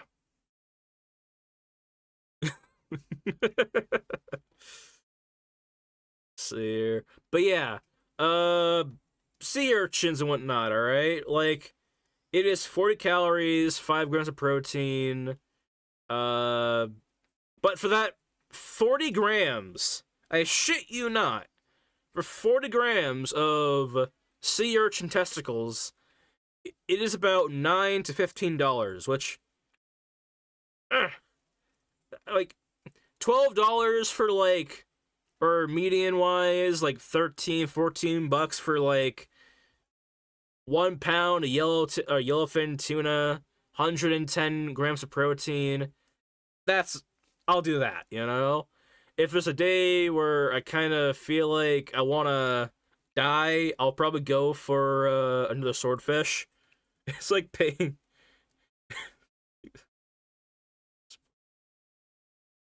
Exactly. Paying to be spit at. Yeah. Like, but yeah. I have it all measured out in, like, pounds, right? But, like, sea urchins, right? I mean, if I measured that shit off in pounds, then it'd be, like, whatever. Most of the fish here, right? You typically buy in, like, 1 pound intervals, basically, you know?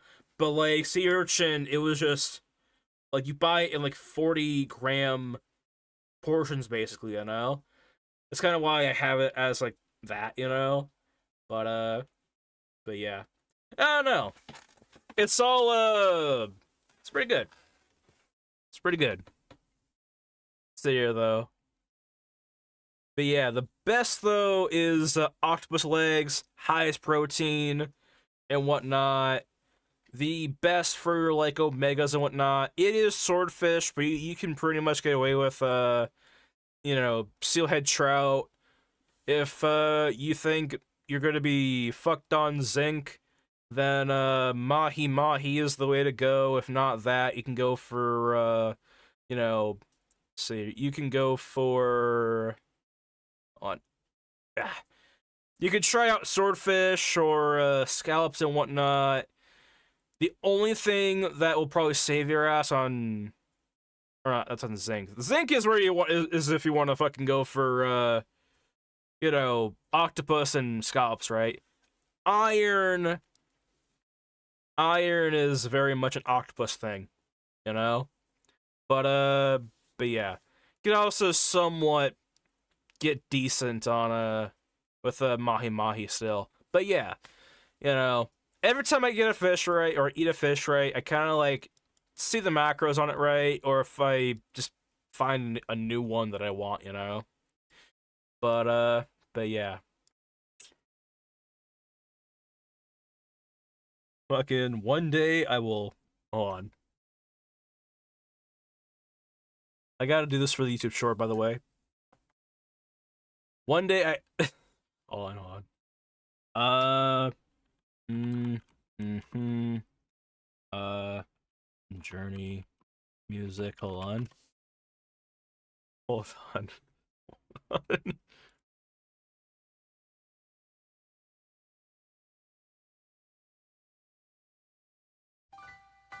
No. Um. No. DS intro music. Hold on. Hey man, change stream and change the chain.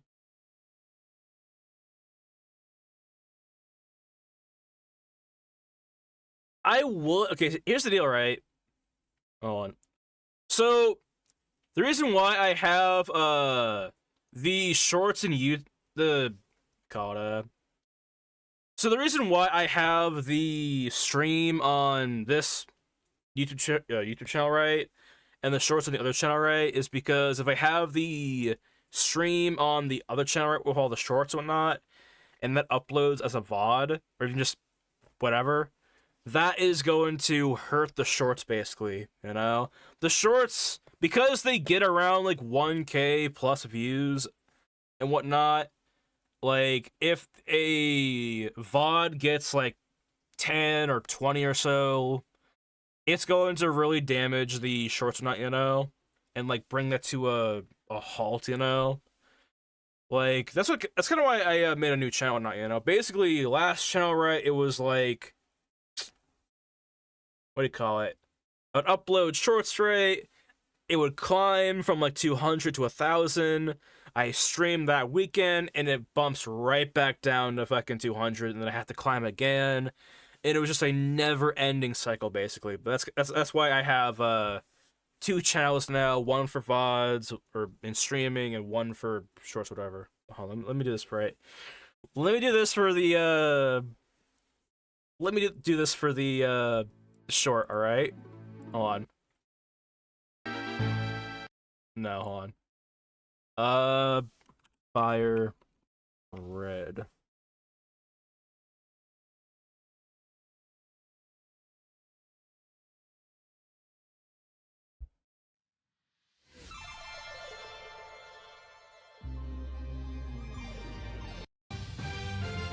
Yeah, okay. Hold on. I'm gonna get fucking copyright for this shit, alright.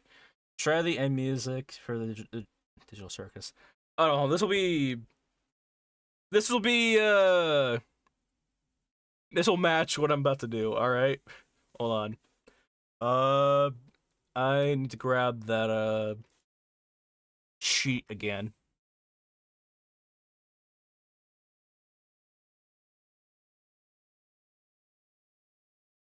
Let's see here. But yeah. One day I will find all the fish, catch them all, eat them. One day I will eat the whole ocean.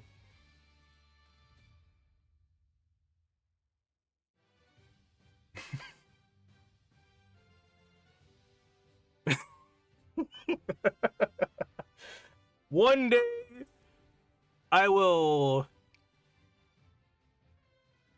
finish my goal of eating every living thing in the ocean. One day, when I eat them all, I will know what is shit and what is spectacular. But until then, all yellowfins, all octopuses, those are my go-to. That's in my party. That's in my party of 6, alright? The weak ones, sea urchin, salmon, and scallops. Until next time on my journey of eating the whole goddamn fucking sea. I'm gonna get so fucked. I am gonna get so fucked on shorts with that, alright? Just I don't care though, honestly. But yeah. One day I will eat the whole ocean. Mark my words.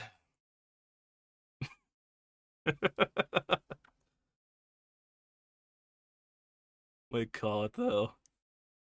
But yeah. Miss the ear. Do this real quickly. I don't know. Might have to actually, you know what? It might actually be worth like recording the journey, I guess, you know? Like me going around eating fish, right? It would be more funnier if I God, I should I wish I had my reaction fuck. I wish I had my reaction recorded right when I tried out the sea urchins, right? Because I had no idea what I was eating, basically, you know? And I thought to myself, you know what, maybe I should look up the facts on this one, you know? Because, like, you know, maybe it's like the other fishes where such a small quantity gets you so much protein or whatever the hell, right? You should have saw. I wish I had my reaction recorded on that, you know, because it was like, oh man, I wonder what these fucking sea urchins are made of. It's like, I mean, what now? Testicles. Huh. Yuck. All right. Never doing that again. But yeah, I would love to make that a whole like video thing, you know, just going around, uh, trying out different types of fish, right? Getting fucking grossed out by the facts, you know, because that's part of it. That really is part of it.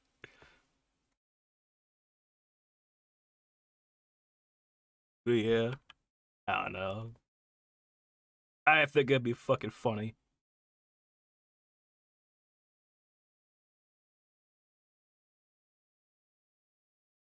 God. Oh yeah, fuck. Oh, so there is a new Power World type game coming out. Uh, called Pal Friends or something. Actually, I need to hold on. We need to look at this, alright? We need to go off and look at this, alright? Because this is like some fucking grade A, let me copy your homework but change a little bit about it type shit, alright? Hold on. See here. New Pokemon type game. Hold on. I gotta find it. I forgot the name of it basically, but It's one of those where it is Animeo. No, I don't think so. Uh, where was it? Where was it? It is a new game that basically copies Pokemon, Power World, and all that junk and whatnot, you know?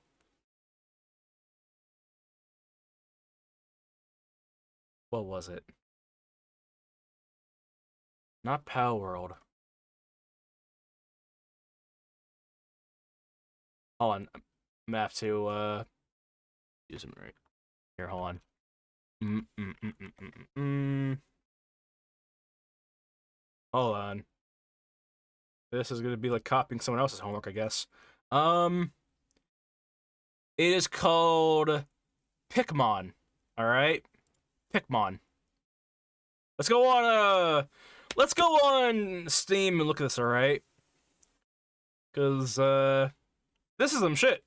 All right, this is some Now I don't give a shit about if they if they're actually like just stealing, right?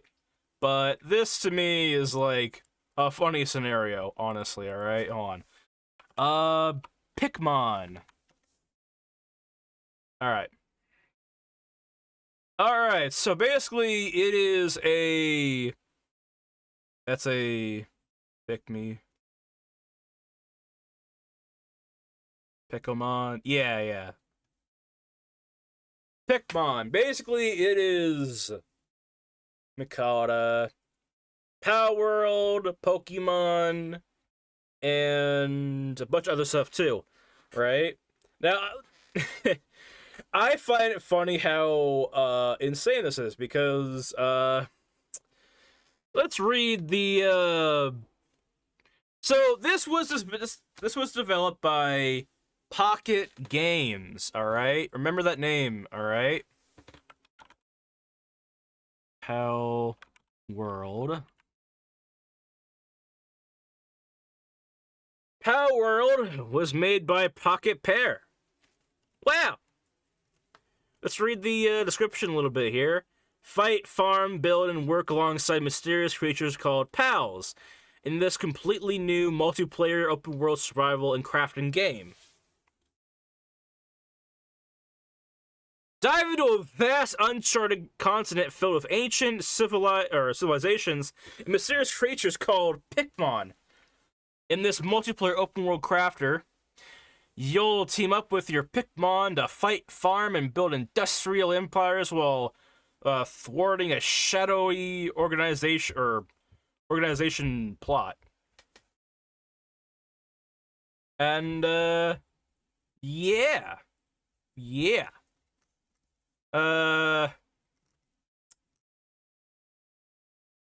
It's like let me copy your homework to the game. But yeah, that's if I get fucked over, I mean, I'm actually no, it's not even like something to like really to take a guess at, but if I get fucking botched by Nintendo for me putting up the goddamn that soundtrack in a fucking game from a fucking game, and that shit gets fucking off the hook, be fucking pissed. So yeah, I doubt though. They're Nintendo is gonna come after everyone, all right? Everyone who even breathes Pokemon and gets monetized. I'm surprised they haven't even. That explains why Power wanted to put Pal down. Just yeah, exactly. Like what do you call it? I think if okay, let's say I was a weird organization, right? A weird business, right? Like if I feel there's some truth to that as well, you know. And imagine this. You can post any games until 2022. Yeah. In my opinion, right? I feel like that's one of the things that Nintendo probably conceives or like figures might happen in some degree.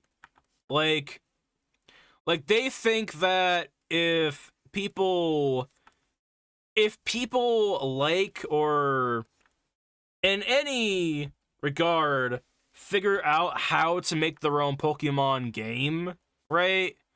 Or they just copy the formula, right?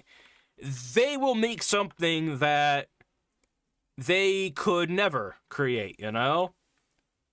Like, and that effectively would probably be the end of Pokemon, you know? And the beginning of Pokemon replicas, basically, you know? I feel like that's the case. Which is, they call it, I don't think, you know, that would be the hard-driven case, but they call it, in a business, right, usually they don't want the other, or their competitors, or any competitors forming with their own ideas, right? So it's like, still, it's some scummy-ass shit, though. Some scummy shit, but, you know.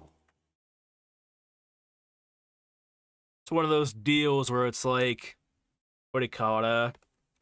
It's like, what was that one game? I think it was Bloodborne or some shit. Where they had fucking, what do they call it? Like a mini game. They had a mini game inside the loading screens or not, you know? That was very cool. That was very new or not, you know? Something to do inside of the damn loading screens or not, whatnot, you know? And it was cool. And then they patented it. They patented it. And it was like, well, alright, great. Mini games inside of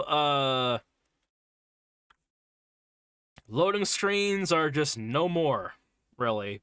It's just like, alright, great. Fucking, but yeah. Cool.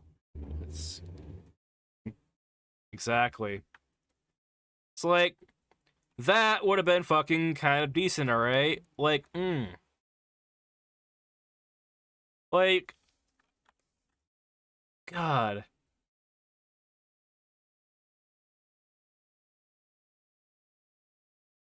I don't know. It's weird. It is fucking, it is fucked, you know? A lot of times, you know, it's almost interesting, you know, when a game company does something great, right? Or they make something cool or whatever the fuck, right? And everyone's all hyped about it, you know? It's all great. Oh, wait. I can put myself in time now. Test it, alright. What do you call it? If you need to be, if you can't untime yourself out, let me know on, Twitch and I'll do that.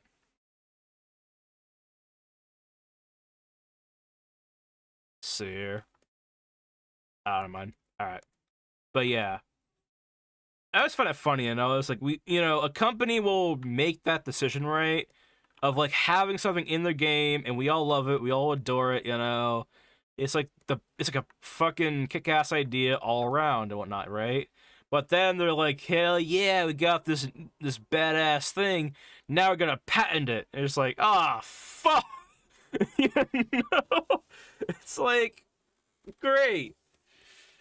Like, yeah, you like this thing we got? Well, it's ours now. Fuck. No. But yeah.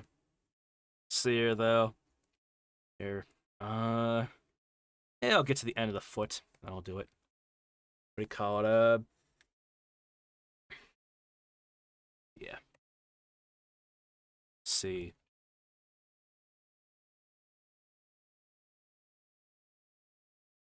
I don't know. To me, it's funny, but it's also kind of fucked, honestly, because it's one of those deals, right, where like even as anyone as an indie dev, right, it's such a goddamn scary, you know, because like no one, because Nintendo called up. Nintendo doesn't even get anything out of the damn lawsuits, right? It's just a fucking money sap, you know? That's just fucking it, you know? It's just like how like your survival rate on a when we call it when Nintendo comes after you is how much money you have. That's it. Like, it's not even the fact that they win, alright? Or if you lose, or if the case gets drawn out for so damn long. You know, it costs money on both parties, and of course they can handle it, right? But, but yeah.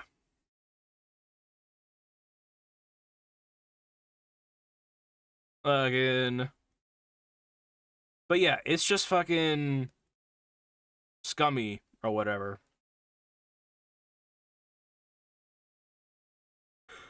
Yeah. Let me do this quickly.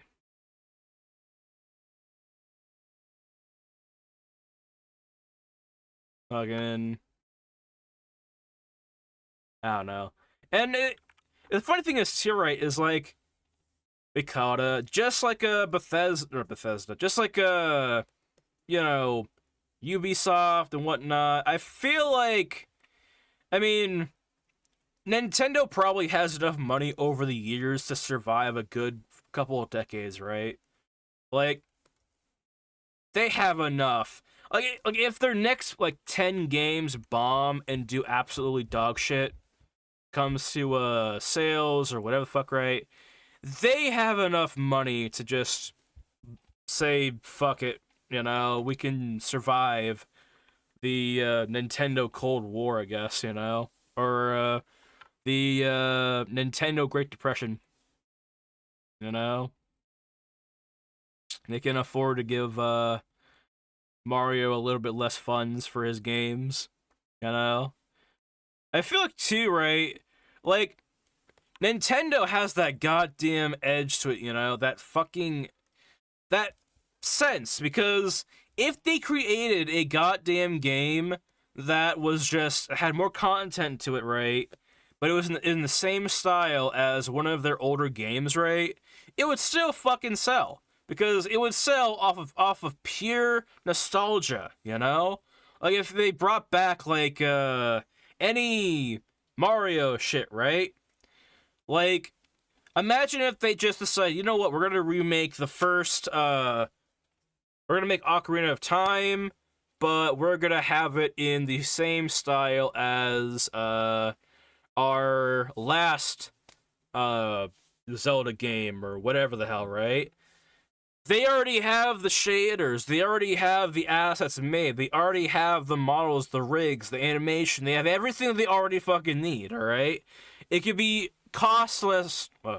It could cost less money to make that game, remake the game in the fucking new style they have, right? Like than making a new thing, you know? So like they could survive if a bunch of people decide to stop buying their games, you know, for a while. You know what? You know, it made me mad. Nintendo saying a VR game price would be $8 more, and I was so mad. I thought people were also mad with me, but then they sold out. Yeah, I saw that. In my opinion, too, right? Like, I don't understand. I mean, of course, a lot of people don't understand. But I don't understand either about the goddamn Switch 2 being Switch 2, you know? Like I understand why you'd have, like, what do you call it? Xbox One, you know, PS3, PS5, you know, the rise in fucking consoles in that respect, right? Because those games, right, usually it's, a lot of fucking games that require a lot of crap, right? Like a lot of hardware, you know, like Last of Us or you know Resident Evil, Call of Duty, right? But the Switch has fucking booper duper type games, right? Fucking Saturday fucking cartoons type shit, right? Which I have looked up those goddamn models, not you know, just to see how many polygons they have, you know, like what the hell could be so fucking expensive, right? It's nothing. Like, just to put it in perspective, right? Put it into grand perspective, right? Like, God of War, alright? The main character, Kratos, right? In God of War 3, or Ragnarok, I should say. Fucking, that guy had 80,000 polygons to him, right? Not include the world around him, right? It's a lot of polygons, right? You wanna know how many fucking polygons fucking Bowser has? 18,000. There is exactly a fucking 60,000 polygon difference. Granted, Bowser isn't like the main character, right? But I'm pretty fucking sure Mario has even less. So the fact that you would need a fucking Switch 2 to run better resolution, right? Like, no. That's no. Like, Christ. Especially because in games, right? At least in like textures, right? The texture doesn't change. Like, the standard is about a 2K or 4K level texture, right? But at some point, a pixel is just a fucking pixel, you know? Like, if I have a pixel, a dot, right? Or anything, and I go from 4K to 8K to whatever the hell, right? It looks the fucking same.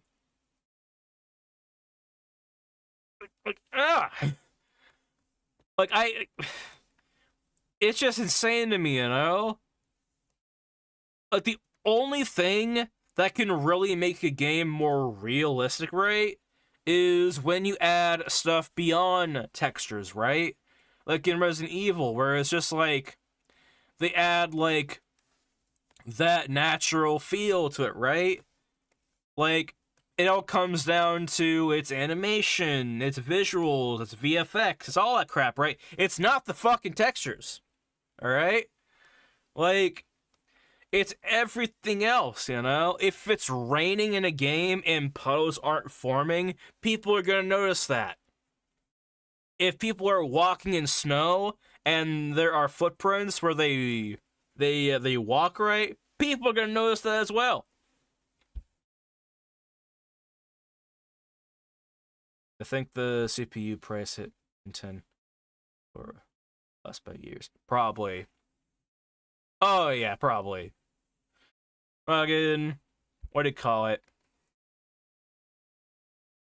Like, God. I don't know. To me, it's like, what do you call it? It's insane to me. Like, and not to mention too, right? Like, I get, there's like games on Switch, right, that are worth it to some people, but to me, there's hardly anything really. Like, to me, there's hardly anything worth it, really. But yeah, that is just, it's a fucking shit show, you know? Like, essentially what I see when I look at the Switch 2 is just the same box of garbage, you know? The same box of garbage for a vastly bigger cost, right? That is gonna produce or is gonna have just the same content, you know? It's like the fucking iPhone every year, right? It's just like, it's the same goddamn phone, you know? Like, I don't fault people for wanting to go out and buy it, right? But like, to try and like say that it is different, it's just like, that's a fucking stretch in my opinion, you know? That's like, alright, man. Like, it calls, it fucking, it can call, it can text, it can go on the internet, it can look up fucking port for you. It's fucking NASA, alright? Like, what the fuck? The only difference between, we call it, what was it, The only difference between iPhone and whatnot and Android to me, right? Which I know it's like a fucking run of the mill like topic, right? But it's just the reliability. Honestly, it's like what do you call it? I have seen people drop their iPhone, their fresh new iPhone on the carpet, and it would just blow up and whatnot. Shatter, screens cracked. There's your new iPhone right there. Congratulations, enjoy. All right, and even if it survives that in a good couple of years, right, it's not going to be running as smoothly, right? Now, I'm not going to say my phone hasn't ran, like, pitch perfect right, but, you know, this phone still can call people, it can still text, it has a battery life of, I'd say, about maybe like 20 or 24 hours or so. I've had this phone since sophomore year in high school. About, let's say, how old was I then? I'm 25 now. 2020. That'd be about 9 years or so. 9 years or so in a phone's life. And that shit probably still has a good fucking, like, 5 more years in it, basically. Till right now, when I jinx myself and it fucking breaks, right? Oh yeah, same phone and all.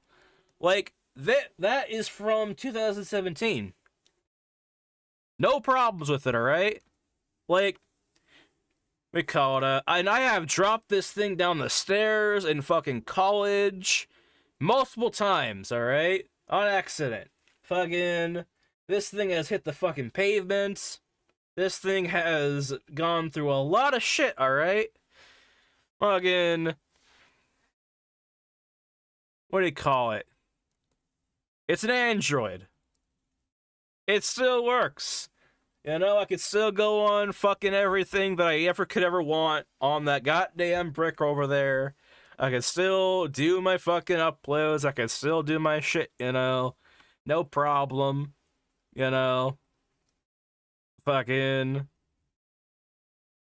And not to say, like, oh man, fucking, Android is, like, superior, raw. But, like,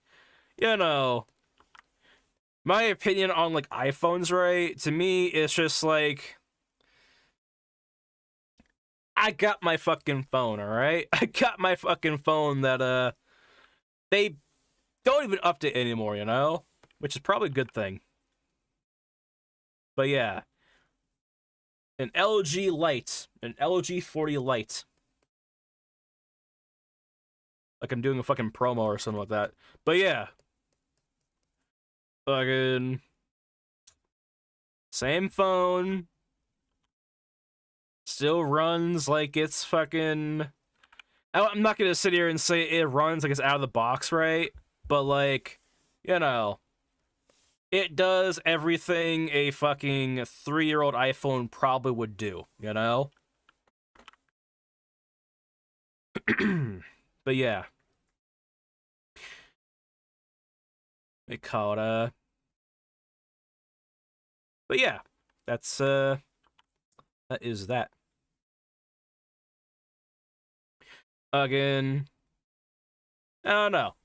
To me, I'm not really, I'm not the type who's like, go out and buy a BlackBerry because, it still does its job right. To me, like, being able to go on the internet right, go on my shorts or whatever the hell right, and, be able to upload if I'm not going to be in the house right, to me is important, right? Which is why, that phone is really important. But, for it being able to go online, all that crap, right? But, fucking...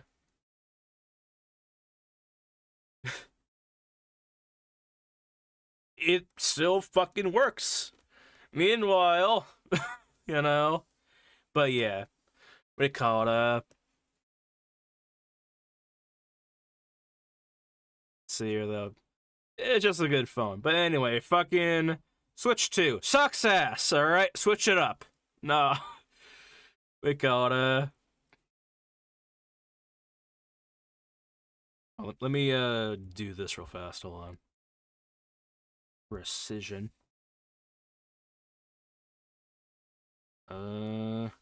Bridge.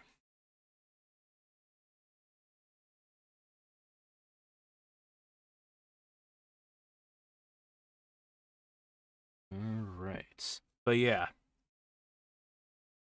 that shit is special. Hold on.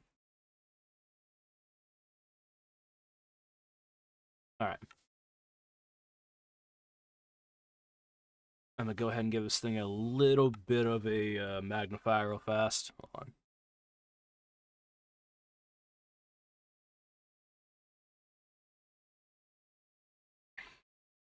But yeah, fucking still reliable and all that.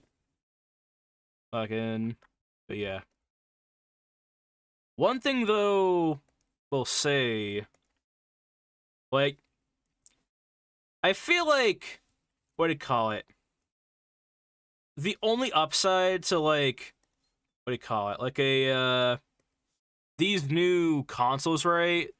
Is like it's just newer hardware, I guess, or not even right. Like, it's still shit, but I don't know. That is the only fucking redeeming quality I could like pinpoint on that, you know? And like maybe a couple games get ported over to that, or like only games get exclusive to that fucking that console or whatever the hell, right? But emulators, but you know, I remember that too, you know? Like console wars, right? Like I think they're done and over with whatnot. But what do you call it? I remember a lot of time, or most of the time, right? People would fucking throw that in people's faces, right? Like, oh yeah, fucking, you know, the reason why people vouched for fucking we call it consoles, right, was because you know exclusives, right?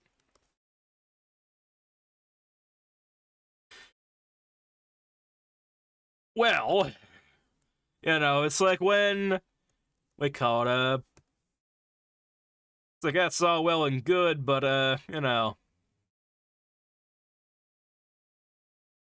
call it a good Emmy would solve that problem pretty damn fast. Again, I feel like that's also the thing too. You know, it's like it's equivalent to like how to solve like piracy in games, right?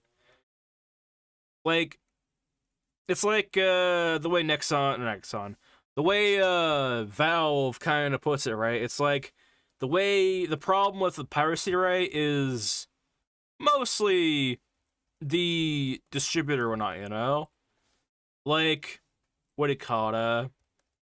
The inconvenience of the the customer or not, you know? And I feel the same way about, when video games don't have a port for you know, PC or whatever the hell, right? I get the same that's the same thing to me, you know, where it's like, yeah, probably not a good idea to fucking it's probably not just to go off and what do you call it? To go off and actually I'm just real fast on to emulate games, right? But like in my opinion, right, I feel like it is morally just justified, right? If like you don't fucking have the console, the $500 console. I guess these days it's now 1,000, right? Sometimes these things can cost a whole grand or so to fucking play the damn game, right? It's just like, all right, man. Like, you know.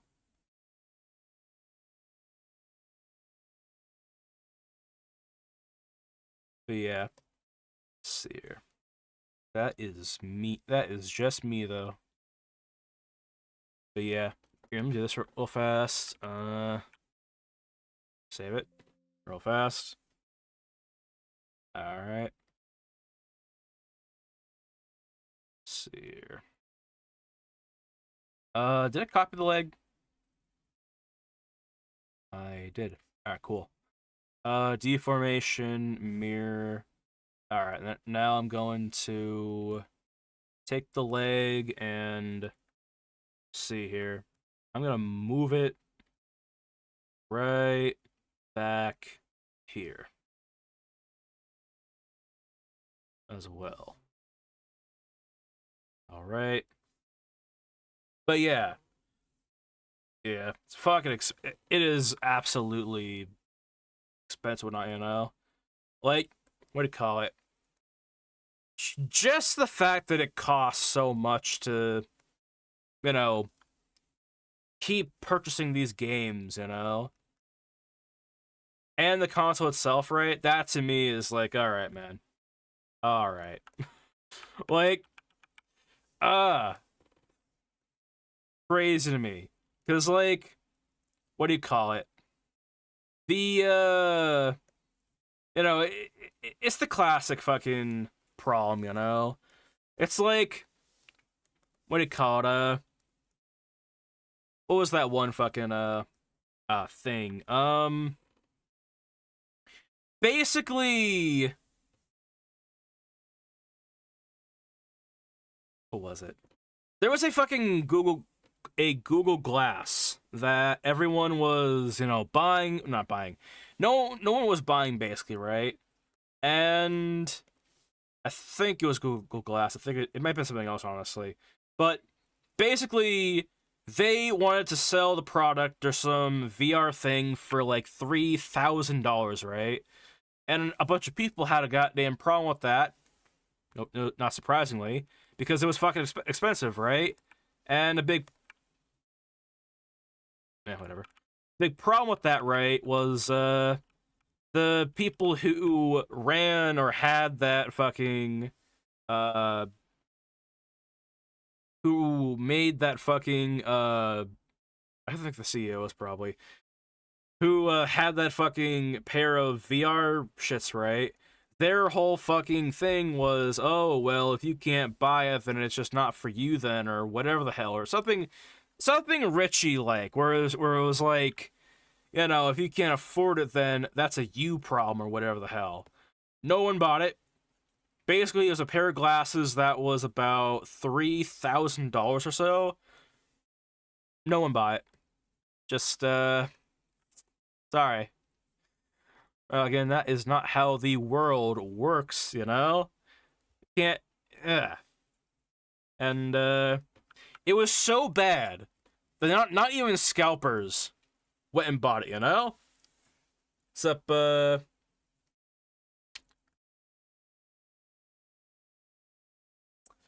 on. Do this right.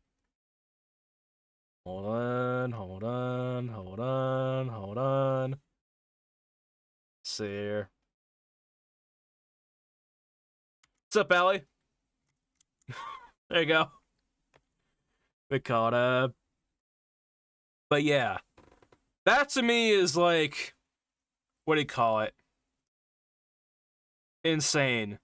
Like, if you have a digital product, right? Or digital product. A fucking piece of software, right? That not even scalpers will go and buy. That is some shit, you know? Let me look it up, actually. I want to see what the hell it was, because I'm pretty sure it was like Google Glass or some shit. Let's see here, hold on. VR glasses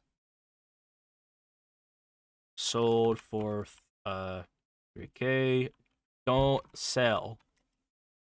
What was it? It was Apple. Yeah, it was the Apple Vision Pro is what I'm talking about. It was 300 or 300. It was $3,500+ to buy, and nobody bought it.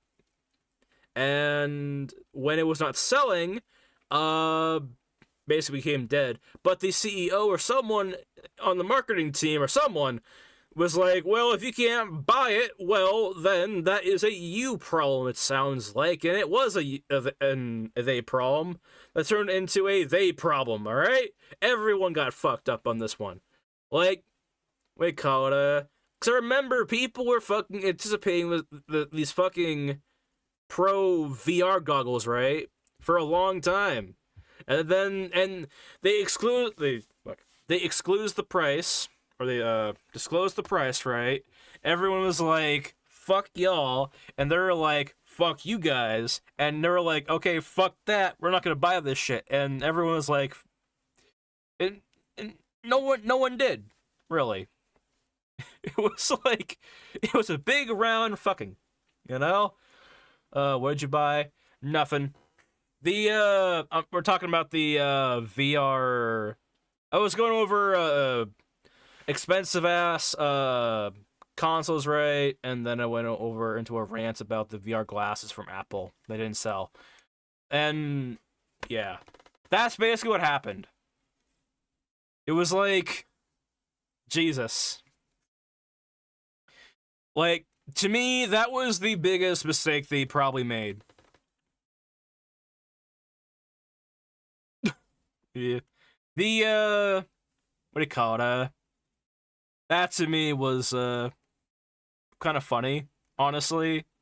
Because, like, a lot of times, right, with these companies, you know, like, with Apple especially, people buy their shit anyway, you know? Regardless of whatever the hell they do. Or however they have that product, you know? But they lashed out. They told everyone that, you know, if you don't buy the product, basically, it was on the lines of like calling people poor, you know, like if you can't buy it, then you know, guess you're poor then or some shit. And it was just like, all right, great. Yeah, it just be like that sometimes. Apple being Apple. What do you call it? But yeah, I don't know. It is quite interesting to me.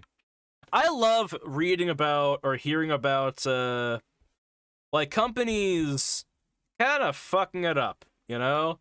Like big companies, you know, because it's like it's just a constant string of just shit after shit, you know?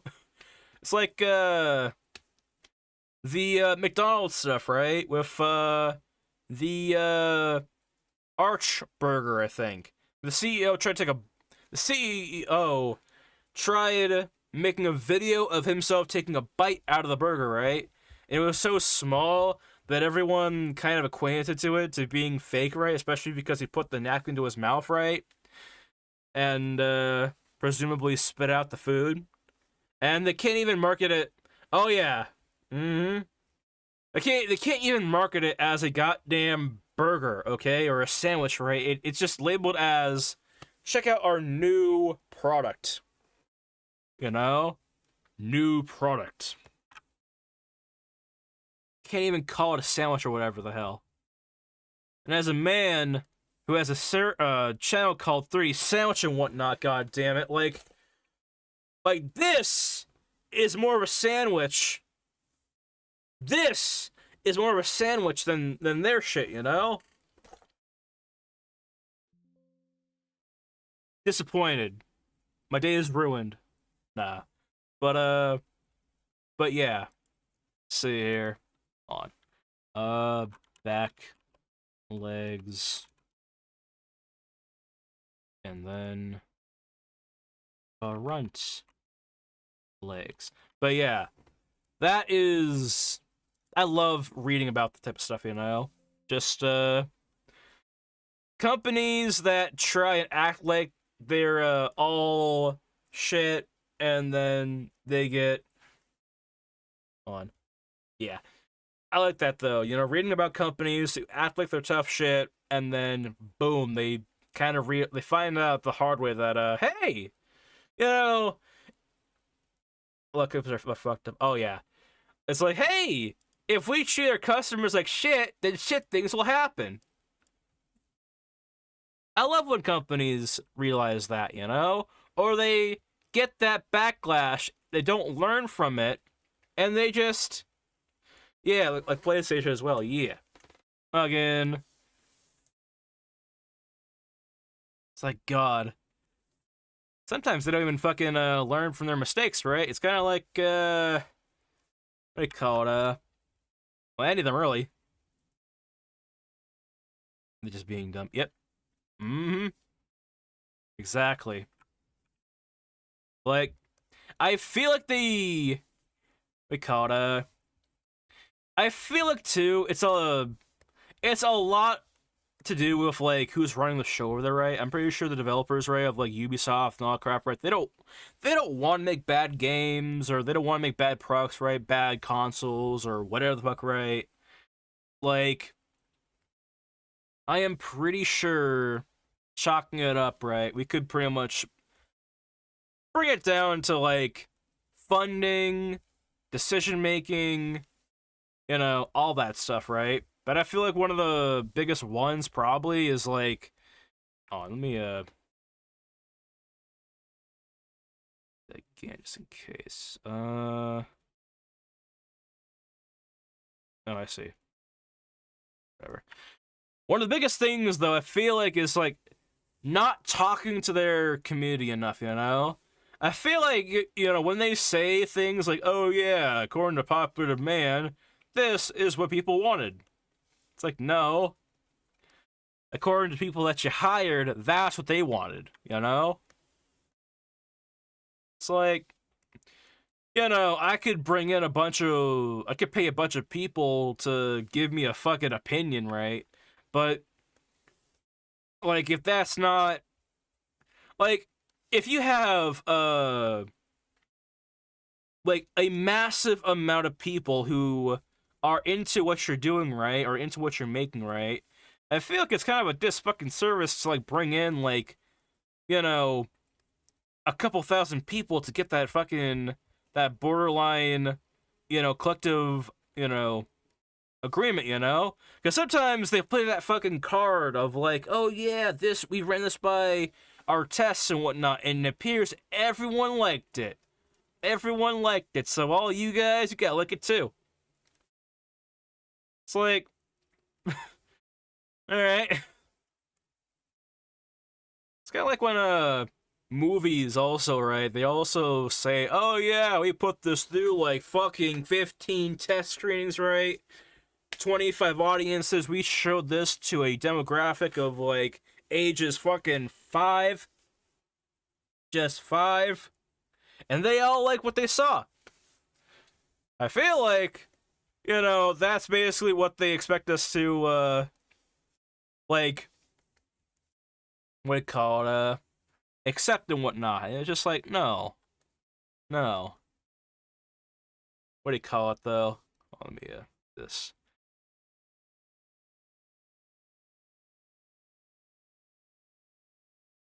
See here. I want to bring this to a standing. Alright, cool. But yeah, that's how I feel about that. Oh, why the hell is the fucking legs moving again? Great. That is how I feel about that, you know? It's like I like hearing about it. Let's see here. Uh I can kind of gauge there would be some problems with this. Well, whatever. Let's see here. But yeah. Let's see, what time is it? Ready to sleep. Same. What do you call it? Here. Originally it's supposed to hop off at like 6:30. If you see dairy.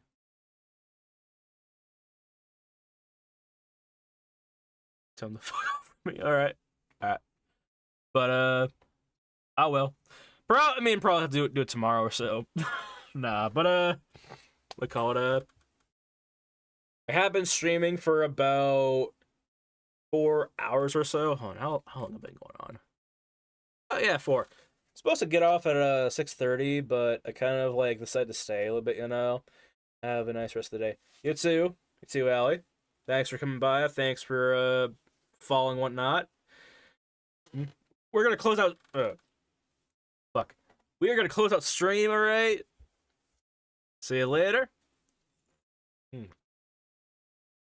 Have a good night. Have a good sleep. Have bad dreams. Just kidding. But yeah, we're gonna be hitting this off. All right. We finished off Benjamin's low poly. All right. Which, if we're looking at the low poly, we finished off all of his parts. Right. Next time will probably be picture of this. Yeah.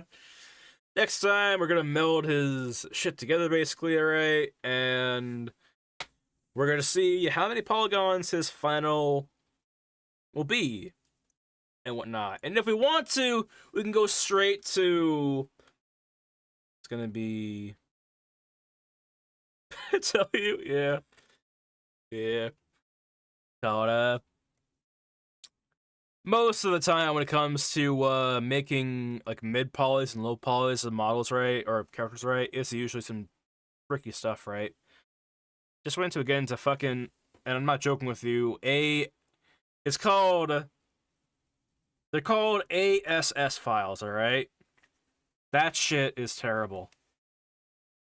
I'm not fucking joking with you. That's exactly what the fuck it's called. Once we get on, it's called XGen and whatnot. It's basically like it's how you make like hair follicles or not, you know. But anyway, you need some color, some smooth, that'd be perfect. Yeah, that will be done. Probably in a couple hours next stream or so. I don't know. Actually, no. Tomorrow we're doing Cuphead. We're probably done Saturday or whatever the hell. Usually though, where the color comes in is like Substance Painter, you know? Hold on. Usually it comes in here. Let me pull this up while I do the outro and not. But yeah.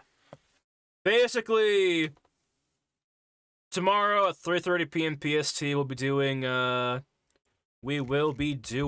let's see here. Turn off those eyes. We will be doing some... Hold on. See here.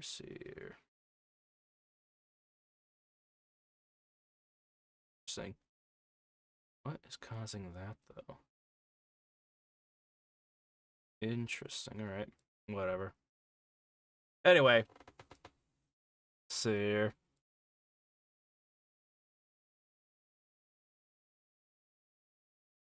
We will be doing Cuphead tomorrow.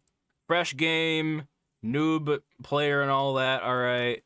And we will be losing our goddamn minds trying to, doing the best we can and dying possibly thousands upon thousands of times. But yeah. So anyway, thank you to everyone for tuning in. Thank you to everyone for following in the future. This is going up on the Vods channel on YouTube Sandwich 3D or on the fucking channel. All right, fuck, I've been up for so damn long. 3D Sandwich Vods. All right, that's where it's going up. All right. If there's any fucking sign that I've been up for way too fucking long, it was that, alright? That fucking, Porky Pig style, outro, you know? But yeah. Anyway. See here. Shiny. See here. Ah, yeah, I'm gone. Fucking see ya.